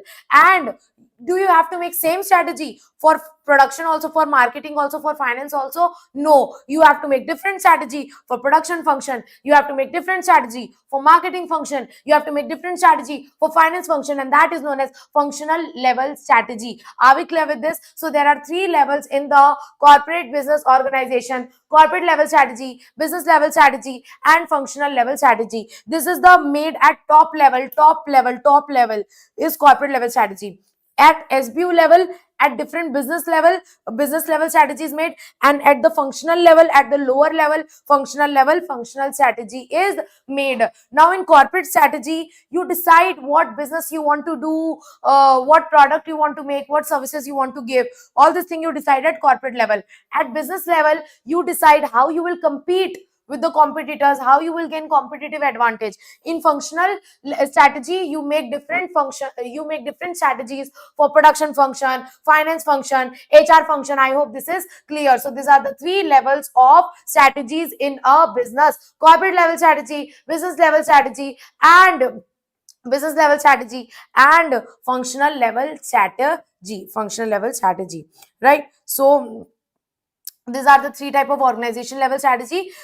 In corporate strategy you decide what type of business you want to do, what are the resource development, what is your competitive position. In business level strategy you answer all the how question, how you will compete in a particular market, how to achieve the competitive advantage. And in functional level strategy you make different functional plans like HR plans, finance plans, etc. Now we will study in detail what is corporate level strategy, what is business level strategy, and what is functional level strategy. Talking about the corporate level strategy, this is made by top management, this is made by CEOs, managers, this is made by top management, and here they make strategies for the top level, from the corporate level, and they decide about the future growth, they decide what product they want to make. So here this is made by the top level, this is the highest level of strategy. So corporate strategy, this is the essence of strategic management process. It determines the growth objective. Here you talk about your firm's growth, this is the highest level of strategic decision making. And what are the objectives? Here you decide how you have to allocate the resources between different SBUs, separate function. Example, if ITC have 100 crore for investment, 100 crore to invest in the business, then how much it will invest in the cigarette business, how much it will invest in the FMCG business, how much it will invest in the hotel business.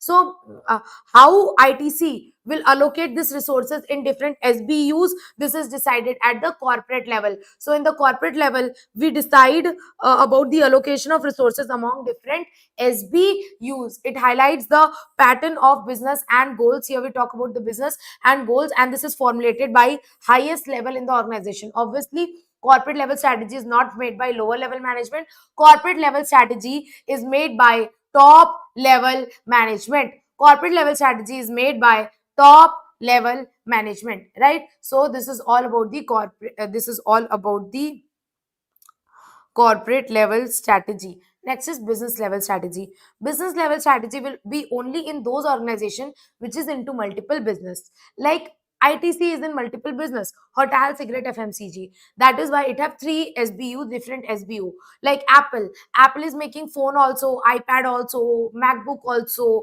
AirPods also. So we can say these are different SBUs of Apple, different SBU. Phone SBU, iPad SBU, laptop SBU. But if there is a company which is selling only one product, like there's a company which is only selling bottles or only one product, there's one company which is only selling headphones or Bluetooth headphones. So there will not be multiple SBU, there will be only one business. So SBU will only be there in those business, which only in those company which are doing multiple business, which are having different business. Then only there will be different SBU, and then only there will be business level strategy. Otherwise there will not be any SBU and there will be no business strategy. So business level strategy will be there only in those organizations which are into different business and which have different SBU, right? So business level strategy is applicable only in those organizations which are into different business and they have different SBU. Each business is treated as a strategic business unit, and you have to make different strategy for each SBU. SBU is created for each and every segment. Example, talking about Reliance Industries Limited, they are into textile business, they are into yarn business, fiber business, petrochemical products, they are into all these things. So for petrochemical product, it is different SBU. Their textile business is a different SBU. Their telecommunication is a different SBU. Their textile, their yarn, their fiber business is a different SBU. Like Reliance is into multiple business, so their each business is a separate business unit, separate SBU. The functional concept is to identify the independent product, and here you identify different product, different market, and you make them different SBU. And for each SBU you have to make different strategies, and that strategy is known as business level strategy, which you make at the business level for different business, for different SBU, for different strategic business unit. And here what you do, here you make a plan objective for SBU, allocation of resources among different function. Now let's say in this particular point, ITC have allotted 50 crores to cigarette business. Now cigarette business have 50 crore. How much it will invest in finance, how much it will invest in HR, in production, in marketing? So how this 50 crores are allocated among different functions, this is decided at business level. So in business level we decide how the resources are allocated in different functional level. So here we decide on the allocation of resources to different functional area, and your business level strategy should conform with your overall corporate level strategy. It should not go against the corporate level strategy. Your business level strategy should conform to the corporate level strategy. This was all about the business level strategy. Right. Two definition is given. One definition is given by Hills and Jones, which involves curve. Basically this is the diagram. This definition is given by Hill and Jones, which says that we can make the strategy by making this curve. By making this curve we can make business level strategy, and I will explain this later on. I will explain this later on, not now. Once you will study this, complete this chapter, you would be able to understand this. Another definition is given by Michael Porter. Michael Porter has said that business level strategies are mainly three types: cost, leadership strategy, differentiation, and focus. These three are the most important strategy of your strategic management subject. We will study this in very detail later on in the chapter. There are three most important business level strategies: cost, leadership, differentiation, and focus. This is given by Michael Porter. We will study later in this chapter in very detail, right? So if we are done with the business level strategy, first I want to show you the difference between the corporate strategy and the business strategy.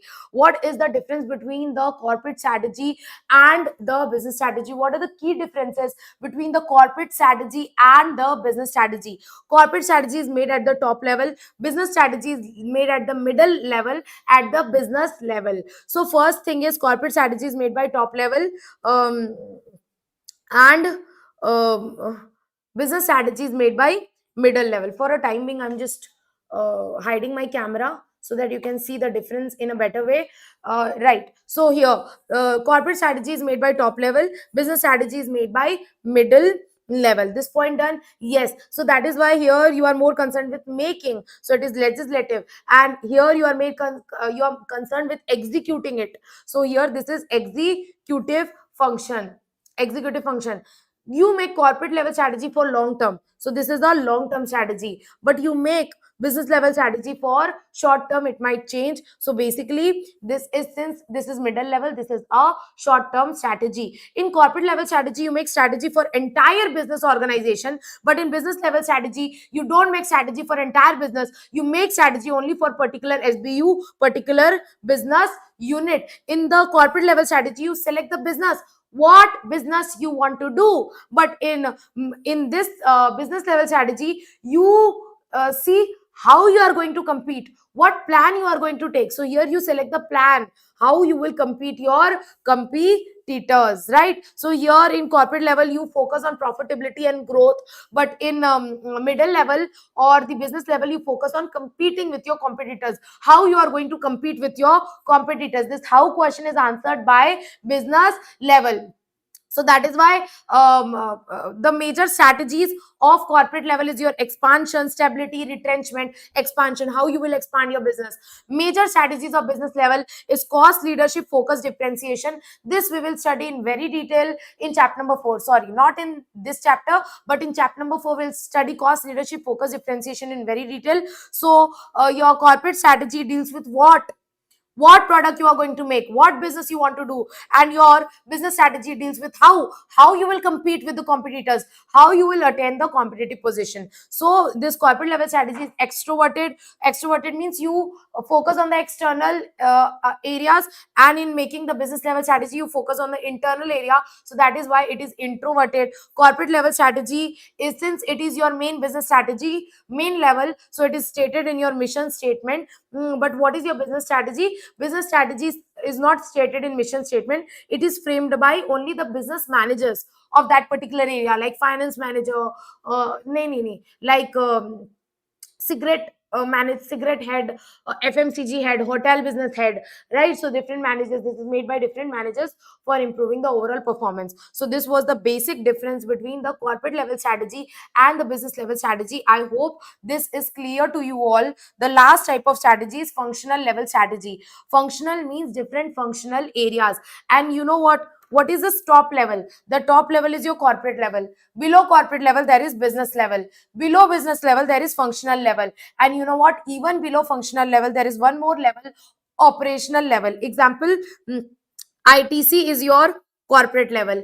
ITC has cigarette, FMCG, and hotel. So these are your business level. Now, even each business will have finance, HR, production, marketing. These are your functional level. Even below functional level, there are operational level. Like under marketing, it is again divided into sales, advertisement, promotion. So this is your further operational level. Functional level is further subdivided into operational level. Are we clear with this? Yes. Okay. So even below functional level there is one more level, that is operational level. So for each function you make a separate strategy. For finance, for marketing, for production, you make separate strategy, that is known as functional level strategy, single functional operation, right? And it relates to your allocating resources to different operation. Now let's say marketing have received 5 crores. Marketing have received 5 crore. Now how marketing will allocate this 5 crore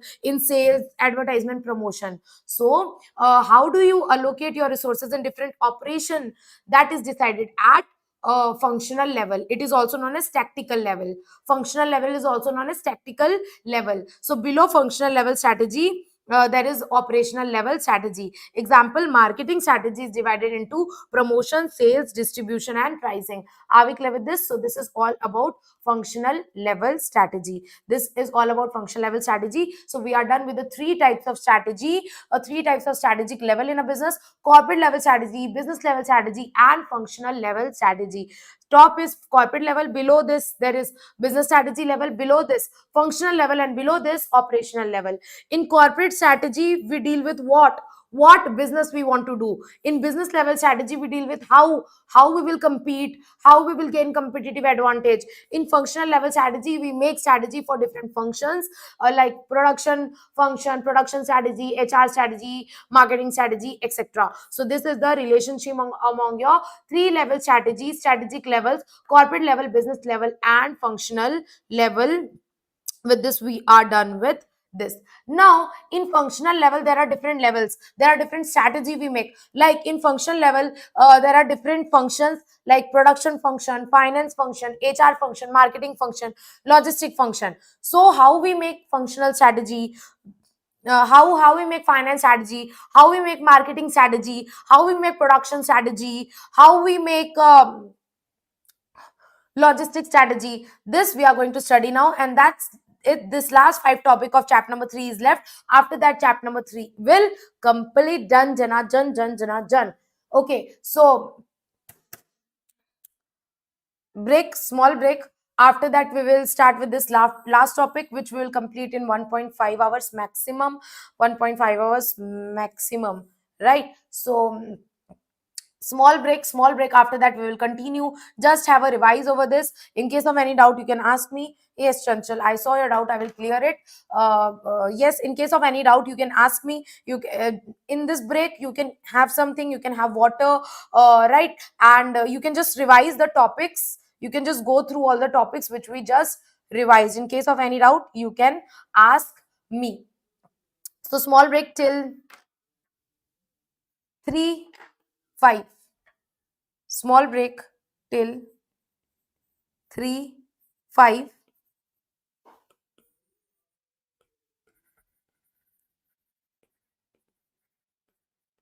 Revise and have food, have some food, water. Break. We will resume chapter number 3. Are we clear with this? Are we clear till now? Yes, are we clear till now? अभी तक समझ में आया? Are you understanding what I am teaching here? Yes. And if you guys are here since morning 9, then it means you are understanding. Yes. Okay. So small break till 3 5. We will continue. We will resume our chapter number 3. Don't worry. We are done with 85% of today's target. We are only left with small topics: finance strategy, production, marketing, logistics. So we will be able to do it before time. Don't worry. Chapter 3 will complete. So small break. We will continue. We'll continue. Resume on 3 5.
Yes.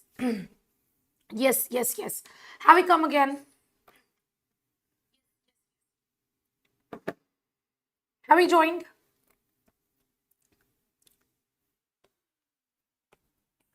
Sorry, I'm 5 minutes late. Sorry, 8 minutes late.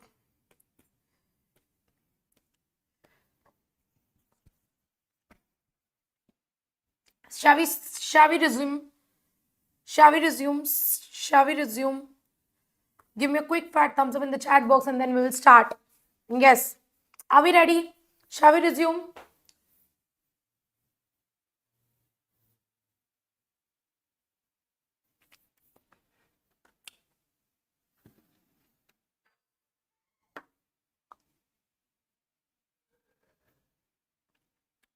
Yes, yes, yes. Everybody's saying yes. Okay. Come, everybody, everybody, come back, come back, come back. Now, starting with the next topic, last topic of this particular chapter, chapter number 3, which is your functional strategy. So now we have studied that, ma'am, there are 3 types of strategy: corporate level strategy, business level strategy, and functional level strategy. Corporate level strategy means top level strategy. Business level strategy means middle level strategy. Functional level strategy means lower level strategy, where you make functions, you make strategy for different functions like finance strategy, marketing strategy, production strategy, logistics strategy, HR strategy. One by one, we will study all this 5 types of strategy, starting with the finance strategy. Finance means money, money, apna sapna, money, money, paisa. So, in order to grow financially, in order to increase your profit, in order to increase your cash flow, in order to increase your value addition, you can adopt different financial strategy. So, this we will study in this particular topic. There are different kind of financial strategy. Mm, you can adopt free cash flow strategy, you can adopt economic value added strategy, you can adopt asset management strategy, you can adopt financial decision and capital structure strategy, you can adopt profitability strategy, you can develop growth strategy or risk assessment and management strategy or tax optimization strategy. So these are the 8 types of finance strategy which you can adopt. You can adopt any of this whichever is suitable to your business. It's not mandatory to adopt all the finance strategy. These are options given to you. You can adopt any of this finance strategy which is suitable for your particular business. So first we will study profitability strategy. You can adopt profitability strategy if you want to improve your operations, if you want to operate more effectively, and if you want to improve your value chain activities. In that situation, you can adopt this profitability ratio. So we will study this in 3 parts. First, meaning, then calculation, how to calculate, and then uses or suitable for, like which this particular finance strategy is suitable for which type of companies, right? So talking about the profitability ratio is suitable for those companies which need to operate more effectively and which need to improve their value chain activities. Those companies which need to improve their value chain activities, they can adopt profitability financial strategy. In this, they measure their operational efficiency. See, if you are able to make profit, which means your operational efficiency is good, you are able to operate in a better way, your day-to-day management is good. So whenever you are earning good profit, so it shows that you are having a good operational efficiency. It indicates your operational efficiency, profitability ratio. That is why those companies which want to improve their operational efficiency, they can adopt this particular profitability ratio. How to calculate profit can be calculated on the basis of their relationship with sales, like on the basis of sales, gross profit ratio, net profit ratio, total asset or net worth. So you can calculate net profit in relation to sales, also in relation to total asset, also in relation to net worth also. So you can adopt the profitability strategy, or you can adopt the free cash flow strategy. See, if you want to make some expenditure, if you have to make some capital expenditure in the near future for which you need money, so if you need money, you are in the need of cash flow, and in that situation you can adopt free cash flow strategy, where you calculate how much free cash flow you have, right? So it measures firms financial soundness. The more free cash flow you have, you are more financially sound, you are not going to become insolvent, right? So this free cash flow strategy measures your firm's financial soundness. Which strategy measures firm financial soundness? Free cash flow strategy measures firm's financial soundness and how effectively the financial resources are utilized. Which type of business should use this free cash flow method? If those business which those business which have to do any capital expenditure in the near future. If you have to do any capital expenditure in the near future, then you can adopt the free cash flow strategy. How to calculate free cash flow? There's a formula. You can just remember the formula. I'm not going into the detailed logic behind this formula, which I've dealt with in the regular lecture. This is relating to your financial management. This you might have also studied in your financial management. You operating cash flow mein you will deduct working capital increase and you will deduct investment. That will give you net cash available. What is your operating cash flow? In that, if you have made any investment in working capital or long term investment, that you can deduct, and then your net cash available will come. So how to calculate net cash available? You have to deduct your investment and working capital increase from your firm's operating cash flow. So this is your formula. What is your formula? Operating cash flow minus working capital increase minus investment, and this will give you your net cash available. So this is your free cash flow strategy. These are different financial strategy options available to you, which you can adopt depending on your organization.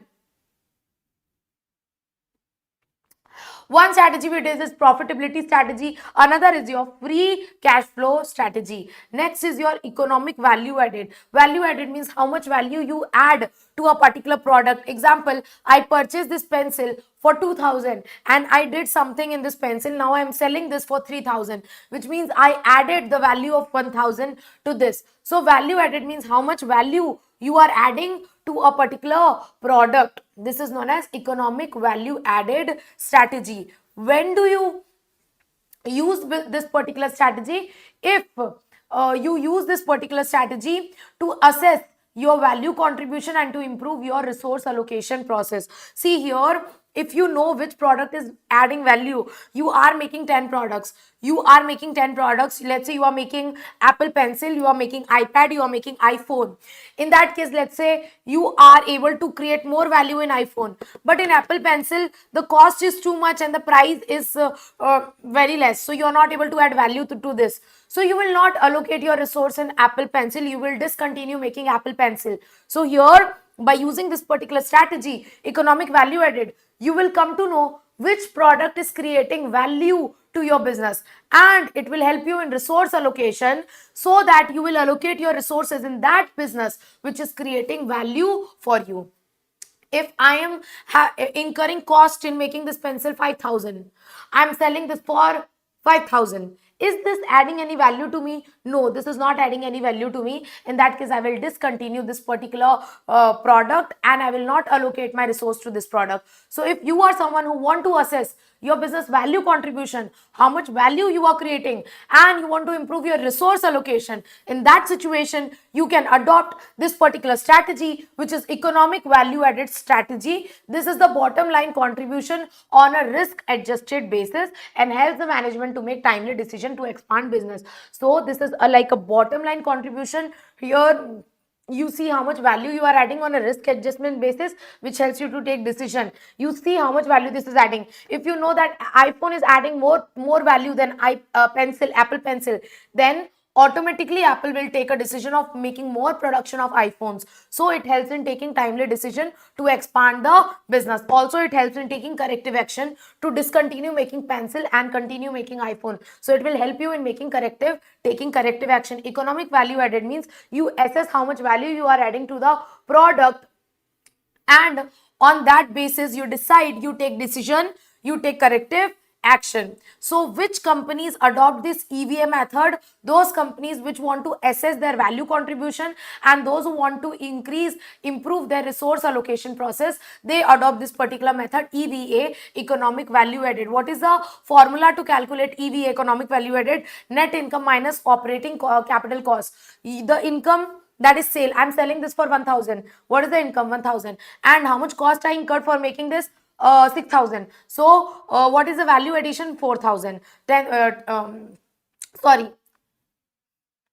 I'm selling this for 10,000 and the cost I'm incurring is 6,000. So what is the value addition? 4,000. How? 10,000 minus 6,000. That is net income minus operating capital cost is equals to EVA, economic value added. Net income minus operating capital cost is equals to EVA, economic value added. So what are we studying? We are studying different financial strategy options available to a company. First we did profitability, then we did free cash flow, then we did EVA, economic value added. After that is asset management. In asset management, you see how properly you are able to manage your current asset, current liabilities and your other assets. How properly you are able to manage your assets and you are able to generate revenue from your asset. So it helps you in measuring your operating performance, and in case your operational performance is not good, CA and CL deals with operational performance, na? Current asset, current liability. So if your operational performance is not good, below the average industry standard, in that case you should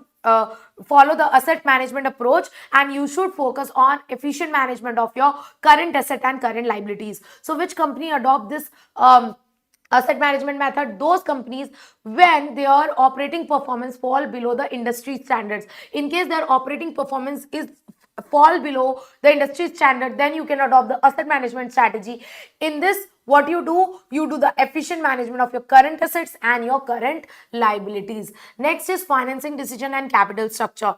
Financing decision and capital structure means how you should raise your finance. For running every business, we need money.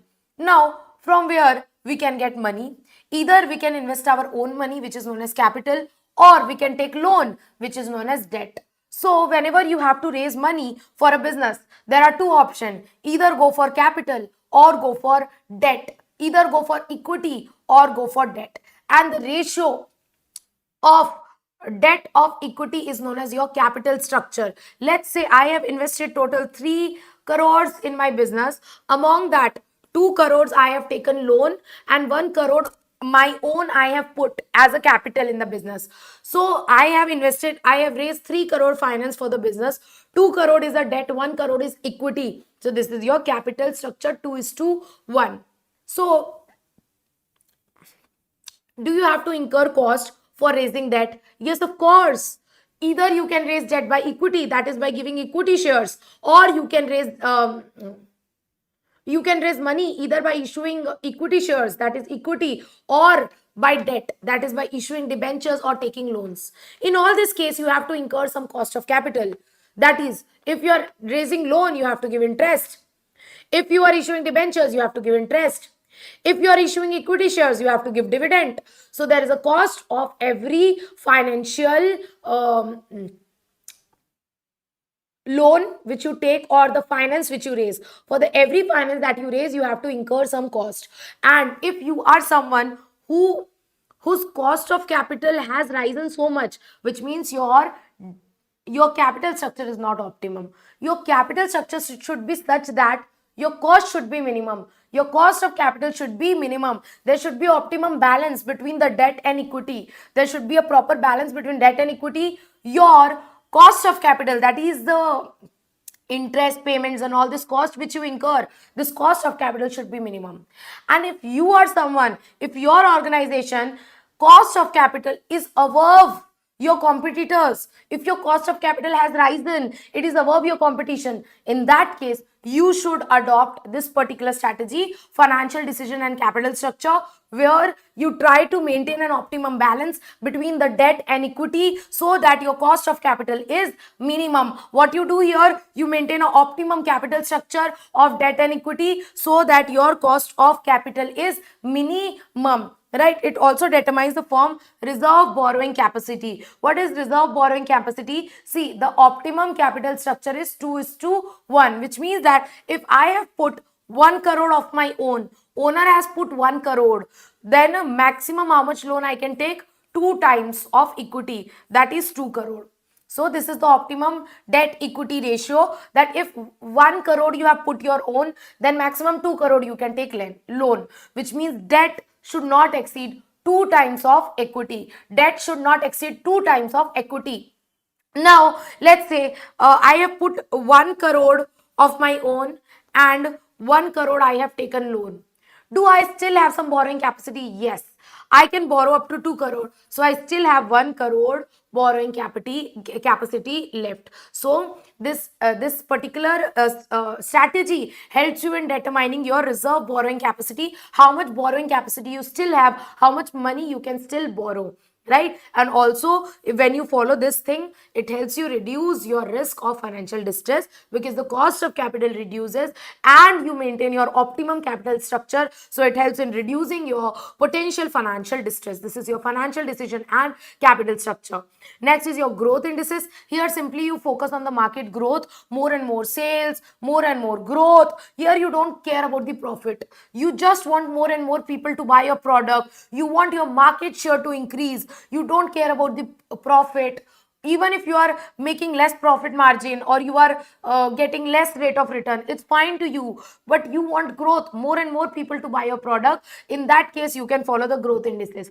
And if you feel your growth is below your competitors, your growth is below the average industry growth, other competitors are growing so much and you have lagged behind, your growth is not so much, in that case you can adopt this growth strategy, where you don't focus on profit margin, you don't focus on cash flow, you don't focus on rate of return, you only and only focus on the growth, market growth and sales, total sales. So here you focus on sales and market sales, market sales, market growth. By trade-off, trade-off means in order to achieve one thing you have to sacrifice another. Like in order to achieve good marks in examination, you have to sacrifice all the enjoyment of the life, you have to sacrifice weddings, families, relatives, friends, hanging out with friends, everything. So trade-off, trade-off means in order to get one thing you have to sacrifice another. So in order to get more sales, what you have to sacrifice, you have to do trade-off with reduction in cash flow, reduction in profit margin, reduction in rate of investment. So you have to do trade-off, you have to reduce your profit margin,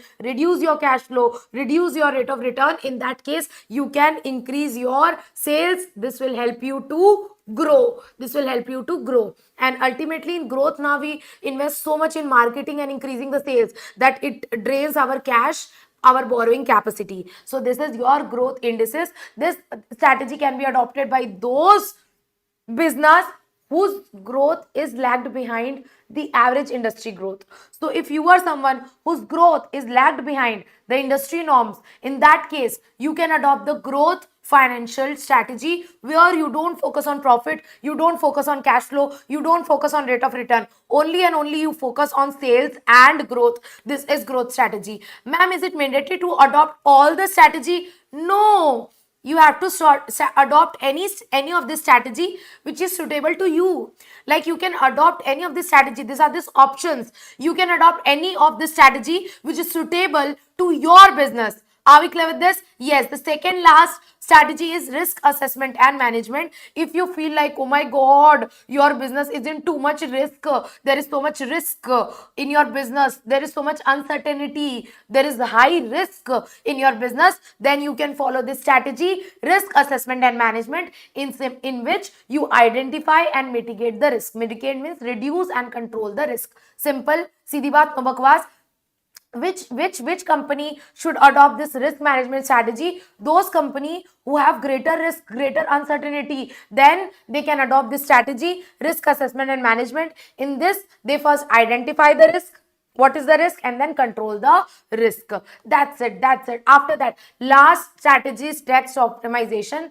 In this, you see from the point of view of tax, you take those decisions or you do those transactions in which the tax liability is minimum. So here you focus on tax savings, so that you have to pay less tax to the government. Here you manage your tax liability, you try to reduce your tax liability. How? Whenever you have to do any transaction, let's say you have to purchase a land, you have to do merger amalgamation, you have to do any new initiative, whenever you do any new thing, you just analyze it from the point of view of tax implication, that what will be the tax obligation in this particular transaction. and you take that decision in which the tax liability is minimum. So this is your tax optimization strategy. When you can adopt this strategy, whenever you are taking any new initiative, you are doing any acquisition, purchase, you are doing product development, in all this situation you can adopt the tax optimization strategy, where you focus on minimizing your tax liability. And whenever you are uh, even these are adopted by global companies. Global companies means which are operating in different tax environment. Like there's a US company which is also working in India. Now, in which transaction that company has to pay tax in India, when it has to pay tax in US. So they whenever they do transaction with different countries, in that case now they follow this strategy tax optimization, and they try to adopt that particular transaction, or they try to do those things in which the tax liability is minimum. So here they manage the tax level, they try to reduce their tax liability. This is your tax optimization strategy. Are we clear with this? Balance scorecard we will study in chapter number 5. Are we clear with all the finance strategy? First is your profitability. Here we focus on operational efficiency. Profitability, here we focus on operational efficiency, right? So those company which have less operational efficiency, they adopt profitability ratio. Next is free cash flow. When we have to make investment, we need cash, then we adopt this strategy. In this we see our firm's financial soundness. EVA, we see how much value addition we have done. This is the bottom line contribution. It helps in taking decision about allocation of resources. So if you want to improve your value or allocation, resource allocation decision, then you can adopt EVA method. Asset management, if your asset management operational performance fail below industry benchmark, then you can adopt the asset management strategy. In this you manage your current asset and current liability. Finance structure, if your cost of capital have risen, then you can adopt the finance decision and capital structure, where you try to maintain balance between your debt and equity, so that your cost of capital minimizes and your risk of financial distress becomes less. It also helps you in deciding your borrowing capacity. Next is your growth indices. If your overall growth has lagged behind the industry growth, then you can adopt this strategy, where you focus on sales and growth. You don't focus on cash, profit margin, or rate of return.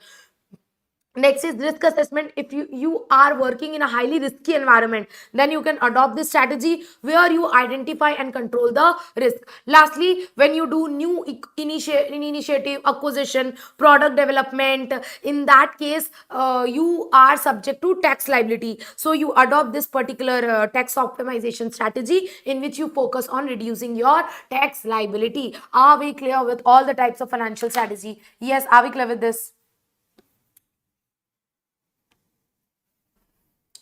Give me a quick fat thumbs up in the chat box if you were clear with all the type of finance strategy.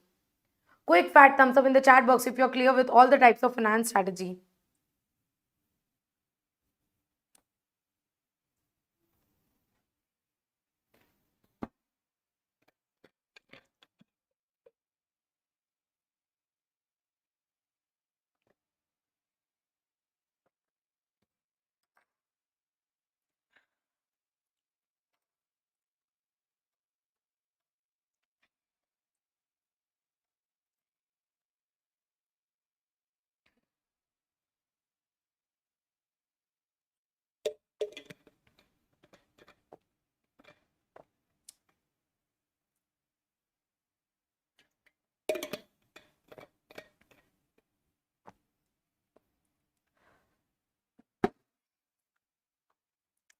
Yes, this was, a bit technical topic, and finally we are done with that.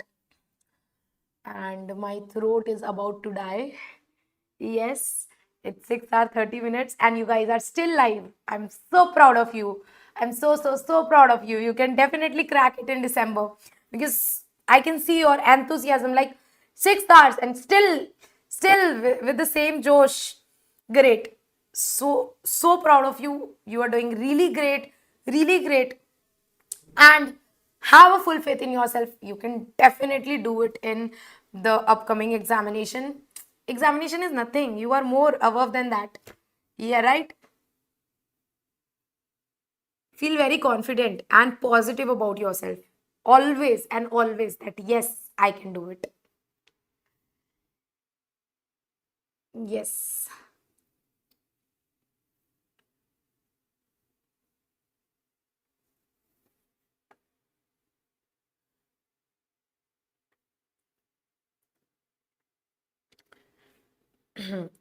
Shall we start with the next topic?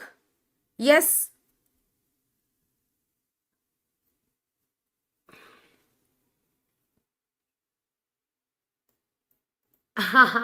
Junaid is saying you are also doing great, ma'am. He's motivating me. I'm motivating you. And continue teaching for 6 hours daily. Yeah, if I teach daily 6 hours, na, you will say, ma'am, we don't even want to see your face. वैसे in Yeshas, we always study for 5 hours, 5.5 hours.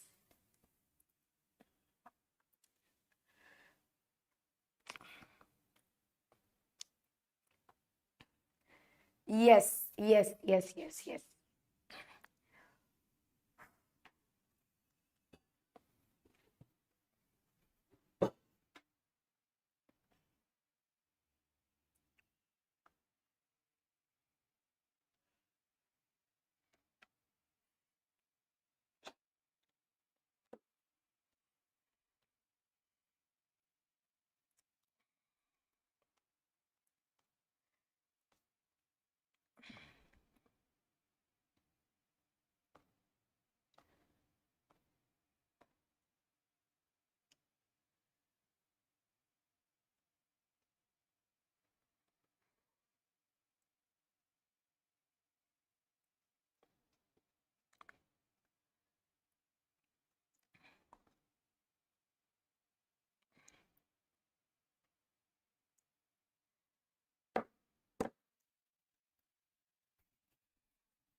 We have come so far.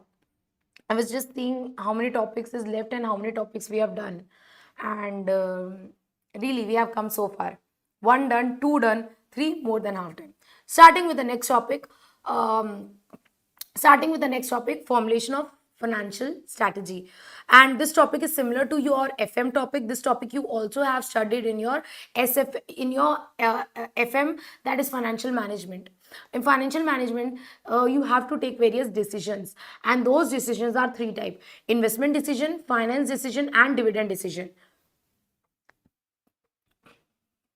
You have to take various decisions, financial decisions are three type: investment decision, financing decisions, and dividend decision. This you also have studied in your 11th and 12th, and this you also have studied in your FM, financial management. See, in order to run any business we need money. Now from where we will bring that money, this decision is known as financing decision. Whether to raise that money by issuing equity or raise that money by taking debt. So how you will raise that money, by equity or debt, that is your financing decision. Now you have got money. Now where will you invest that money? You will purchase fixed asset, you will purchase current asset, you will invest that money in what thing? So how you will invest that particular money? Your business have got money. How you will invest that money? This decision is known as investment decision. Now you will do operations and you will earn profit. When you earn profit, you have option either to give that profit to shareholders in the form of dividend, or to reinvest that profit in the same business. That is known as dividend decision. So these three are the financial decisions taken in any organization: investment decision, financing decision, dividend decision. From where you will raise money, what will be the capital structure, what will be your cost of capital, this is your financing decision. Now you have got money, where will you invest your money, this is investment decision. And once you have earned a profit, whether to distribute that profit to shareholders in the form of dividend or to reinvest that profit in the business, that is known as dividend decision. Basically these three are the decision. Investment decision can be two types: long term and short term. Long term means how much money you have to invest in working capital. What is working capital? CA minus CL, current asset minus current liability. That is your short term management decision. How much money you have to put in the current asset, and how much money you have to put in the fixed asset, long term investment, that is known as your capital budgeting decision. You have studied a whole chapter on capital budgeting in financial management in FM, right? So you take, when you see where you have to invest your money in a long term asset, that is your long term investment decision. When you invest your money in a current asset, short term asset, that is short term investment decisions, right? Short term investment decision.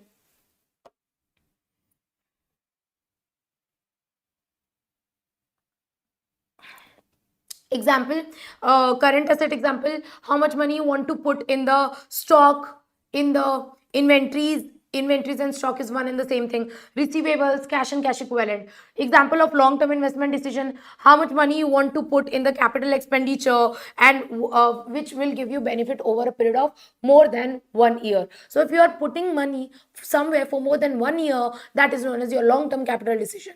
And when you make long term capital decision, you see your profitability and your risk. If I'm investing my money somewhere for the long term, I will see the risk and the profitability. This thing I check before investing anywhere my money for the long term. And when I do the short term investment, I see the liquidity and profitability, right? So these are the two types of investment decision: long term and short term investment decision. I am not taking it in a very detail because this topic you also have studied in your FM. That is why I'm not taking this in a very detail. If you are someone who's facing problem, you can personally ask me in Telegram, WhatsApp, anywhere. After the session, I'll clear your doubt. Financing decision means from where you will raise the money, by debt or equity. What will be the ratio of debt or equity? So you have to maintain a balance between debt and equity. That is your financing decision. Dividend decision means the profit which you earn, whether you will distribute that in the form of dividend or you will retain them and invest in the business for future growth. That is known as dividend decision. This is the third and last decision. In this, you decide how much part of the profit you will retain for future and how much part of the profit you will distribute to shareholders in the form of dividend. All these three decisions are interrelated to one another. Like investment decision is dependent on financing and dividend decision is dependent on investment and financing is dependent on investment and decision. All the three types of decisions are dependent on one another. Example, in order to make investment decisions such as investing in some major project, the first thing is the finance available. If you want to invest in any project, you need money, and when you will raise money, that is financing decision. So in order to make investment decision, first we have to make financing decision. This is how these three decisions are interdependent on one another. And with this, we are done with the financial strategy. Finance strategy. What we are studying, ma'am? Here we are studying different kind of functional strategy. Here we are studying different type of functional strategy. The first type of functional strategy is finance strategy, which we are done with. The next strategy is your marketing. Marketing, which is very important nowadays. Like everybody is marketing. You see so much of ads, promotions, social media influencers promoting a particular product. Everything is a part of marketing strategy. You see ad, you see posters, banners, everything is a part of marketing strategy. So which marketing strategy you should adopt in order to sell your product, that is known as marketing strategy. And when you follow the marketing strategy, you portray your strength. You don't tell your weakness. Example, Maggie in 2 minutes, Maggie in 2 minutes. We only say a strength. You can make Maggie in 2 minutes. If you want to eat something instantly, you are getting cravings, Maggie is there. So they are advertising in it in a such a way, this is marketing of Maggie. So what marketing strategy you should adopt, that we will study. Your definition, you can leave. Michael Porter definition you can study. I told you now, Michael Porter will come everywhere. Michael Porter will come in chapter 2 also, chapter 3 also, chapter 4 also, chapter 5 also. Michael Porter said what are the techniques for analyzing industry and competitive strategy.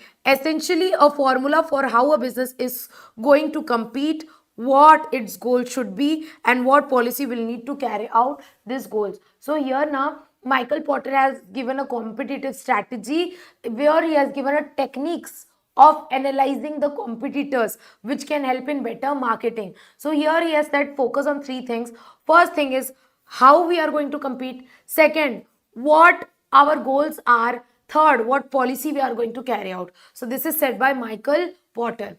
So now we are starting about the marketing strategy. This is one of the functional strategy. Remember, I told you there are three level strategy: corporate level strategy, SBU, business level strategy, below that functional level strategy. Now we are setting different type of functional level strategy. One, we have already studied finance strategy. The second one is marketing strategy. Now this is important from MCQ point of view. In marketing strategy, strategic marketing or marketing strategy, we answer three questions. Like, if you're doing marketing, why you are doing marketing? So that people don't purchase your competitors product, they purchase your product. You are saying our shampoo is best, other shampoo are bad, our shampoo is best. You are doing marketing. And when you do strategic marketing, it answers, you have to answer three questions. Then only you can do strategic marketing. First, which market you want to compete in? Exactly, what is your market? Okay, I want to compete with the shampoo products, this market. Okay, I want to compete in textile market, I want to compete in this market. So first you have to define which market you want to compete in. What is the basis of competitiveness? What is good, what you are good at, what you are good at, on what basis you will compete. Do you have any strength? Yes, our shampoo is best for dandruff, so on that basis we will compete. Like, on what basis you will compete? What is your strength? What is your USP? What is your unique thing on which basis you will be able to compete? Third, when is the right time to compete? It's not right time, not like you should make ad 24 into 7 12 months. No, at right time you should make ad. Like, you see winter clothes ad are made only during winter season. Like, you see the sweaters, jackets, hoodies, all the advertisement of all these products, thermal wears, all this advertisement comes during winter season, and the advertisement of Dermicool powder, AC, this comes in summer season. So you should know when to compete, when to do the marketing. Well, you can't do the marketing of sweaters or jackets during summer season. You should know when to compete. So in strategic marketing, you answer three W's. WWW, this is not WWE. In strategic marketing, you answer three W's. Which market to compete, on what basis you will compete, when to compete. Repeat after me. In strategic marketing, you answer three W's. Which market you will compete, on what basis you will compete, and when to compete. Which market you will compete, on what basis you will compete, and when to compete. WWW. Strategic marketing answers this three W's. This can come in your MCQ. I'm telling you, please remember that. Next is your strategic gap. What is strategic gap? The difference between where you are or where you want to be. The difference between where you are and where you want to be is your strategic gap. Example, currently you are able to sell only 100 products, but you want to sell 500 products. So what is the difference? Currently you are selling 100 products in a month, but you want to sell 500 products in a month. So this gap, 400 products, this is your strategic gap. Gap between where you are and where you want to reach. And for this, you have to take a 360-degree view of your firm. You have to analyze your firm's internal strength, weakness, opportunity, threat. Then only you would be able to find out the difference between where you are and where you want to reach. The difference between where the firm currently is, that is inadvertent strategy. So inadvertent strategy means present situation. Deliberate strategy means in future where you want to reach. So the difference between deliberate strategy and inadvertent strategy is known as your strategic gap. Difference between presently where you are and where you want to reach in your future, this is known as your strategic gap, right? Strategic gap. So just learn that difference between deliberate strategy and inadvertent strategy is known as your strategic gap. Inadvertent means present situation. Deliberate strategy means in future where you want to reach. Next topic, we are going to discuss market position and strategy and the new entrants in the market. This is very important from your examination point of view. See, I have made an important mark in this particular topic. There are two star mark: market position and strategy. First we will learn about market position, then entry strategies, and then your marketing strategy will complete, and then we will do the HR strategy. HR strategy. Yes. थोड़ा सा और motivate yourself, we can do it, we can do it. You are about to reach the top. Don't give up now. This is the time when you should work with more enthusiasm and more energy. Yes.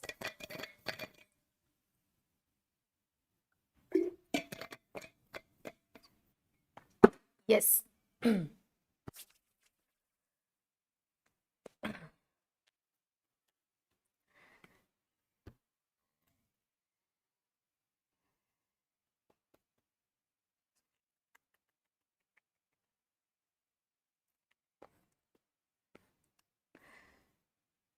Yes. Are you able to understand? Give me a quick fat thumbs up in the chat box.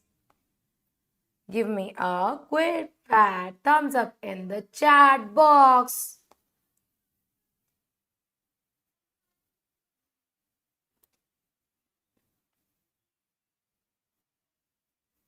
Yes, Chanchal is still very active, always uh, giving the first reply. Chanchal, Ronak, Mehboobi. Yes, great, great, great, great. Yes. So our next topic is market position and strategy. See, in every kind of business, there are different business or different brand occupying different position. Like you would say, in every business, there is one market leader, there is market challenger, there is market follower who's known as copycat, and there's market nicher. So first one is market leader, who's occupying the major market share. Example, if I talk about the telecommunication industry, which brand is occupying the major market share? Geo, you can say Geo. Geo is occupying the major market share. Almost every other person have a Geo SIM. So if I talk about the market leader, who is the market leader in the telecommunication industry? Example, Geo. Who is market leader? That brand, that company who controls a significant market share. Like they are, जैसे आपने वो देखा होगा, you must have seen the Shark Tank. In that Shark Tank ना, Aman Gupta has made one statement. You know, in every industry there is one Don. Don बोला था कि क्या बोला था? He said in every industry there is one Don. Gunda. He said Gunda. Gunda means Don only. So he said that in every industry there is one Gunda. And in this headphones industry, I am the gunda, we are the gunda, boat is the gunda. So he said that what he said, in headphones, earphones industry, we are the market leader. He meant to say that. So this is an example. Market leader means in that particular industry, which brand or which company is occupying the major market share. That business is known as market leader, that who controls the major market share. How? They use branding. Like, yeah, boat has a brand. Apple, we can say it is a market leader. It have a branding. Geo have a branding. So they make use of their branding and they control the major market share. What kind of strategies they can adopt if you are a market leader? Why we are studying this particular thing? See, if you are in market leader position, then you should adopt different marketing strategy. If you are in the market challenger position, then you should adopt different marketing strategy. If you are in the market follower position, then you should adopt different marketing strategy. If you are in market niche position, then you should adopt different marketing strategy. So that is why we are studying that there are different market position, and according to your market position, you should adopt proper strategy. So if you are a market leader, like you are occupying, you are Don, you are occupying major market share, which strategies you can adopt? You can adopt product proliferation. What do you mean by product proliferation? Means making products of different variant. Example, Surf Excel. Surf Excel, you can get 1 rupees packet also, 5 rupees packet also, half kg packet also, 10 rupees packet also, 1 kg packet also, 5 kg packet also. So, you know, we made a slight changes and we are making same product of different types, right? Example, juice you can get bottle also, small can also, small packet, big packet. So you know, you are making some changes in the product and introducing that product in different variants, that same product in different variants, or introducing the same product in different market. Example, currently I am selling my product only in Chhattisgarh. Now I am starting to sell my product in Bangalore, then Jammu and Kashmir, then West Bengal.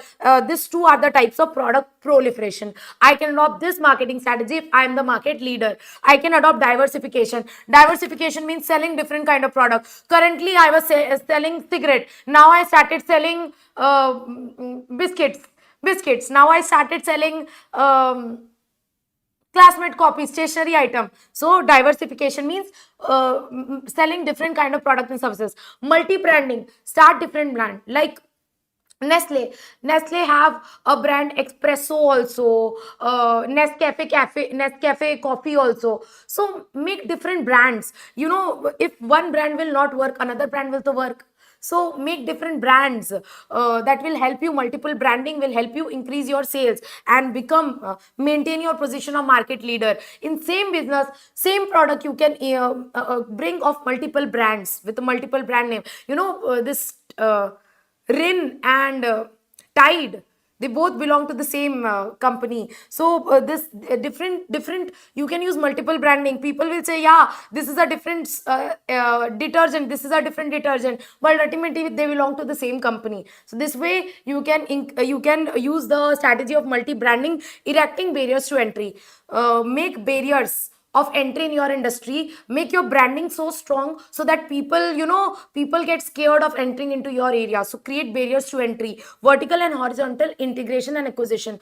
Horizontal means acquire your similar kind of business, like Facebook acquired Instagram, so acquire your similar kind of business. Horizontal integration. Vertical integration means merge with your either supplier or your customers. Example, Alibaba acquired its various payment gateway. So this is vertical or horizontal integration. This strategies you can adopt as a market leader. Next is market challenger. Who is market challenger? Who is giving cut to cut competition to the market leader? Example, Airtel. Like if Jio is the market leader, Airtel is also giving competition to Jio. Although it is not able to cross Jio, but you know, it is trying to compete with the Jio. It is trying to compete with the Jio. So it is just occupying next highest market share. If I talk about the telecommunication industry, who have the highest market share? Jio.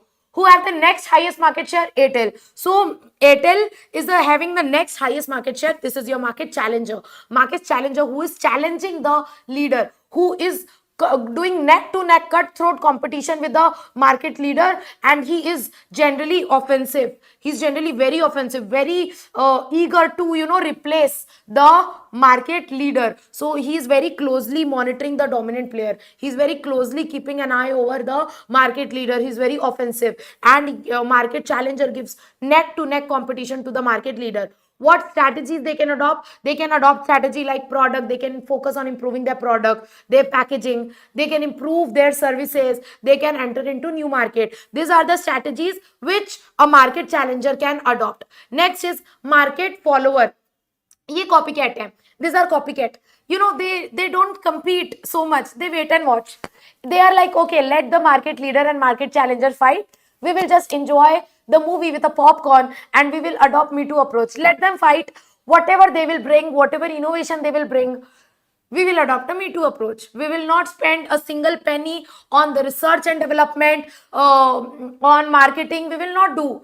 We will adopt a Me Too approach. Copycat, they are copycat. They just wait and watch. They follow the back seat and they see the market leader and market challengers what they are doing. They just copy their idea, they copy their products, everything. So they adopt a Me Too approach. They follow the back seat and they just wait and watch and rarely invest in R&D. They don't do R&D. They don't invest in R&D. They are copycat. They are like, these people are doing R&D. We will take benefit out of their innovations. They will bring innovation. We will copy their innovation. So they maintain a steady profit by controlling the cost. And how they maintain profit? They maintain profit by controlling the cost. Why? Because they are not spending a single penny on the research and development, R&D. So that's why they are controlling their cost. And since their cost is less, so their profits are more.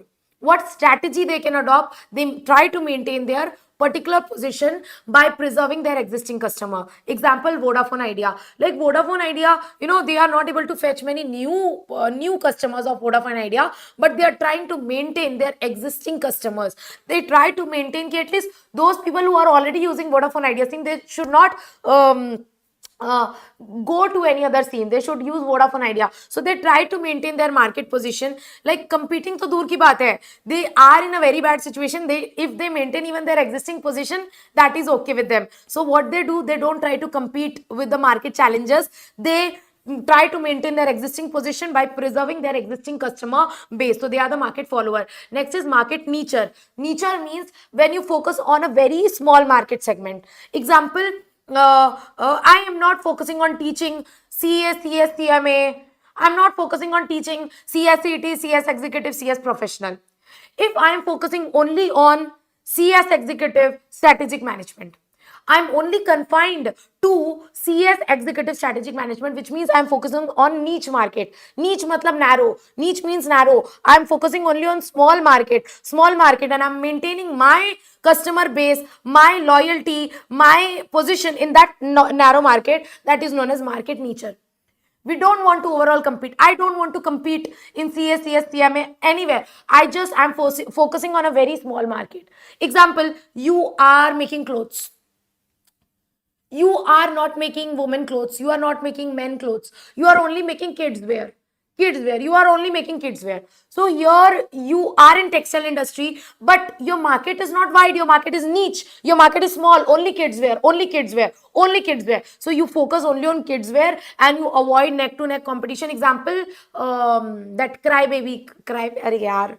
First cry, focus only on the kids wear, right? And this newborn babies, their toys, there. So that we can say that company is focusing on the niche market. They avoid neck to neck competition, right? They focus on the niche market. Niche means narrow market, and they try to develop their customer base in that niche market, and by getting customer loyalty. What strategies they adopt? They adopt products, better product service offering. They adopt leverage cross selling opportunity. Leverage cross selling opportunity means, let's say you have loyal customer. Let's say Samsung. Samsung have some loyal customer. So what Samsung will try to do, if there are some loyal customers of Samsung phone, Samsung will also try to tell Samsung TV to them, Samsung laptop to them. So we will try to sell even our other products to our customers. That is known as cross selling. Cross selling. Cross selling means, like, if uh, like first cry is selling kids wear clothes, and there are some people who are buying first cry clothes, right? So it has some existing customer base. What first cry will try to do now, it will make toys for child, toys and all, and it will try to sell toys also to their existing customer. So when we try to sell multiple product to our existing customer base in that same area, that is known as cross selling. So market niche can adopt this strategy of leverage cross selling. Offer value for money, better product for less money, build good relationship, customer loyalty by giving after sales services, better service quality. All this strategy can be adopted by market niche. So what you have to understand this, you have to understand who is market leader, who has highest market share, market challenger who's just giving cutthroat competition, who has second highest market share, market follower, they are me to approach copycat. Market niche, they are slightly different, focusing on the small, narrow market and with strategies suitable for them. Like market leader can adopt product proliferation strategy, multi-branding, diversification, merger amalgamation. Market challenger can adopt product packaging innovation strategy. Market follower can adopt maintaining their position by existing customer base. Market nicher can adopt the strategy of better product service, relationship, after sale service, sale quality, cross selling opportunity. All this, I hope, are we clear with this? I hope you are clear with this. And you know what, if you are someone who is in the middle of any of this situation, you can also adopt mixture of these strategies. In that case, it will be known as marketing mix. Marketing mix means when you don't adopt any one marketing strategy, you adopt combination of multiple marketing strategy, then it is known as marketing mix. Are we clear with all the marketing position and strategy? Give me a quick fat thumbs up in the chat box.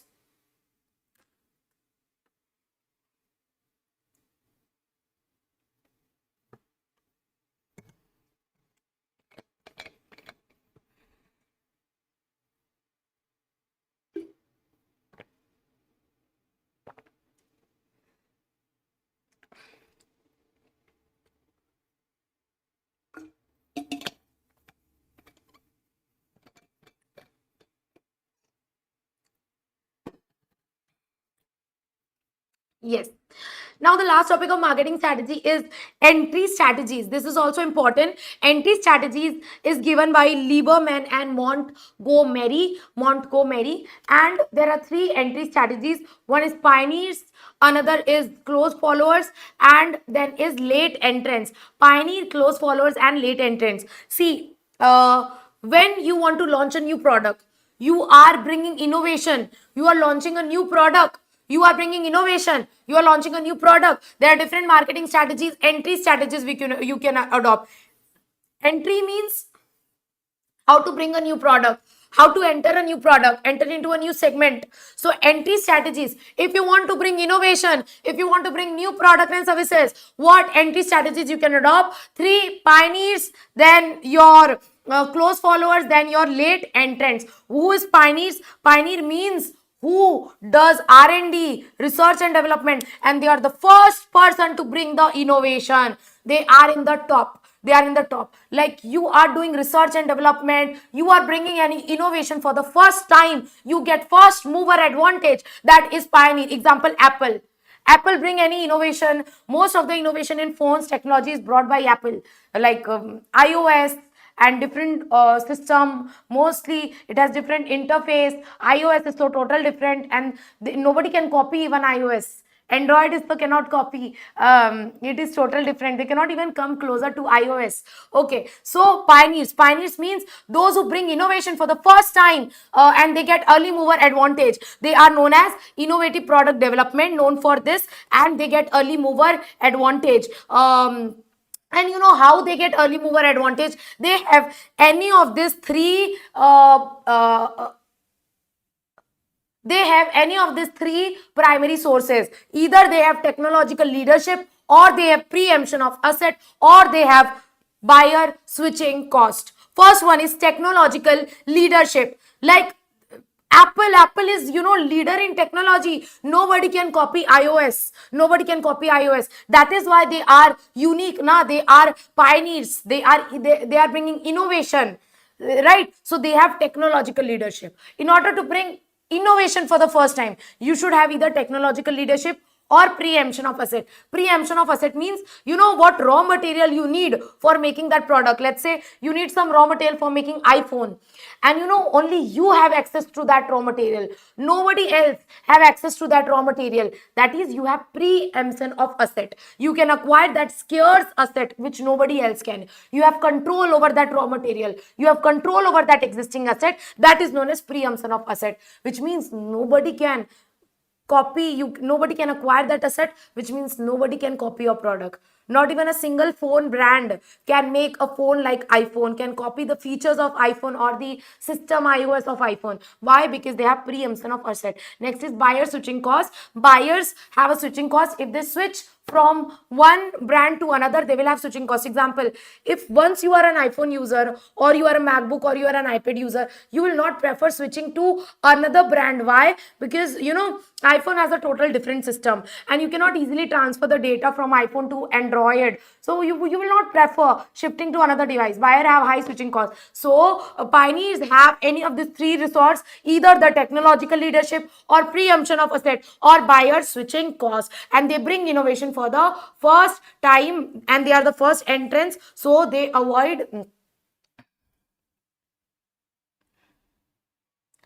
since there is no competition, so buyer will not switch to another brand, right? Next is close follower. Close follower means they are closely having an eye on the pioneers, what they are doing, what innovation they are bringing, and as soon as the pioneer brings any innovation, they also bring similar innovation. So they copy. They are basically like a copycat. So this close followers, example OnePlus, they are giving, they are constantly having an eye over Apple, what Apple is doing, and they are also trying to bring innovation in their own way.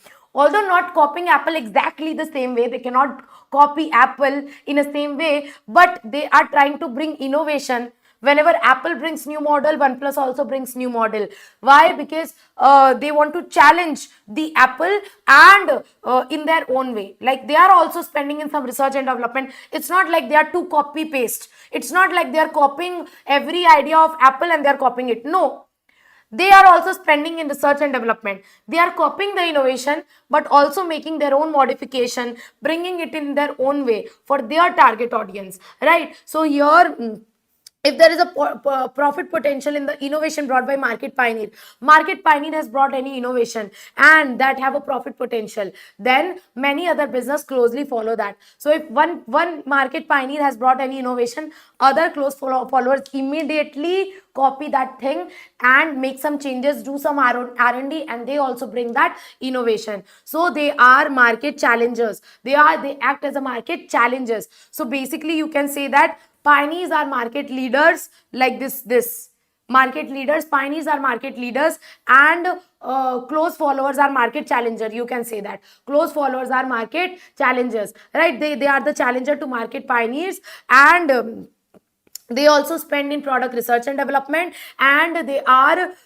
due to the nature of early followers research and development strategies, they create their own USP. They don't exactly copy the Apple or the market pioneers, they create their own USP. They bring the innovation in their own way and target a slightly different audience as compared to market pioneers. They don't target exactly same audience. Like OnePlus will not target exactly the same people who are iPhone users. OnePlus will target a slightly medium category people who are not too rich, not too poor. They can afford middle range of OnePlus, right? So OnePlus target audience is not exactly the target audience of Apple. The target audience is a bit different as compared to the market pioneers. Are we clear with the close followers? Then talking about the late entrants, they are like copycat.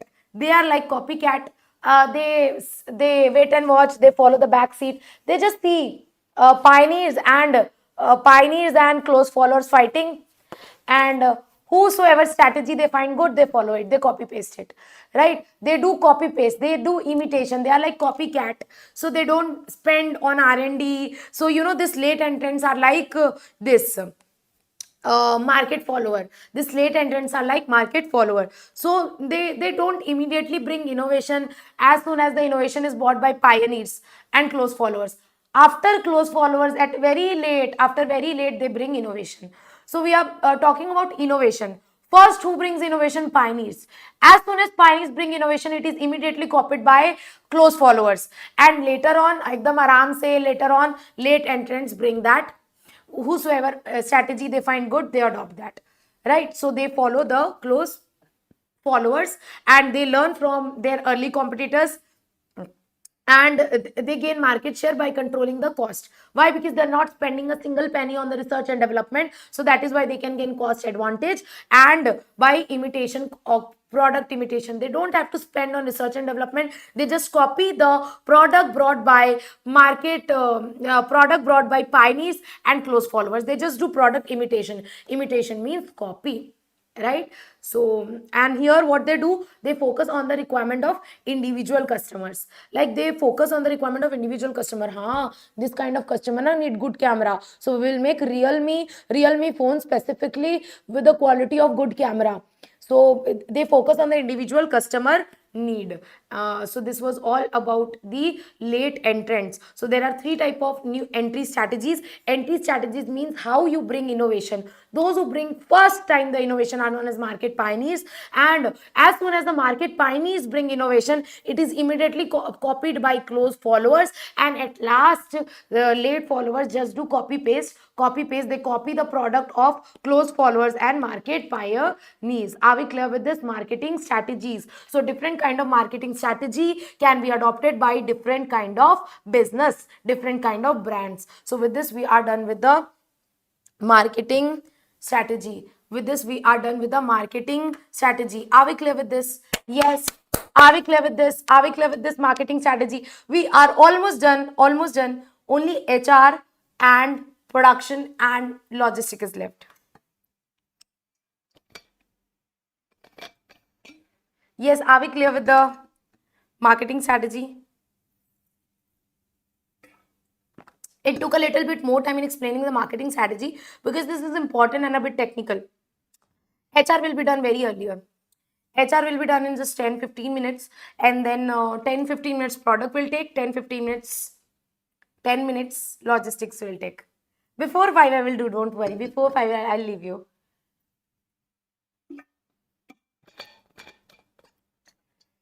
Yes, give me a quick fat thumbs up in the chat box if you're crystal clear till now. And if the Josh is high.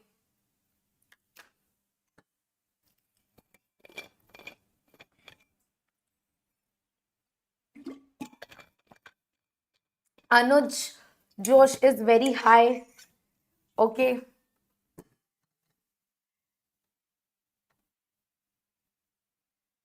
Pranita Josh is also very high.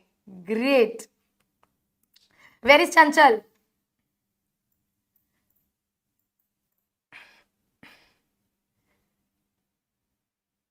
Yes, Chanchal Josh is very also very high. Junaid, so he has to given multiple thumbs up. Ma'am, very, very, very high. Where is Mehboobi?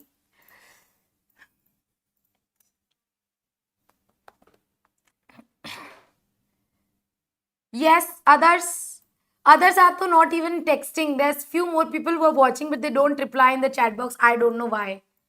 I will not kill you.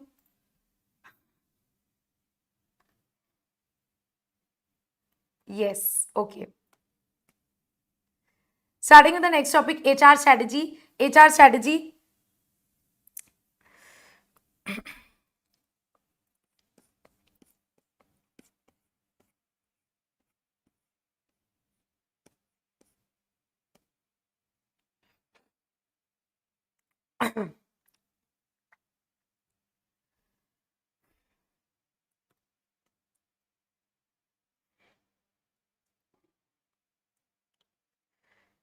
Yes.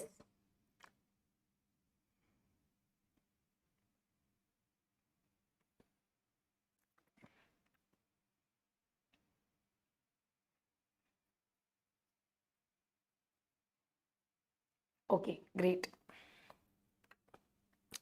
So starting with the next one, functional strategy, what we are studying, madam, we are studying about different functional strategies like finance strategy, marketing strategy, HR strategy, production strategy, logistics strategy. So we are in the third strategy, HR strategy, where we see how many human resource we have and how many human resource we need in future, and we analyze the gap, and then we try to hire more and more people, more and more employees according to our need. That is HR strategy. Here you see your current employees and your future requirements of employees. So this is known as HR strategy. HR strategy. What are the three key elements of HR strategy? You forecast the labor demand. How much demand you have? How many employees do you need? Then you analyze the present labor supply. How many labor employees you currently have, and you try to maintain a balance between demand and supply. Example, let's say currently you have 10 employees.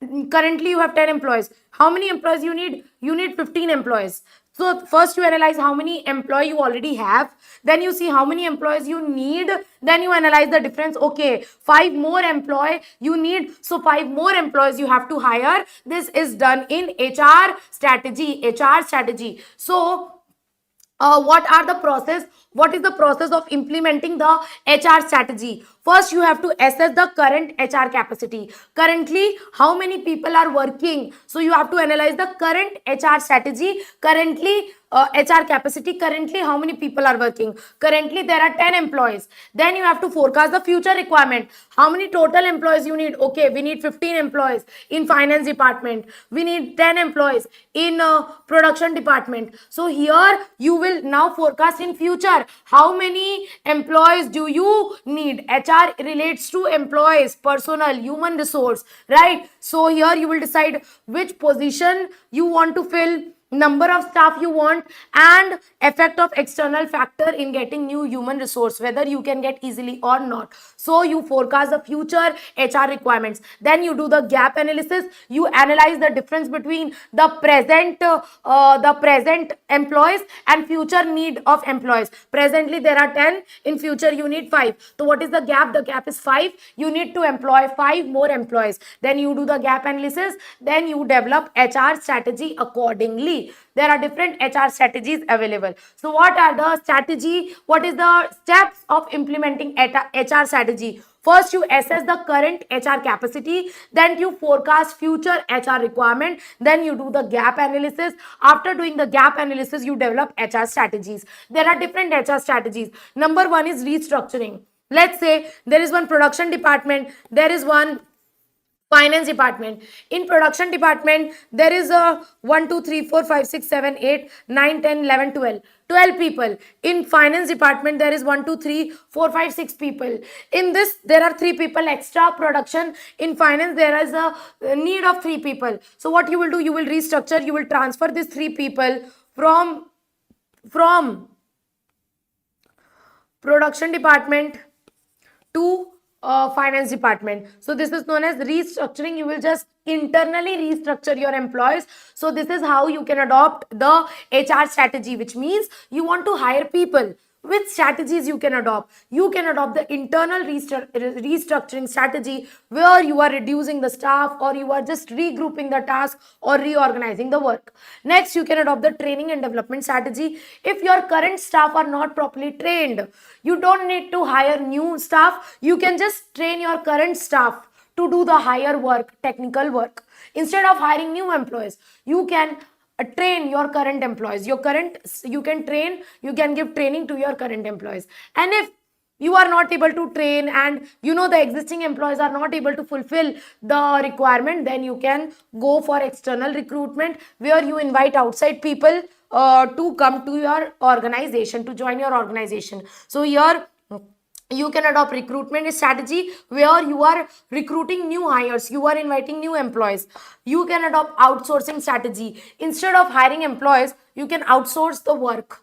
When you get the work done by other agencies, that is known as outsourcing strategy. Instead of hiring employees, you outsource the work to other company. Next is collaboration strategy. Collaboration means you collaborate with other companies, other organization, so that your employees can get training with that other company. Let's say Yeshas Academy can collaborate with a CS firm in Bangalore to give you all training. So you can do collaboration with different organization to provide training to your employees. Next is retention strategy. Instead of hiring new employees, you try to retain your existing employee by motivating them, boosting their satisfaction. If your employee is satisfied, he will not go anywhere else. Next is onboarding and orientation. Give job orientation. Orientation means introducing him with the job, familiarizing him with the organization. Mentorship, be like a mentor, like whenever they need, be there for them. So for every new employee, there should be a proper mentor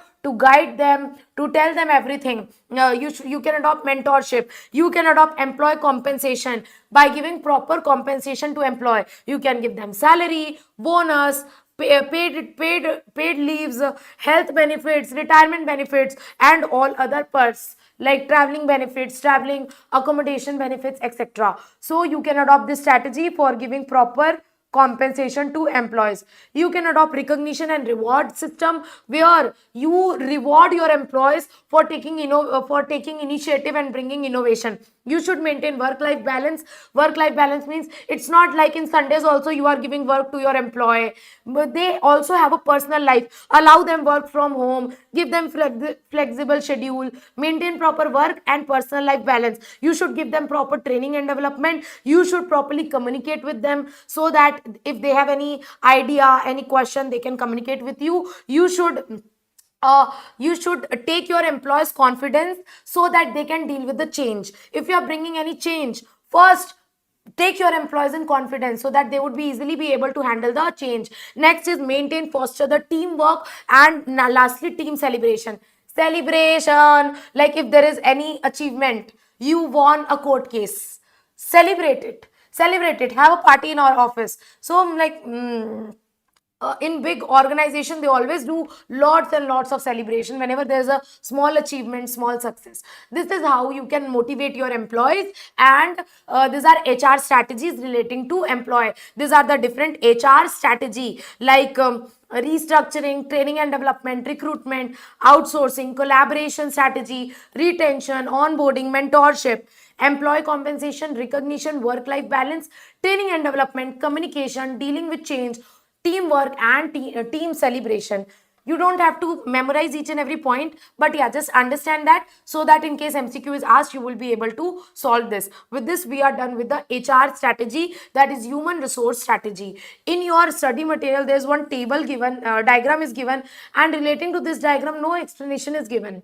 So I did research on this particular topic and I came to know the meaning of this particular words, so that I'll explain you in your study material. Only this diagram is given, no explanation about this is given. So this is known as talent life cycle. What is the talent life cycle? How you can acquire and retain a talent in a company? This is known as talent life cycle. First, you have to plan which type of employee you want. Okay, you want an MBA in marketing, you have to plan. Then you have to acquire means you have to invite, you have to recruit. Now before selection, you have to engage them. Then only you will select them. So you have to engage them. This is pre-selection instruction. You have invited them, they have applied. Now before selecting, you will give them instructions. That pre-selection instruction is the engagement state. Then you will select them, and before giving them work, you will tell all the rules and regulations. So that is, you will develop them. Develop means you will give them pre-employment protocols. Protocols means rules and regulation. You will tell, okay, this is rules, this is regulation, you have to follow this. You will develop them. Then you will deploy. Deploy means you will actually assign them work. Okay, this is your work, you have to do this. So in deploy, you are actually assigning the job. Then how they will be able to do their work, you have to guide them, train them, develop them. Then you have to lead them, and you have to support and motivate them. Then only they will retain. At last, you have to do their performance evaluation. Then again you have to plan. So this is the talent life cycle, which keeps on going and going and going. First, plan, acquire, engage, develop, deploy, lead, retain, and evaluate. This is the talent life cycle. With this, we are done with the HR strategy. Now we are left with the last two strategy: production strategy and logistic strategy. Production strategy will take 10 minutes, logistic strategy will take 10 minutes. Okay, we are left with the last two strategy: the production strategy and the HR strategy.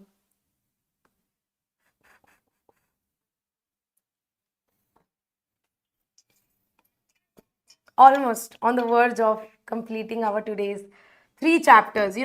Feels, doesn't it feels like we have done something, we achieved something? Feels good now when we study so much dedicatedly for so long hour. You should be proud of yourself that you're still here till now. Those who have gone, they have gone. But if you're still here, you should be proud of yourself that, yeah, I am able to sit for this long, and I am able to study with concentration for this long. So you should, pat your back, pat your back. You should be proud of yourself.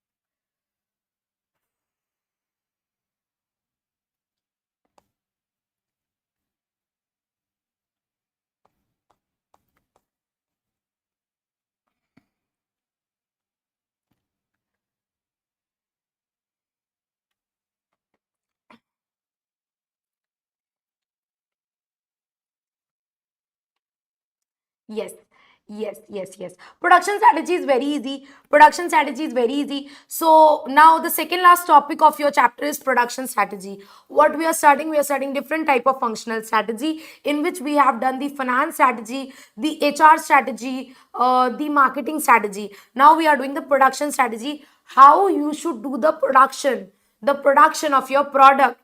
So there are 3 types of production strategy: business strategy, competition priorities, competition advantage.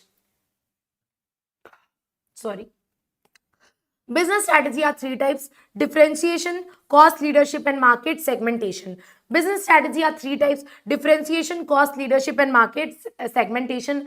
Competition priorities are 6 type: price, quality. For a second, I'll just off my camera so that you can see the screen. Yeah, competition priorities are 6 type: price, quality, delivery, product mix, service, and eco-friendly products. And competition advantage are 2 type: flexible response and low cost. Flexible response and low cost. Ma'am, you can get MCQ here, that which of this is not a competition priority. The option will be price, quality, delivery, and low cost. Price, quality, delivery, and low cost. Your answer will be low cost, because it is not competition priority, rather it is competition advantage. So here, ma'am, do we have to remember that these three are a type of business strategy, these six are a type of competition priority, these two are a type of competition advantage? Yes, you have to remember, and this type of MCQ is asked in past exam question.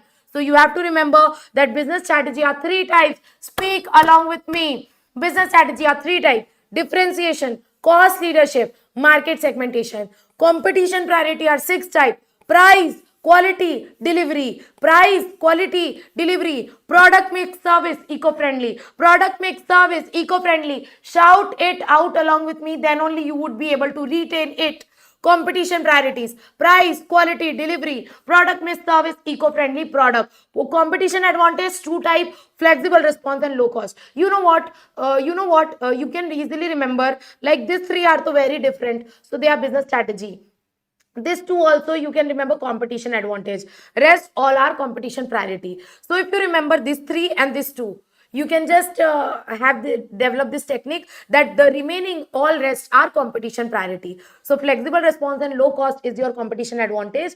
Differentiation, cost leadership, and market segmentation is your business strategy. Now, one by one, we will study all this 6, 7, 8, 9, 10, 11 production strategy. That's it. That's all about your production strategy. That's all about your production strategy. So, first production strategy is differentiation. Differentiation means you are making a unique product. You are differentiating your product from your competitors. You are following differentiation. Example, Apple. Apple has followed a differentiation product that, we will make premium products, high quality product, premium product, और महंगे में बेचेंगे. We will sell it in more price. We will sell it in expensive rates, right? So this is known as differentiation strategy, where you focus on making a unique product, a different product, giving it a different brand image than others. You focus on making luxury items different, like Mercedes. Mercedes have a different follow differentiation strategy, right? So here you try to make your product different from others. So this is a production strategy, differentiation strategy, where you focus on quality, quantity, pricing, appearance, everything. Next is cost leadership.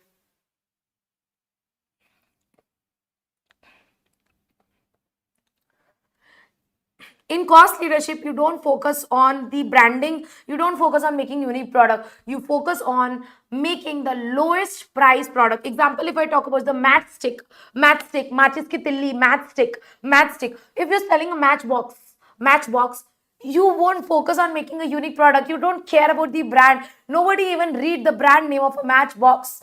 You are just concerned with, okay, whichever is sasta, low price, you will buy that. Like if a person is selling, one brand is selling a matchbox of 5 rupees, another person is selling a matchbox of 1 rupees, obviously you will buy that 1 rupee matchbox. Why? Because here you cannot follow the differentiation strategy. Here you cannot make a product unique. Branding doesn't matter here. So here which strategy you can follow? You can make low cost product, so that it will increase your market share. So some of people don't follow the differentiation strategy, rather they follow on cost leadership strategy, that we will sell the product at the least price in the market. So what they do, if you want to sell the product at the low cost, you also have to produce it in the less cost, so that if your cost of production is less, then only you will sell it at a lesser rate now. So here one point is given: in cost leadership strategy, you try to diminish your cost of production by reaping the benefit of economies of scale. When you do production in large scale, your cost of production per unit decreases. So this is cost leadership strategy, where you focus on selling the lowest cost product. You don't focus on making unique quality, good quality product. You focus on making the lowest price product. Example, Shein. If you know Shein is the Chinese brand which is banned in India, which used to sell the clothes at the lowest cost. And in US, it has surpassed even the famous female brands of clothes like Forever 21, like Vero Moda, or every brand, it is cross Shein. Why? Because it has followed the cost leadership strategy. It is not making premium products, it is not making unique products, it is making product at the lowest cost and selling at the lowest price. That is cost leadership strategy. Next is market segmentation strategy or focus strategy. This is like niche strategy, where you are focusing on the niche market, on a specific type of market. When you, let's say, kids wear, you are focusing only on the kids wear, not on the women wear, not on the men's wear, gents wear. You are focusing only on the kids wear. That is market segmentation strategy, where you focus on the niche market. That is also known as focus strategy. Market segmentation strategy is also known as focus strategy. Here you divide the market into different type, and you focus on particular market, and you make different kind of products and services for different customer. Example, you are making woolen clothes for people who are living in northern areas like Jammu Kashmir, like Shimla, Manali, because they are cold areas.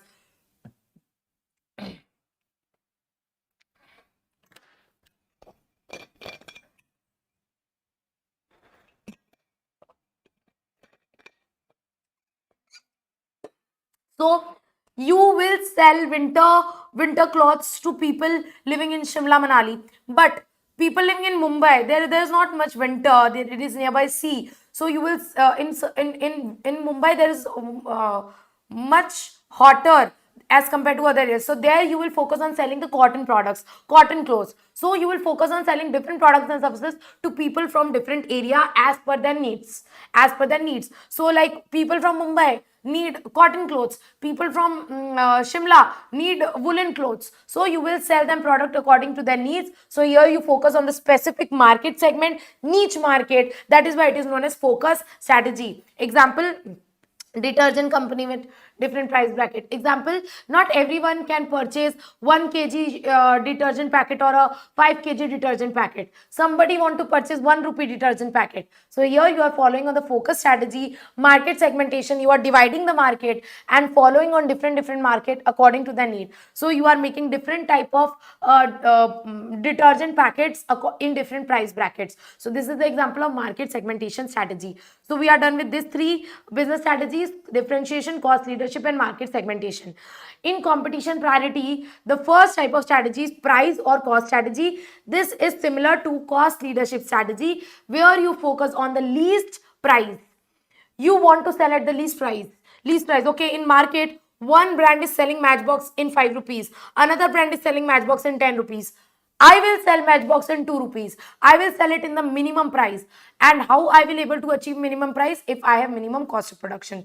So when you achieve price or cost strategy, you try to sell a product at the minimum price, and you can use this for those products which are homogeneous in nature. For example, matchbox. Quality strategy. Here you don't care about the price, you only focus about the quality product, premium product. This is similar to differentiation strategy. Here you make quality product, here you make luxury car, luxury bike like Bullet, like Mercedes, like Apple. Here you make here you focus on only and only quality. I want to give best quality product, I don't care about the price. This is known as quality strategy. Delivery strategy, you focus only on the delivery. I want to give fastest delivery. Example, Blinkit. In your blink, in 30 minutes you will receive the delivery of the item, and that's why it is working so much, because they are taking delivery strategy. Even Domino's, earlier when Domino's started pizza delivery in 30 minutes, they was adopting this delivery strategy. Earliest delivery, we will give fastest delivery. That is known as delivery strategy. Product mix or flexibility strategy, there you offer different type of product. Example, Amul, they offer different type of product: milk, ghee, butter, cheese, phalana, dikana, all the things. So dairy, Cadbury, they make dairy milk shots, they make jams, they make 5 star, they make perk, not perk, they make dairy milk crackle, silk, Oreo. They make so much variety of product that you can get everything at the one single place. Example, Hindustan Unilever, it is only making Sunsilk shampoo, it is only making the Dove shampoo, Lifebuoy hand wash, so many product, everything you can get in one single brand. This is known as product mix strategy. You are making different kind of products, like giving everything at the one single place. So this is known as product mix or flexibility strategy adopted by Hindustan Unilever. Service strategy, you focus on after sales service. We will give best service, 24 into 7 service. If any customer has any complaint, we will solve that grievance in 24 hours. So here you focus on service strategy, means you focus on giving best quality after sales service to your customer.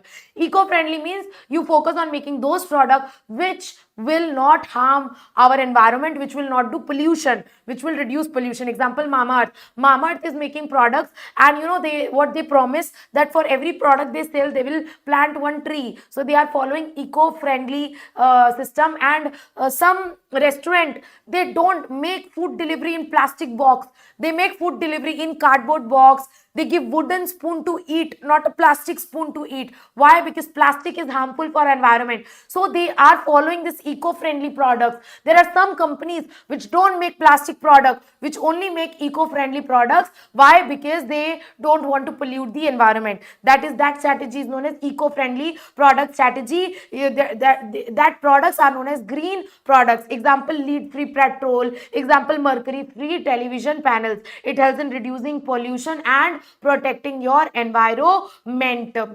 You use biodegradable packing material. Example, cardboard, papers, rather than using plastics, right? So here you minimize the exploitation of your environment. So all these are your production strategies of competition priorities. The next is your competitive advantage. What is your competitive advantage? Only two. Flexible response. Flexible response means you make product according to the response and the feedback of customer.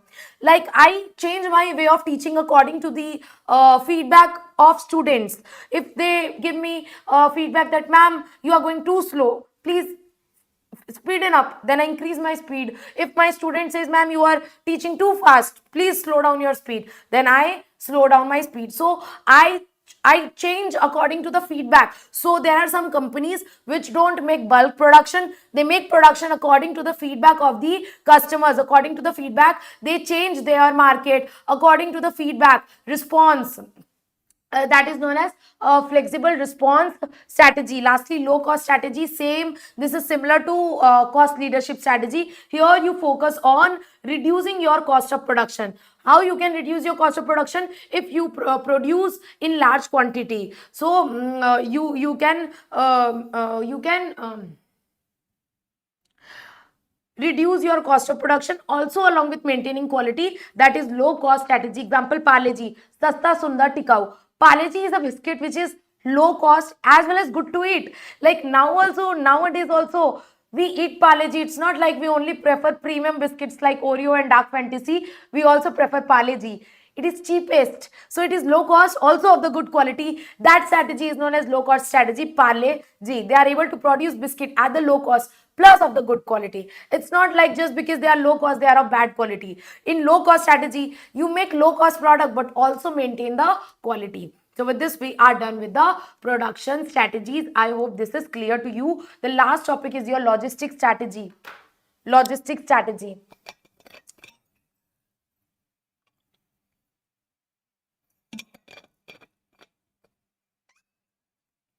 I have taught this long, yeah, but not continuously online, like online, offline. No, I have taught in Bangalore, so CA Foundation, continuous 10 hours batch. But I'm tired more now. I guess because now I'm shouting. Yes. Yes. Are you able to understand? How are you feeling? You are done with 3 topics in a day. Isn't that amazing? You are done with chapter number 1, chapter number 2, chapter number 3. And you know what? After this class now, take some rest and just go through all the pages, go through the highlighted points. In hardly 1 hour, 1.5 hour, you would be able to revise all the 3 chapters again. Chapter number 1, 2 and 3. And in case of any doubt, you can come to me. So today itself now, complete your chapter number 1, 2 and 3. Yes, or what you can do, rather you can just refer 4, 5, 6 months before tomorrow's marathon, and after tomorrow's marathon, you can in like sitting continuously for 6 hours, you can complete the whole SM syllabus. Like done, done are done. You can complete the whole SM syllabus. 40 marks in your hand. 40 nahi to 38 marks to anyway not going anywhere. 38 marks to in your hand. That is my promise. ठीक है.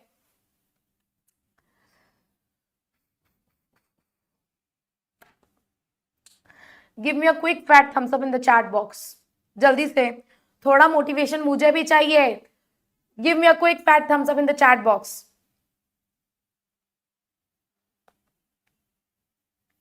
Yes, Chanchal is still active till now.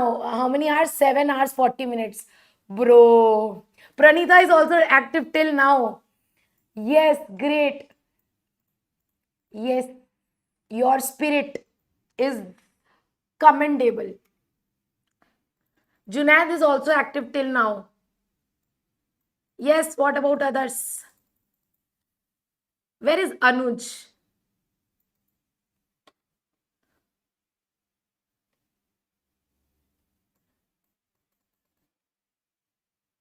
Okay. So now we'll start with the last topic of chapter number 3, that is logistics strategy. Logistics means transportation. Not only transportation, everything related to supply chain. Supply chain means if I want to produce a phone, if I want to produce a phone, I need raw material. I have to purchase a screen. I have to purchase the internal parts of the phone. I have to purchase the raw material. Then I will prepare the phone. Then I have to take the orders. As soon as I will receive the order, I have to pack it. Then I have to deliver it to the customer's home. So everything from acquiring raw material till delivering it to the doorstep of the customer is known as supply chain. Supply chain is a very broader term which includes all those activities starting from acquiring the raw material and delivering the final product to the customer. All these activities is known as supply chain. And how do you acquire raw material? How do you deliver goods to the customers? Like I placed an order with Amazon.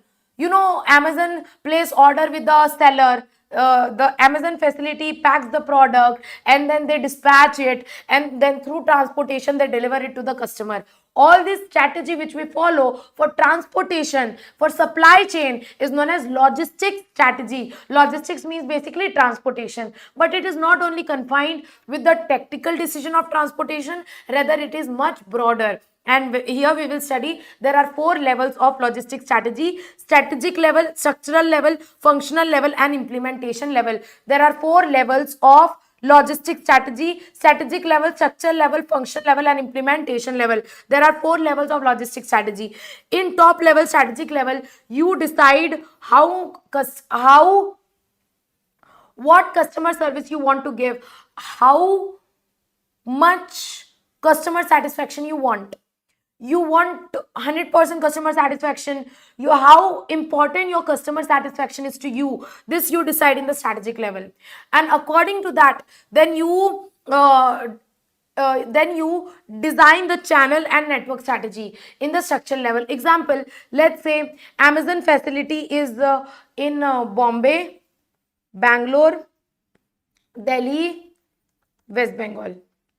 Amazon office is in 4 places. So this is known as their network. And let's say if I'm in West Bengal, if I place order from Delhi, how will that product come? How will that product come? That product will come from directly from Delhi to West Bengal. Let's say if I order a product in Bangalore and it is coming from Delhi, how will it come? It will come from Delhi to Mumbai, Mumbai to Bangalore. So like this channel, this network, when you place online order, you track it, right? You track it online, that how it is delivered. Okay, it has dispatched from Delhi, from Delhi it has come to Mumbai, from Mumbai it has come to Bangalore. So you track it. So that network of the warehouse facility, where all we have warehouse facility, and what is the channel design, that is decided at the structural level. And when you decide, okay, in this place we will have warehouse, this will be particular route, this will be the channel design. After that you decide how that particular warehouse will operate. internal management of warehouse. How many people will work under that warehouse, how many facilities will be inside that warehouse. Transportation management, you will decide, okay, route is decided from which route it will go, and you will do transport. After that you will do transport management. Okay, which through which particular method you will deliver the goods. You will deliver it through train or aeroplane or car or bus. By which method you will deliver, who will be the driver. So all this transport management you do. Material management you do, how the product will be packaged, how it will be delivered. So this comes in the functional level. In functional level you decide how warehouse will operate, transport management, material management, and after everything is decided, now finally you will implement. Till now you was only deciding. First you decided how important customer satisfaction is for you. Accordingly you decided the network and channel, where warehouse will be, what will be the design. After that you decide warehouse, how will warehouse operate, transportation management and material management. And once you have decided everything, then you will implement your logistic strategy. And for implementing the logistic strategy, you need people, you need resources, you need money, you need IT, everything. You need people, like you need people to deliver the product. You need delivery boy, you need drivers and all. You need resources. Car you need. If you are delivering through bus, you need bus. If you're delivering through train, you have to hire it, or train, you have to contact with the train authority. You need money, obviously transporting involves money. You need IT.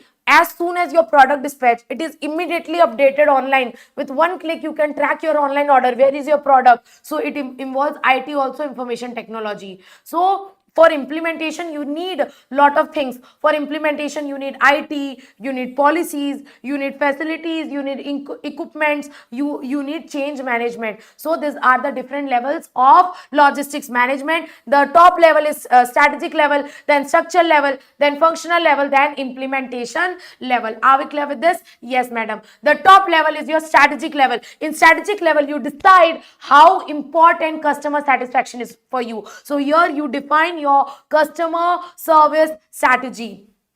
After that, in structural and functional level, after that there are two levels. Okay, I have made a lot of kachra here. So here first level is your strategic level, then your structural level, then your functional level, and this is your strategic level, this is your structural level, this is your functional level, and this is your implementation level. So then is your structural level.